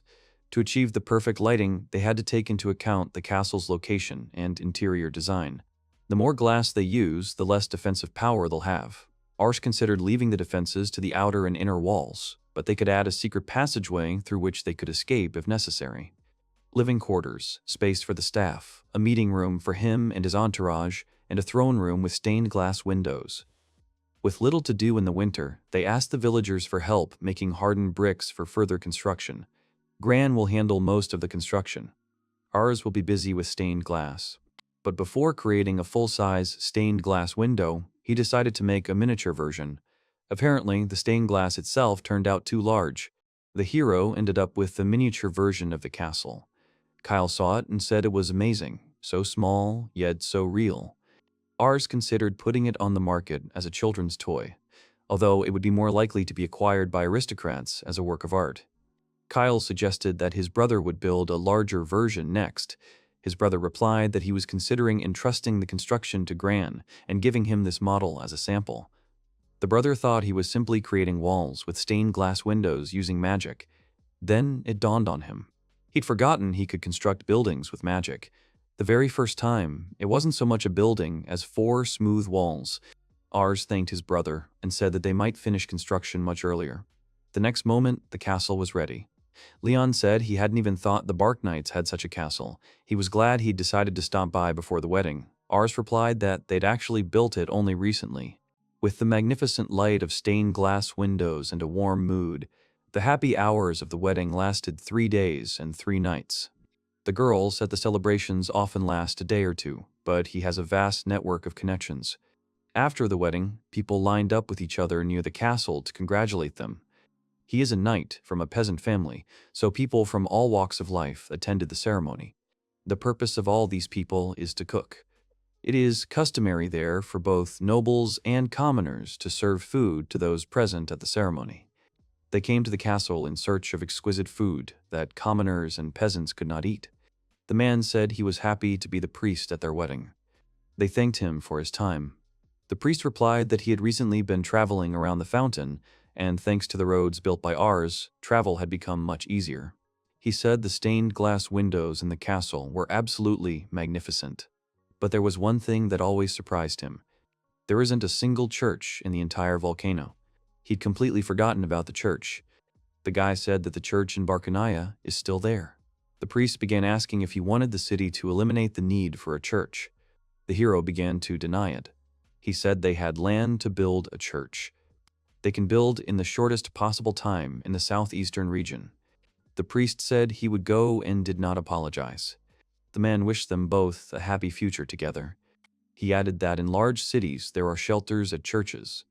He asked that the city church also have a shelter. The bishop's decision to build a church with a shelter was made. The girl said that she was happy that a new church would be built on that site, since she had just become a bishop. The man said that the new church would be given to his sister, who ran the church in the village with him. The guy said that if they wanted to run the church themselves, he would connect it to the shelter with a covered corridor. This is a big help, and it won't take long since they have building materials left over from the castle's construction. The man said that he was counting on them then. The girl said that Bishop Pavel is a good man. She thinks it's very valuable to have someone who will tell you without hesitation what you're missing. The hero was afraid that because of his weakness he could threaten him at any moment. There was nothing wrong with building a church. He left him money to build a church. It was a perfect coincidence, as if he had been fully aware of his financial situation. The guy could have built a shelter anyway. There should be a vocational school there too. They've hired people, but they still don't have enough people for administrative work. In their day, in addition to those bearing the family name, merchants and wealthy people buy land and live within their walls. The problem is that people without money or land come there because they are hungry and need food. The hero said that there seems to be an urban legend that if they go to the volcano, they will be able to use magic. He reached an amicable agreement with the family, but he also owes the church a debt for accepting godfatherhood without their permission. The boy did not want to pass on the family name to anyone else. However, if they leave people with nowhere to go and try to evict them outside the walls, it will quickly turn into a slum. They allowed those who worked hard to rebuild the walls and restore the castle to live within the walls, but daytime work is not safe for them to find. The hero decided to build a vocational school. Although this requires basic education, he sank back into thought. The young man apologized for talking about territorial governance when the wedding had just ended. As Bishop Paul had said, she was also surprised by the road out of town. The castle they passed was so magnificent that she couldn't even imagine it. She is simply impressed that the master is a wonderful lord who always thinks about the territory. Above all, the friendly, cheerful faces of the townspeople who welcome them. She knows this is a place where they can spend their days peacefully. This is very valuable in a world of hunger and eternal struggle. Born into an aristocratic family, she had no real freedom. The day would come when she would be used as a pawn.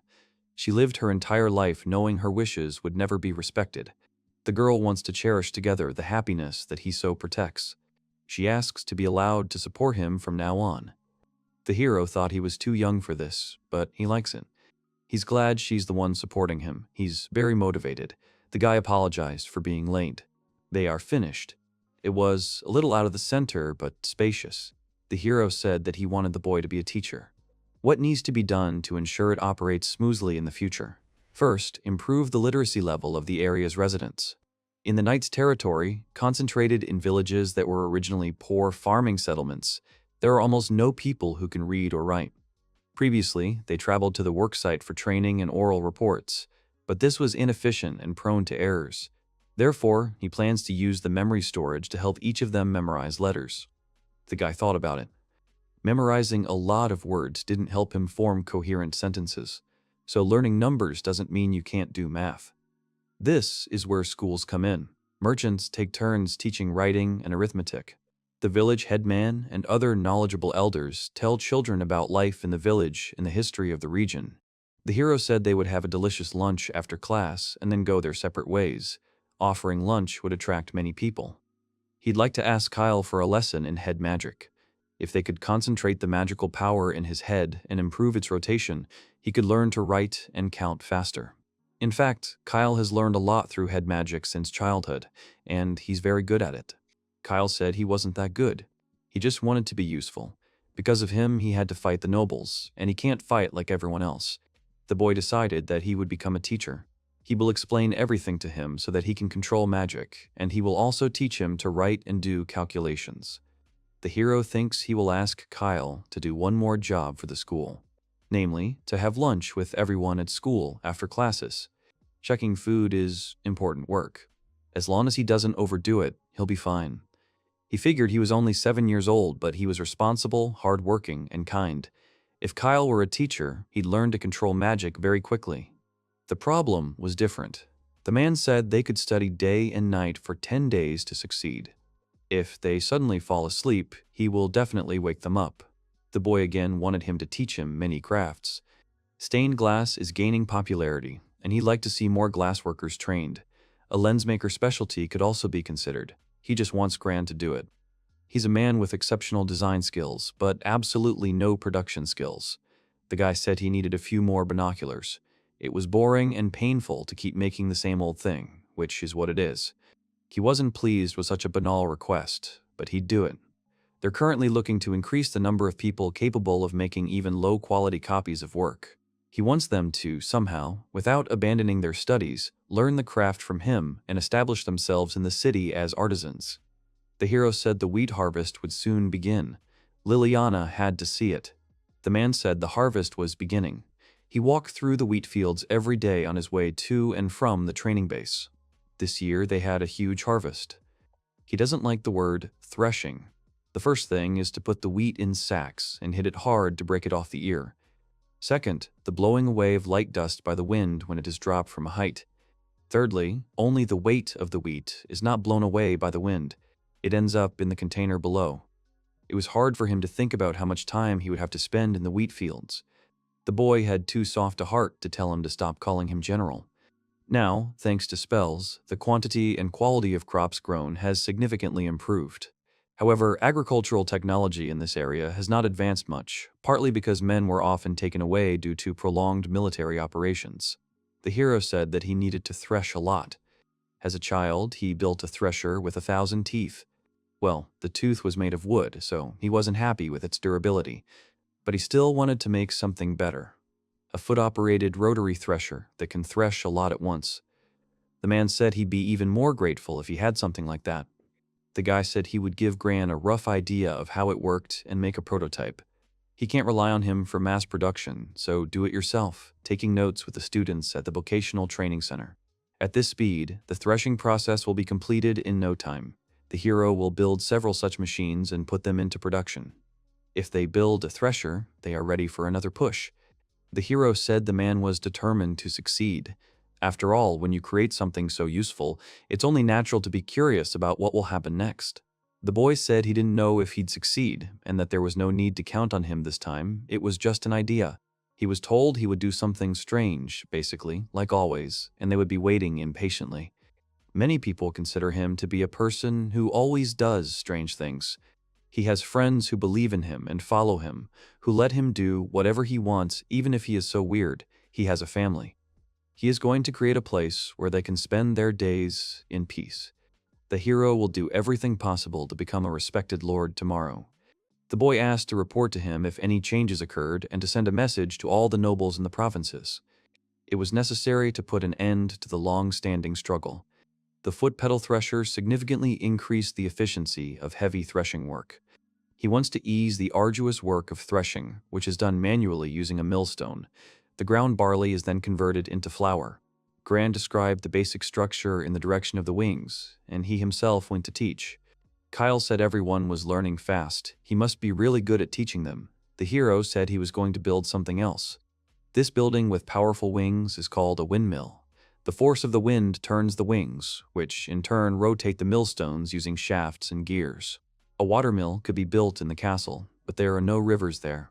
Kyle asked what was bothering him, since he already knew how windmills were built. He replied that the problem was that a windmill wouldn't turn unless the blades were pointed in the direction the wind was blowing. So it is possible to change the direction of the blades, but he has no idea, or he will not be able to do it. He will be disappointed. Kyle asked if they really needed such a mechanism. The boy said that he should not work in the mill all year round if he had to turn the sails in the direction the wind was blowing.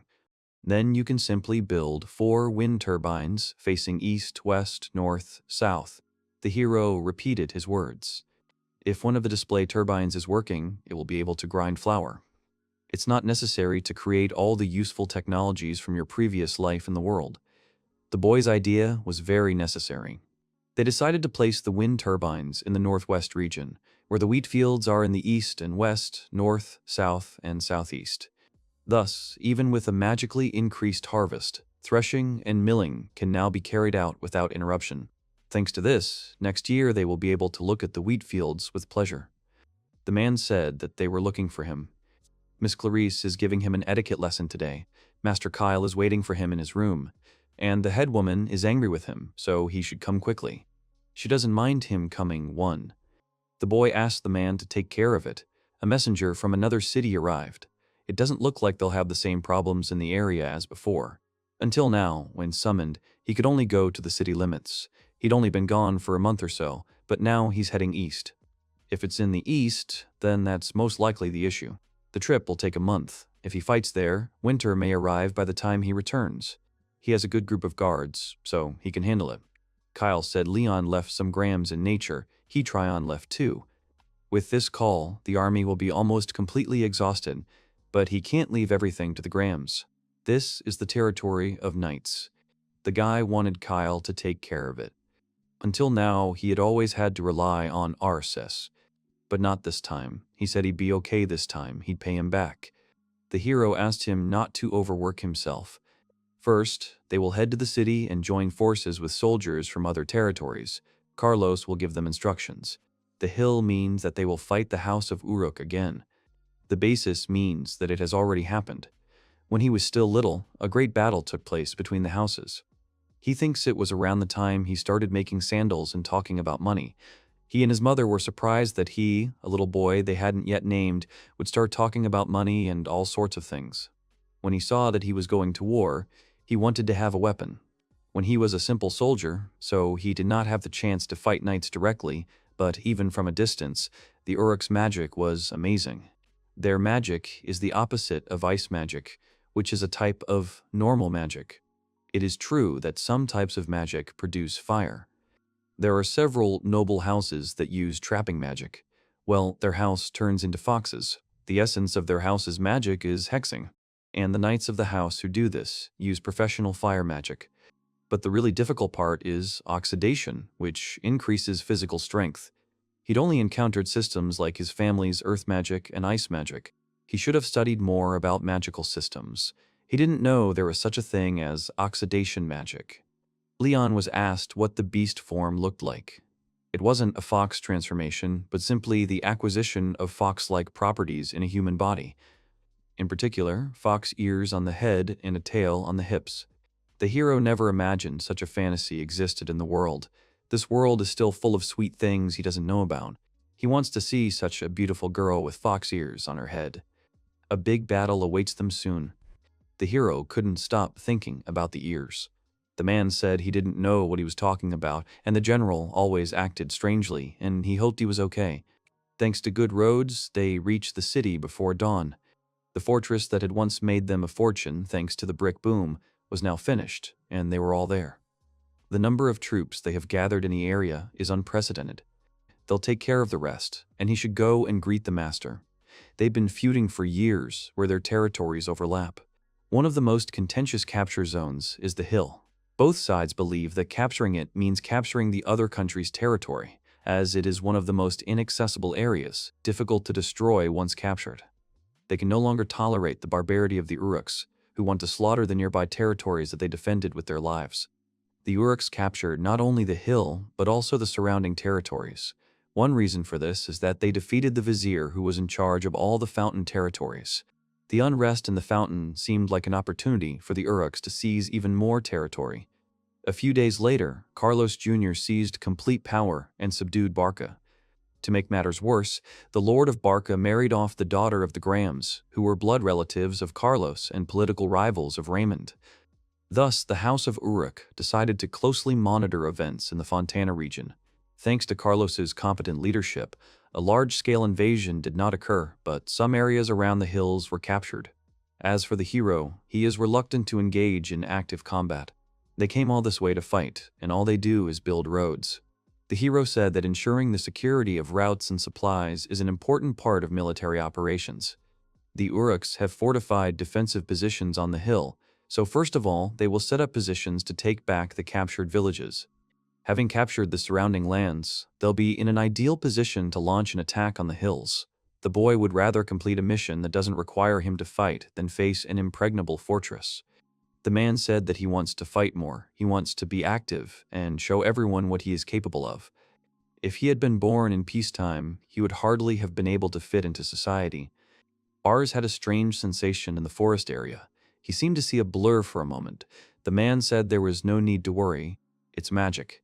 There's a lot of magic concentrated in one spot in the forest. It was an enemy attack. If they don't intercept it, everyone working there will be in trouble. They won't be able to do it. And judging by the size of the magical spot, there aren't 100 or 200 of them. They're moving at speed, harnessed by a messenger beast. He thought they were still in the process of setting up camp, that a full-scale battle was still some time away, but he was naive. If they wait for everyone else, they will be late. I'll have to take a risk. The man said that observers were reporting no significant movement in the enemy lines, and that they hadn't noticed any movement. The enemy soldiers had just arrived there and were probably resting. Given all their advantages, he didn't think they would attempt a surprise attack. This quick attack will make their victory more certain. They will unleash a bloodbath. Movement was observed in the enemy ranks. A small number of troops detected their movement and are moving to intercept them. But this shouldn't be a problem. Small forces rushing forward in panic without proper preparation will be defeated. The old man, once feared as a fierce commander, was advised by his mentor to launch a lightning attack. In other words, to take the enemy by surprise. The hill is fortified, and the odds of success are stacked against them. Furthermore, they will face a powerful cavalry force composed of ferocious, powerful, and resilient dragons. Therefore, the success of this attack is certain. Even if they destroyed twice as many enemies, they would be too much for them. He had to succeed, no matter the cost. Before them were four-legged white beasts. This was the very monster rumored to be there. Raymond, standing atop the fountain, was killed by a boy with no prior experience during the Barge Rebellion. It is said that the main factor in Raymond's defeat, despite his superior combat experience and number of warriors, was a detachment of hounds that stormed the city. Magical service animals of this type are so valuable that the loss of one can ruin them. Barka has deployed many of them in actual combat. This trick only works the first time. The man told all troops to prepare for an interception. This white thing uses magic. If it gets within range, they will also attack. They won't be able to break through unexpectedly, since they know about their secret beasts. I had to remember to prepare my shields. It looked like there was a man riding the lead monster. That was the Barkar Devourer. The man heard that he had led the battle against Raymond. The boy thought he was that same hot-tempered and foolish child who thought his weapon would work a second time. They were within the magic's range. Kim told them to aim and fire at the enemy's leading cavalry. He ordered all troops to stand ready and prepare fire. The soldiers were told to spread out and form a wall. The guy thought that he was just trying to assess their strength, but did not want to engage them in a fight. Their battle dragons are fast, but they turned their backs on them and decided to run away. Where the white monster passed, huge walls rise up one after another. The man was told that they were picking up speed, and if they stopped now, only the cavalry in the rear would be smashed into each other. He ordered to turn around faster and avoid collision with the wall, and to act more widely. It was built around them. They had to run before they were completely surrounded. The soldiers couldn't understand how the wall could have appeared so suddenly. The horsemen struck it, but it didn't leave a scratch. Some might be a little stronger, others a little weaker, but they were all heavy cavalry dragons. He'd never heard of magic capable of instantly erecting such a strong wall. There was a passage left there. They had to get out of there before the walls closed completely. They could regroup as many times as they wanted. The hero used an ice spear and a clearing spell. Kim said that we need to intercept it with fire. The columns diverged to the left and right and stretched vertically. This is the worst possible scenario. The man was told that the disaster was the old man's fault, and that he had proposed a plan based solely on the information he had received. There's no way to turn the tide of the battle, so they must at least eliminate the commander-in-chief. They had to break through the ice spears. The construction of the walls began. The hero thought that he would not be able to compensate for his disappointment. The guy said that if he hadn't hurried, everyone would have been in danger and he could only hope that they would arrive in time. He managed to kill the enemy cavalry and thinks there are survivors inside the wall. Inside the walls were soldiers from another state. They could destroy them by striking them through the wall with ice spears. It was impossible to let any of them escape. Ars was asked how he came up with such a defense in such a short time. He replied that he had thought about it for a long time. The strength of the Barka cavalry lies in their strategy of outpacing the enemy through rapid maneuvers, which is why they are not equipped with heavy armor. If suddenly a large number of archers appeared on the battlefield and decided to shower them with a volley of arrows, he could protect the horned ones with the help of the wall-building skill. This time they were outnumbered and unarmed, so they had to take risks. He's glad it worked. The man said they could not afford to show mercy to someone who was trying to kill them. He assumed that the hero did not want to kill him even at the tax collector, and at Raymond. The man said that if he didn't do this, he would die young and his friends would suffer. He knew what he was talking about. A hero didn't consider it terrible that he defeated his enemies without hesitation, and he didn't deny the value of this world of life and death. If there were ways and means to protect what he needed to protect, he would use them. He has memories of a past life when he lived in the world. In truth, as he had already told his brother, he would prefer to live in peace, tinkering with the land. Well, his path is to use all the knowledge and magic that he has left from his past life to survive in the world, and that is exactly what he is doing now. Kiro was told that he came to conquer Einrad and defeated Kim and Miriam in one day. Kim is the direct son of the Lord of Uruk, and Miriam is his assistant. Kim is a young man of only 21 years old, and Miriam is a famous general who has fought in many battles. To this day, many Fountain Knights have died because of them in battles for the hills. But this time he has done too much good. No knight can match him in battle. Therefore, the hero should not take part in the capture of the hill, which is about to begin. Since he had a new role, there was no need to fight. The hero said he understood this. The man said that this battle was partly to test how well the former Raymondites were working for him. He said that if they performed well, their positions would be guaranteed, but if not, their ranks would be reduced. He would simply have to watch from behind to motivate them. The nine-tailed sword was a magical sword wielded by Kim. It was a rare item that, when imbued with magical power, expanded its flames to the size of a sword, like ice within a sword, an ice spear. The boy asked if he could definitely take it. The man replied that he would take the sword that Miriam had. They told him he'd done a good job and advised him to rest. The hero received a precious magic sword for going into battle on his own initiative, and in the future he won't have to be on the front lines. They will all be able to return home together without any casualties. The hero was told that being the first to enter the hill was a great stroke of luck, and Carlos should soon realize it. The boy reflected on how he'd done his part, and yet they were still treating him like this. Someone said that Kim and Miriam were unworthy generals since they suffered defeat at his hands. R said he would do his best to win their favor. He hoped he hadn't overdone it. The sword must have been passed down in Uruk's family for generations. He will take good care of it,